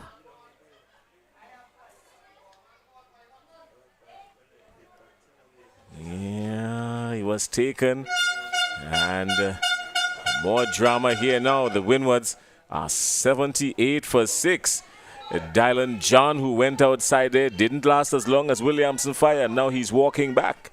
He's gone for one. Certainly, and I believe that he would have been a critical batsman in that dying stages of the game. He, given his experience at that level, he would have been the man to take Winwards across the board. But hopefully, the other guys, Patel coming in, can carry the mantle. Yeah, so you were speaking about Winward Islands under 13, and what are some of the plans that you have, you folks have for Winward Islands under 13 at this level? Yeah, so individually, countries like St. Lucia, Dominica, if you Dominica have had some under 13 tournaments playing against Barbados and so on in the past. If you look at the guys here representing Dominica, you would see that they're a little ahead of the rest of the guys. All right, so they would have had a stint of under 13 cricket prior to coming here. The 4 guys representing Dominica would have played in the Winward under 15 earlier this year. So they had some experience and so on. But the other countries is relatively new, St. Vincent, Grenada. And of course, St. Lucia had some also, but Grenada, Dominica, Grenada, St. Vincent, those are new territories. That would be something that the Winward Island would be placing greater emphasis on going forward, because we have to at some point return to that grassroots stage of development to get our cricket to the level that we want to get it at. So critical to our drive moving forward is under 13 cricket. So it's a start for us. Have you noticed any under 13 talent? You don't have to call names, but have you noticed any talent shooting out saying, you know what, this here is one for the immediate future, even at the under 15 or the possible under 17 level, looking a year, 2 years down the road? Of course, we from what I saw here in this short tournament, you would have seen some bright spots, and I think this augurs well for Winward's cricket.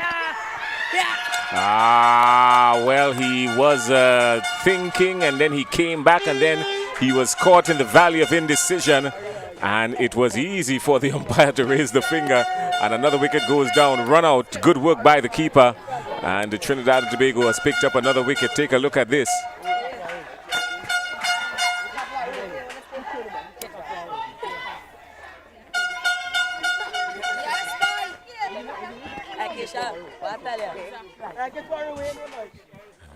So Patel is walking back, dejected as he should be, disappointed as he should be. The run was never on. Definitely, and Patel, I think he back up a little too far down the wicket and had difficulty making his way back in to his crease. But as in the nature of the game, I think he also ran out in the second game, so probably prone to outing in this manner. Oh, it says that I know that your coaching staff, you have a lot of work to do with your coaching staff, and might just be some things to work on. I said it earlier, at this stage of the tournament, at this stage in their career, this is where you want them to make the mistakes that you can work on so that they can correct it moving forward. This is the bending the tree while it's young stage. So making the mistakes at this level is not bad. Working on it is what is important. Definitely. And this is what I said. This is why I said it's critical for our development is making sure that we have the right coaches at place at the under 13. So moving to the under 15, the guys would have been in a better position in a better position, learn all the basics and so on. And those would impact the coaches and so on would impact the necessary knowledge. So those mistakes that they're making here now, moving up to under 15, hopefully we will not see those mistakes. And this is where the development, this is where the direction that the Winward cricket hope to move, in the near future. Thank you very much, Johnson Richardson, the president of the Grenada Cricket Association. Johnson, it's been a pleasure having you. I know that you stopped by just for a brief moment, so we want to say thanks a lot for joining us. My pleasure. And it has been good, and we're going to keep on chatting as we move forward. All right, in the meantime, the Winward Islands, they require a further 67 runs from 55 deliveries, so they've got balls to make it happen. They've got more than enough time to make it happen. What they are running out of is wickets. They're running out of wickets, 78 for 7 at the end of 21. What's up, people? Are they going good? Clyde Rondell John will join us. Rafael Crony will come back into the hot seat.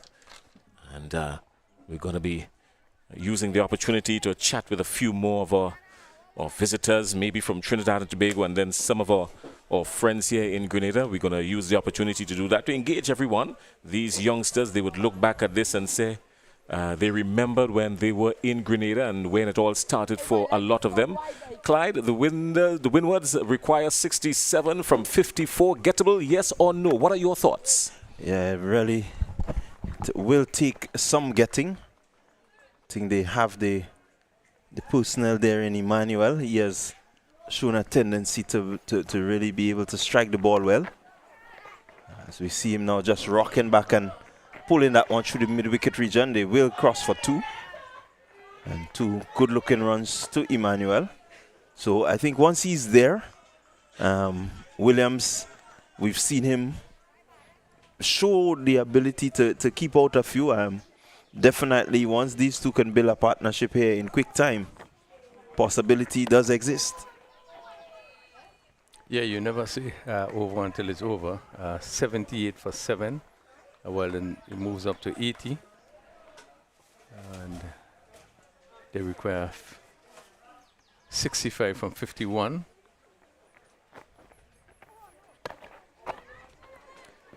Yes, 65 from 51, still very much gettable. We'll take some sensible cricket from here.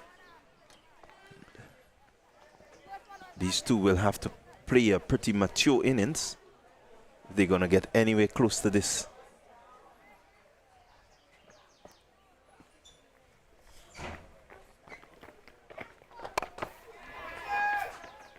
Lifting this one down to the man at long on. Picking up just a single. But the intent is there. I think what they may need to do is to focus a bit on the placement. Getting 1s and 2s. It's going to bring them close, but they just may need the little odd boundaries to really help them out at this stage. Yeah, they would need to pick up some boundaries. We haven't seen much of this. As again, that one going through Williams, looking to cut. Quicker delivery ball by Katwaru. And that completes another over. So we have 48, 8 overs remaining. So they will need some boundaries. Pick up a few boundaries, picking up the 2s and so forth. And certainly it will be an uphill task, but it's not impossible. Yeah, definitely. They will need some boundaries. Only 5 boundaries scored in their innings so far, the Winward Islands. So they would need quite a few more if they're going to challenge this score of 145. It's really not impossible. What they need is sensible batting. Guerrero returns. His 5 overs went for 6 runs. Really kept it tight at the beginning of the innings. And Williams, or rather Emmanuel, being put under some pressure.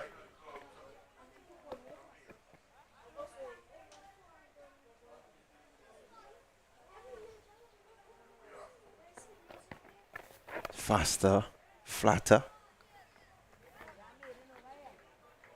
Yeah, and I think that the bowling of the Trinidad team really helped put some pressure.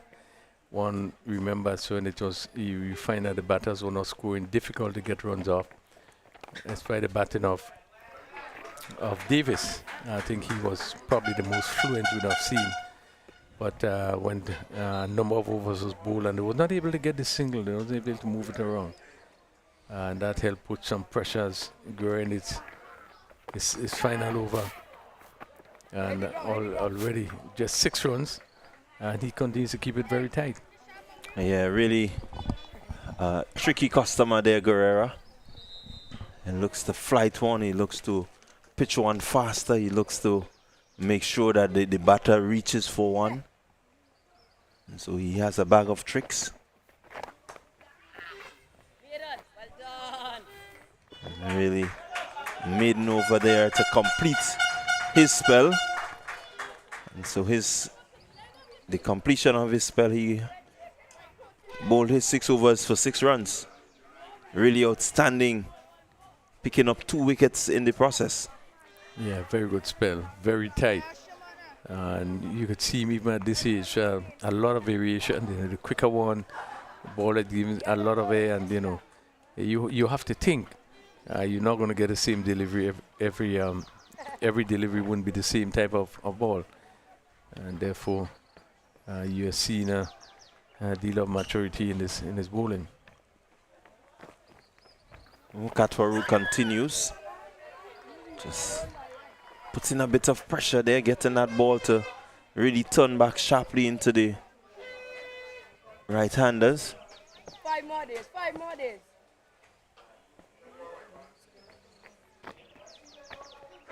Outside the off stump again.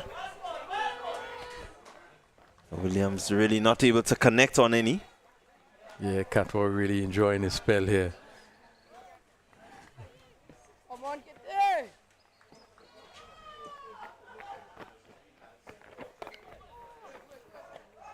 Looking to find the gap. As the rate gets even steeper.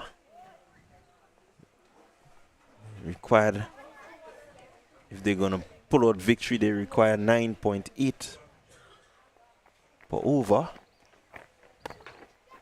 As he rocks back, lifting this one. It's going to go close to the boundary, over the boundary ropes now. And so 4 runs to Williams.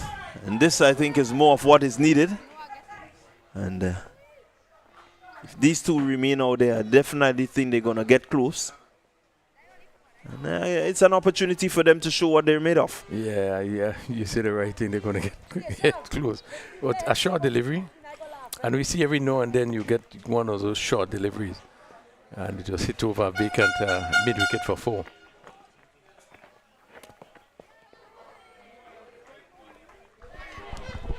Yeah, I think the Winward Islands will look at this game, and you can look back and really see that they needed a batter who is not afraid to play on the front foot to a lot of these spinners. And as I was just about to say, that they're playing back to the spinners, allowing the ball to turn past the bat is something very dangerous, and this one just turned past the bat of Williams. As we look at the replay, going back onto the back foot, really looking for a cross-batted shot. Ball sneaking through everything and hitting the middle stump. Yeah, not actually reading Katwaru there, and he was on his back foot, ball pitching just outside the off stump and coming in and looking to swing, really got himself in all sort of tangle. And that ball went into the stumps again. We see the variation in the ball, and just seemingly creating more and more problem for the Windwards. Having lost the 8th wicket for 85, and really seems to be an uphill task from here on. They still require 60 from 6 overs. So I think Trinidad is in total control at this time, and looking to pull off another victory. Yeah, definitely they're staring down the barrel with the trigger just waiting to be clipped. Hand is on the trigger already. All they need now is just a pull. At the end of the day, one must say, Rondell, that this tournament,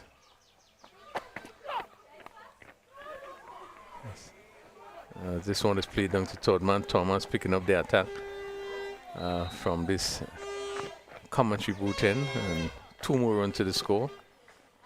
As Emmanuel steering this down to third man for 2. At the end of this tournament, there's a lot of positive for the Winward Islands. You know, as we said before, we have seen the work of the Trinidad and Tobago team has really paid off. We have seen the all-round cricket. We have seen the all-round cricket in terms of the performance on the field and even off the field. It looked the part, looked very organized, and really we have seen the performance really confirmed that a lot of things have been happening on a 13 cricket in Trinidad Island State.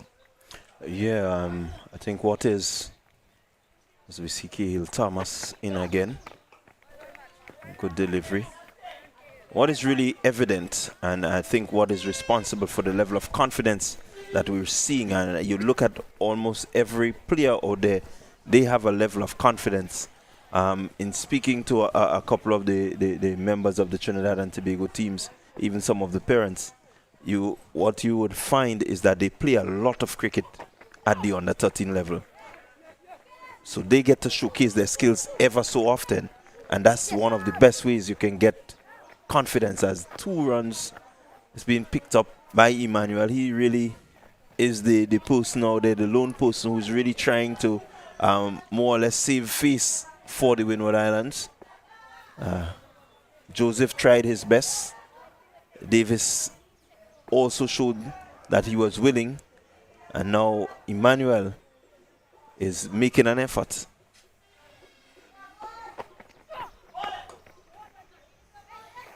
Well, I made a point earlier on, speaking to Jason, in regards to the under 13 cricket. Now, there's a lot of academies around. Right here in Grenada, we do have a few. But even coming out of that, you would want to make sure that there are some matches, because you want to test what you are able to pass on to the players. So you want to test them in terms of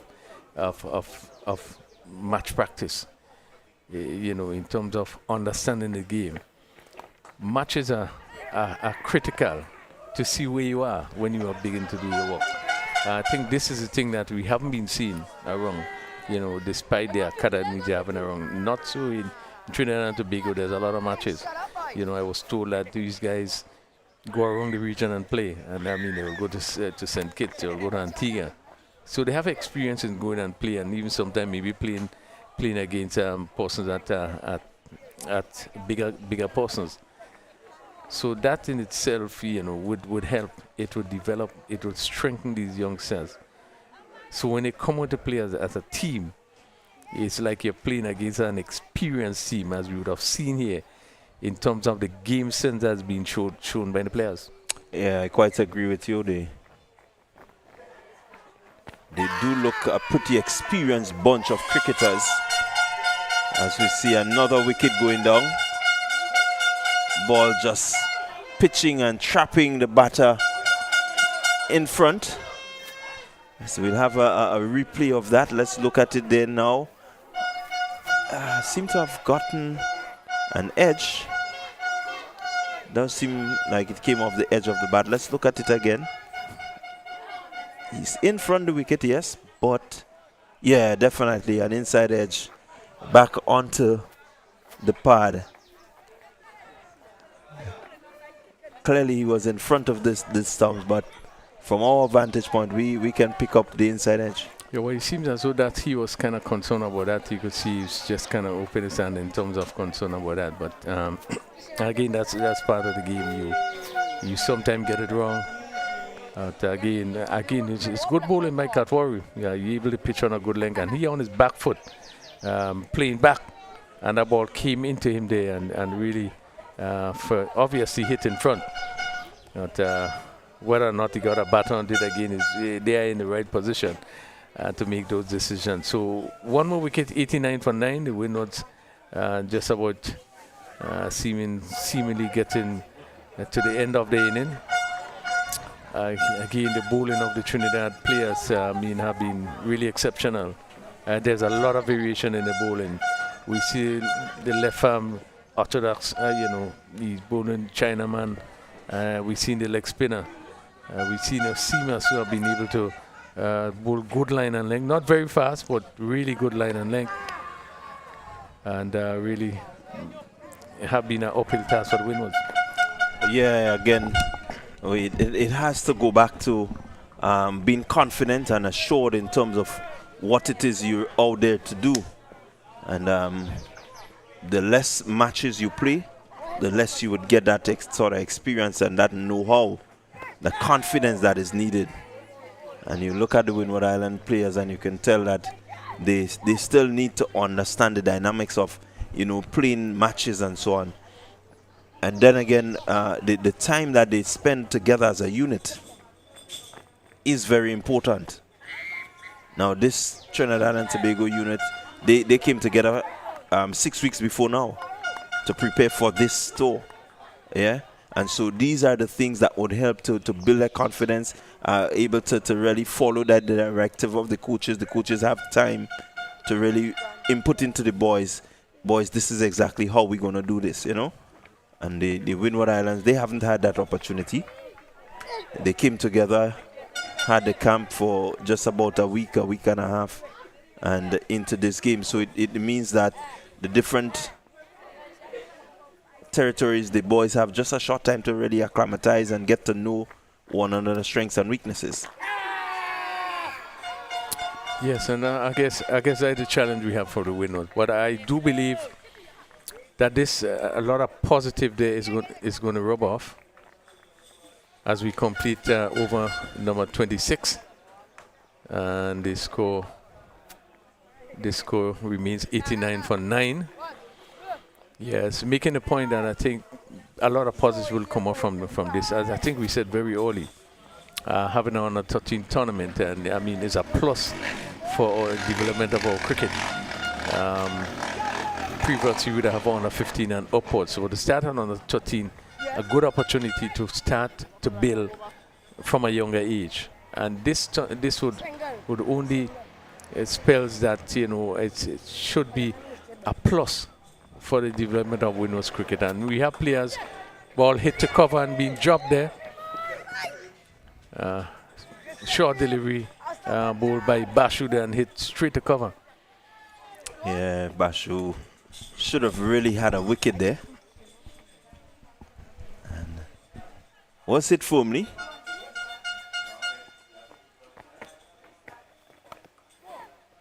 Yeah, so I think there should be a spin-off coming up for this tournament, despite the winners probably would have lost 2 out of the 3 games.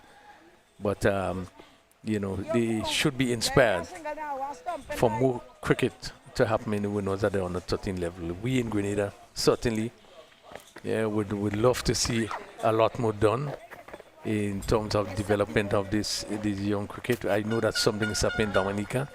There's nothing happening in St. Lucia. I don't think anything is happening in St. Vincent neither. So this really should be, just a form to inspire and to kick off some form of programs in the various islands to make sure that we develop on that cricket. Good looking shot there by Emmanuel. He really is playing well. Emmanuel has really remained positive in spite of wickets falling all around him. He has looked to be positive, keeping his eyes on the ball and really stroking them pretty well. He moves on to 16. Joint second highest score. One shot, so they have 15.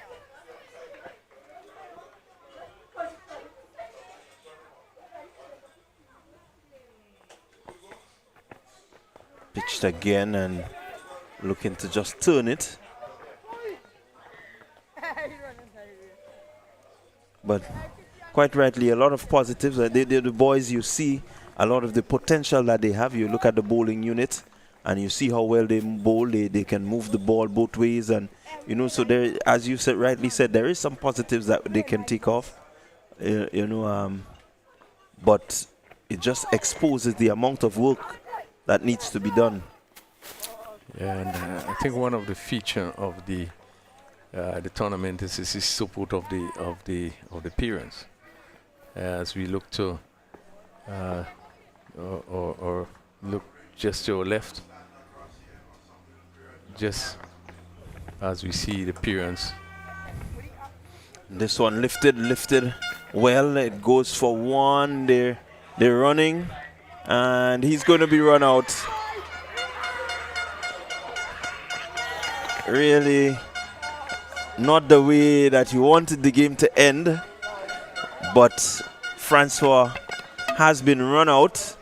Looking to complete two. Really needed a bit more speed there, Thomas. Really turning pretty slowly. And the throw coming in and him finding himself short of his crease. Bringing an end to this series. Game number 3 has been won by the Trinidad and Tobago under-13s. Yeah, and deservedly so. They really would have played a better cricket show this tournament. You see that that run-out really looked on the card from the time they turned for the second. Francois have been very quick running into the wicket, so you run it by a long way. But credit must be given to the Trinidad and Tobago team. They played a better cricket. I think that, all-round cricket, they would have played really well. We saw in terms of the cricket sense and the knowledge of the game, that was clearly seen in terms of how they played. And certainly they are deservedly winners of this tournament. And I think we can only learn. I think the Winward team could only learn quite a bit from what they have seen in this tournament.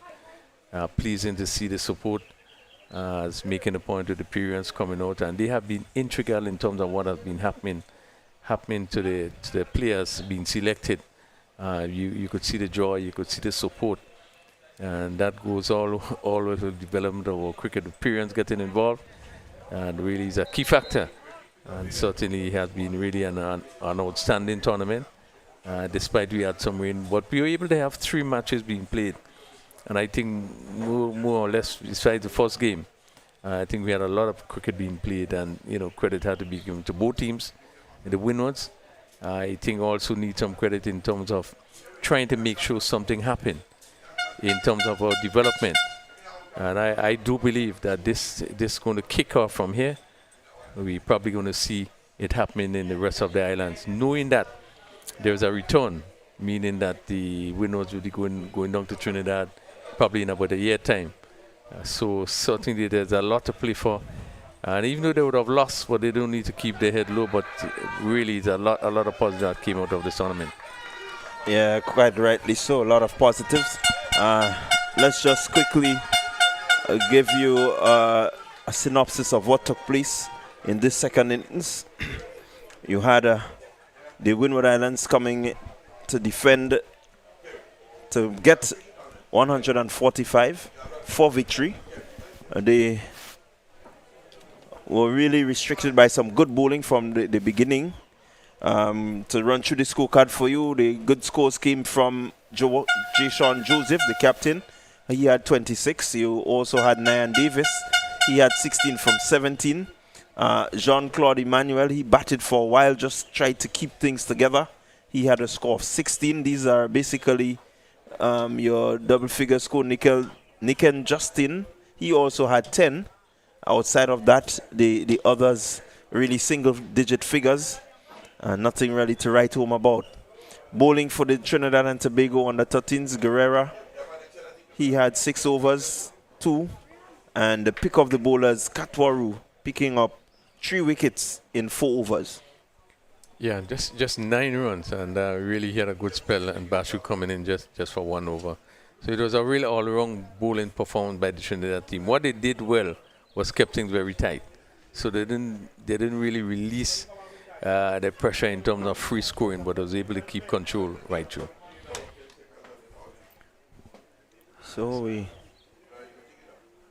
Trinidad and Tobago winning by some 52 runs. So we just about seeing the players coming together maybe for a small presentation at the end of the game. Welcome to the post-match ceremony, post-series ceremony for the Invitational Series, Youth Series between the Winward Islands Cricket Board under 13 and the Trinidad and Tobago Cricket Board under 13. First of all, I think we must give the players who participated in this series a round of applause for some outstanding cricket at the under 13 level. And we'd also want to say special thanks to all the players who journeyed here to Grenada, the players from the Winward Island territory, St. Lucia, St. Vincent, Dominica, our host players, Grenada, and the players from Trinidad and Tobago for coming on up to Grenada to participate in this series.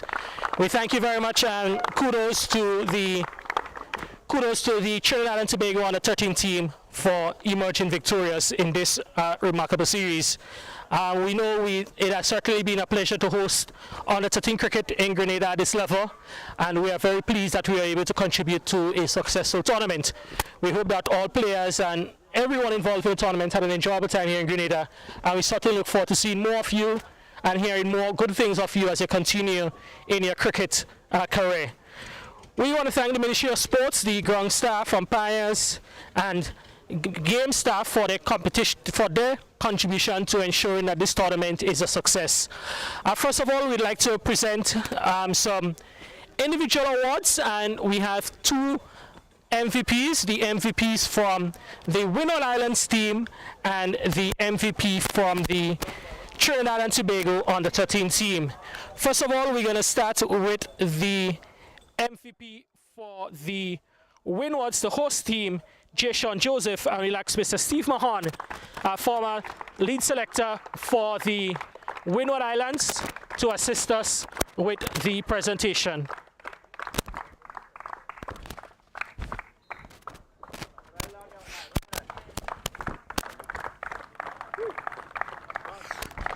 Thank you very much, J. Sean, and we'll ask Mr. Mahon to remain and to ask him to assist us with the presentation for the MVP from Trinidad and Tobago, and that award goes to Cahill Thomas.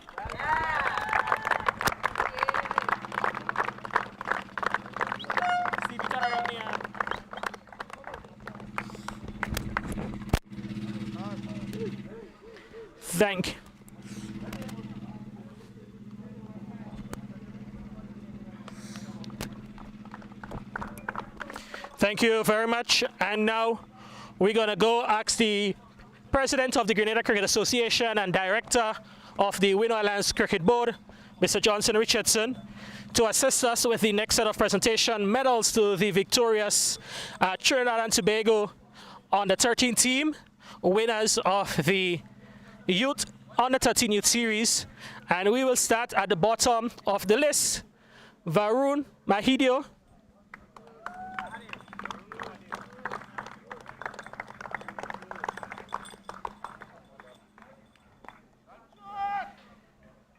Sanjeev Bachu.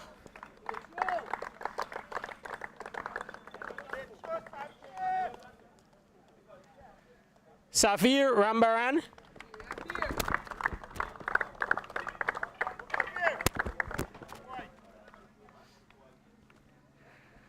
Rian Gooding.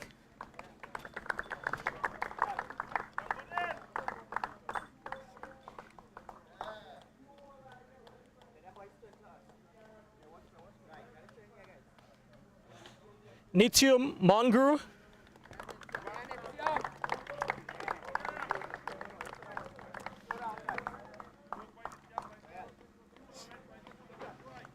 Larel Giuseppe.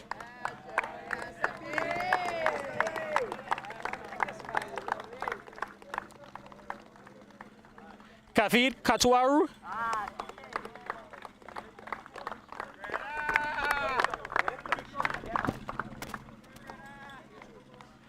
Fabrice Lynch.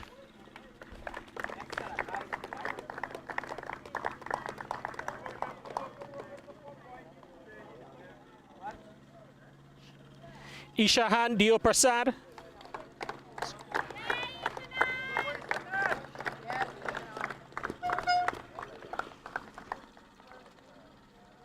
Davis Guerra.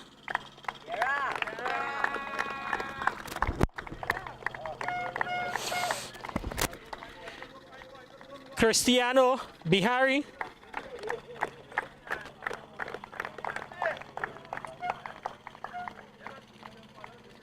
Vice Captain Cahill Thomas.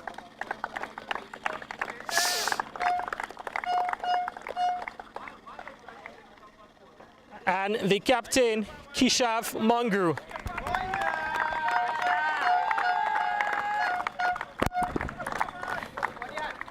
Oh, okay. We'd now like to invite the members of the, what's the name? Levi Burke. My apologies, Levi Burke.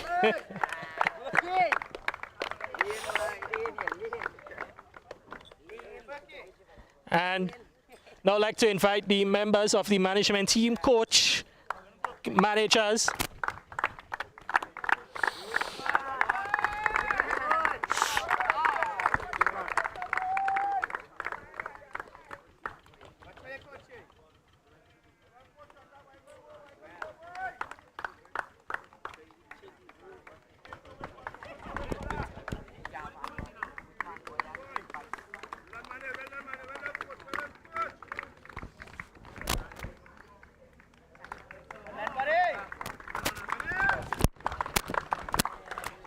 And we now leave the final award, the championship award. I would like to invite the president to make the presentation to the captain of the victorious Trinidad and Tobago under-13 cricket team.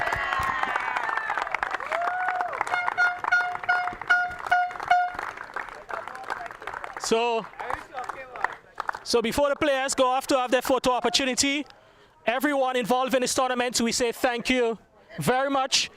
The Windwards players, we wish you guys all the best, safe journey home. Those of you who have to depart tomorrow, Trinidad and Tobago team, wish you very best, safe journey home. And we look forward to hosting you in Grenada, maybe at the under 15, under 19 senior Trinidad and Tobago cricket team, West Indies, Winward Islands senior team. We look forward to seeing so many of those faces in the future. And all the best in your studies for the next semester. And we look forward, and all the best in your cricketing career ahead of you. So once again, thank you from the Grenada Cricket Association, the Winward Islands Cricket Board, and it was certainly a pleasure hosting both teams here in the beautiful Spice Island. Safe journey home and do enjoy the rest of your time on island.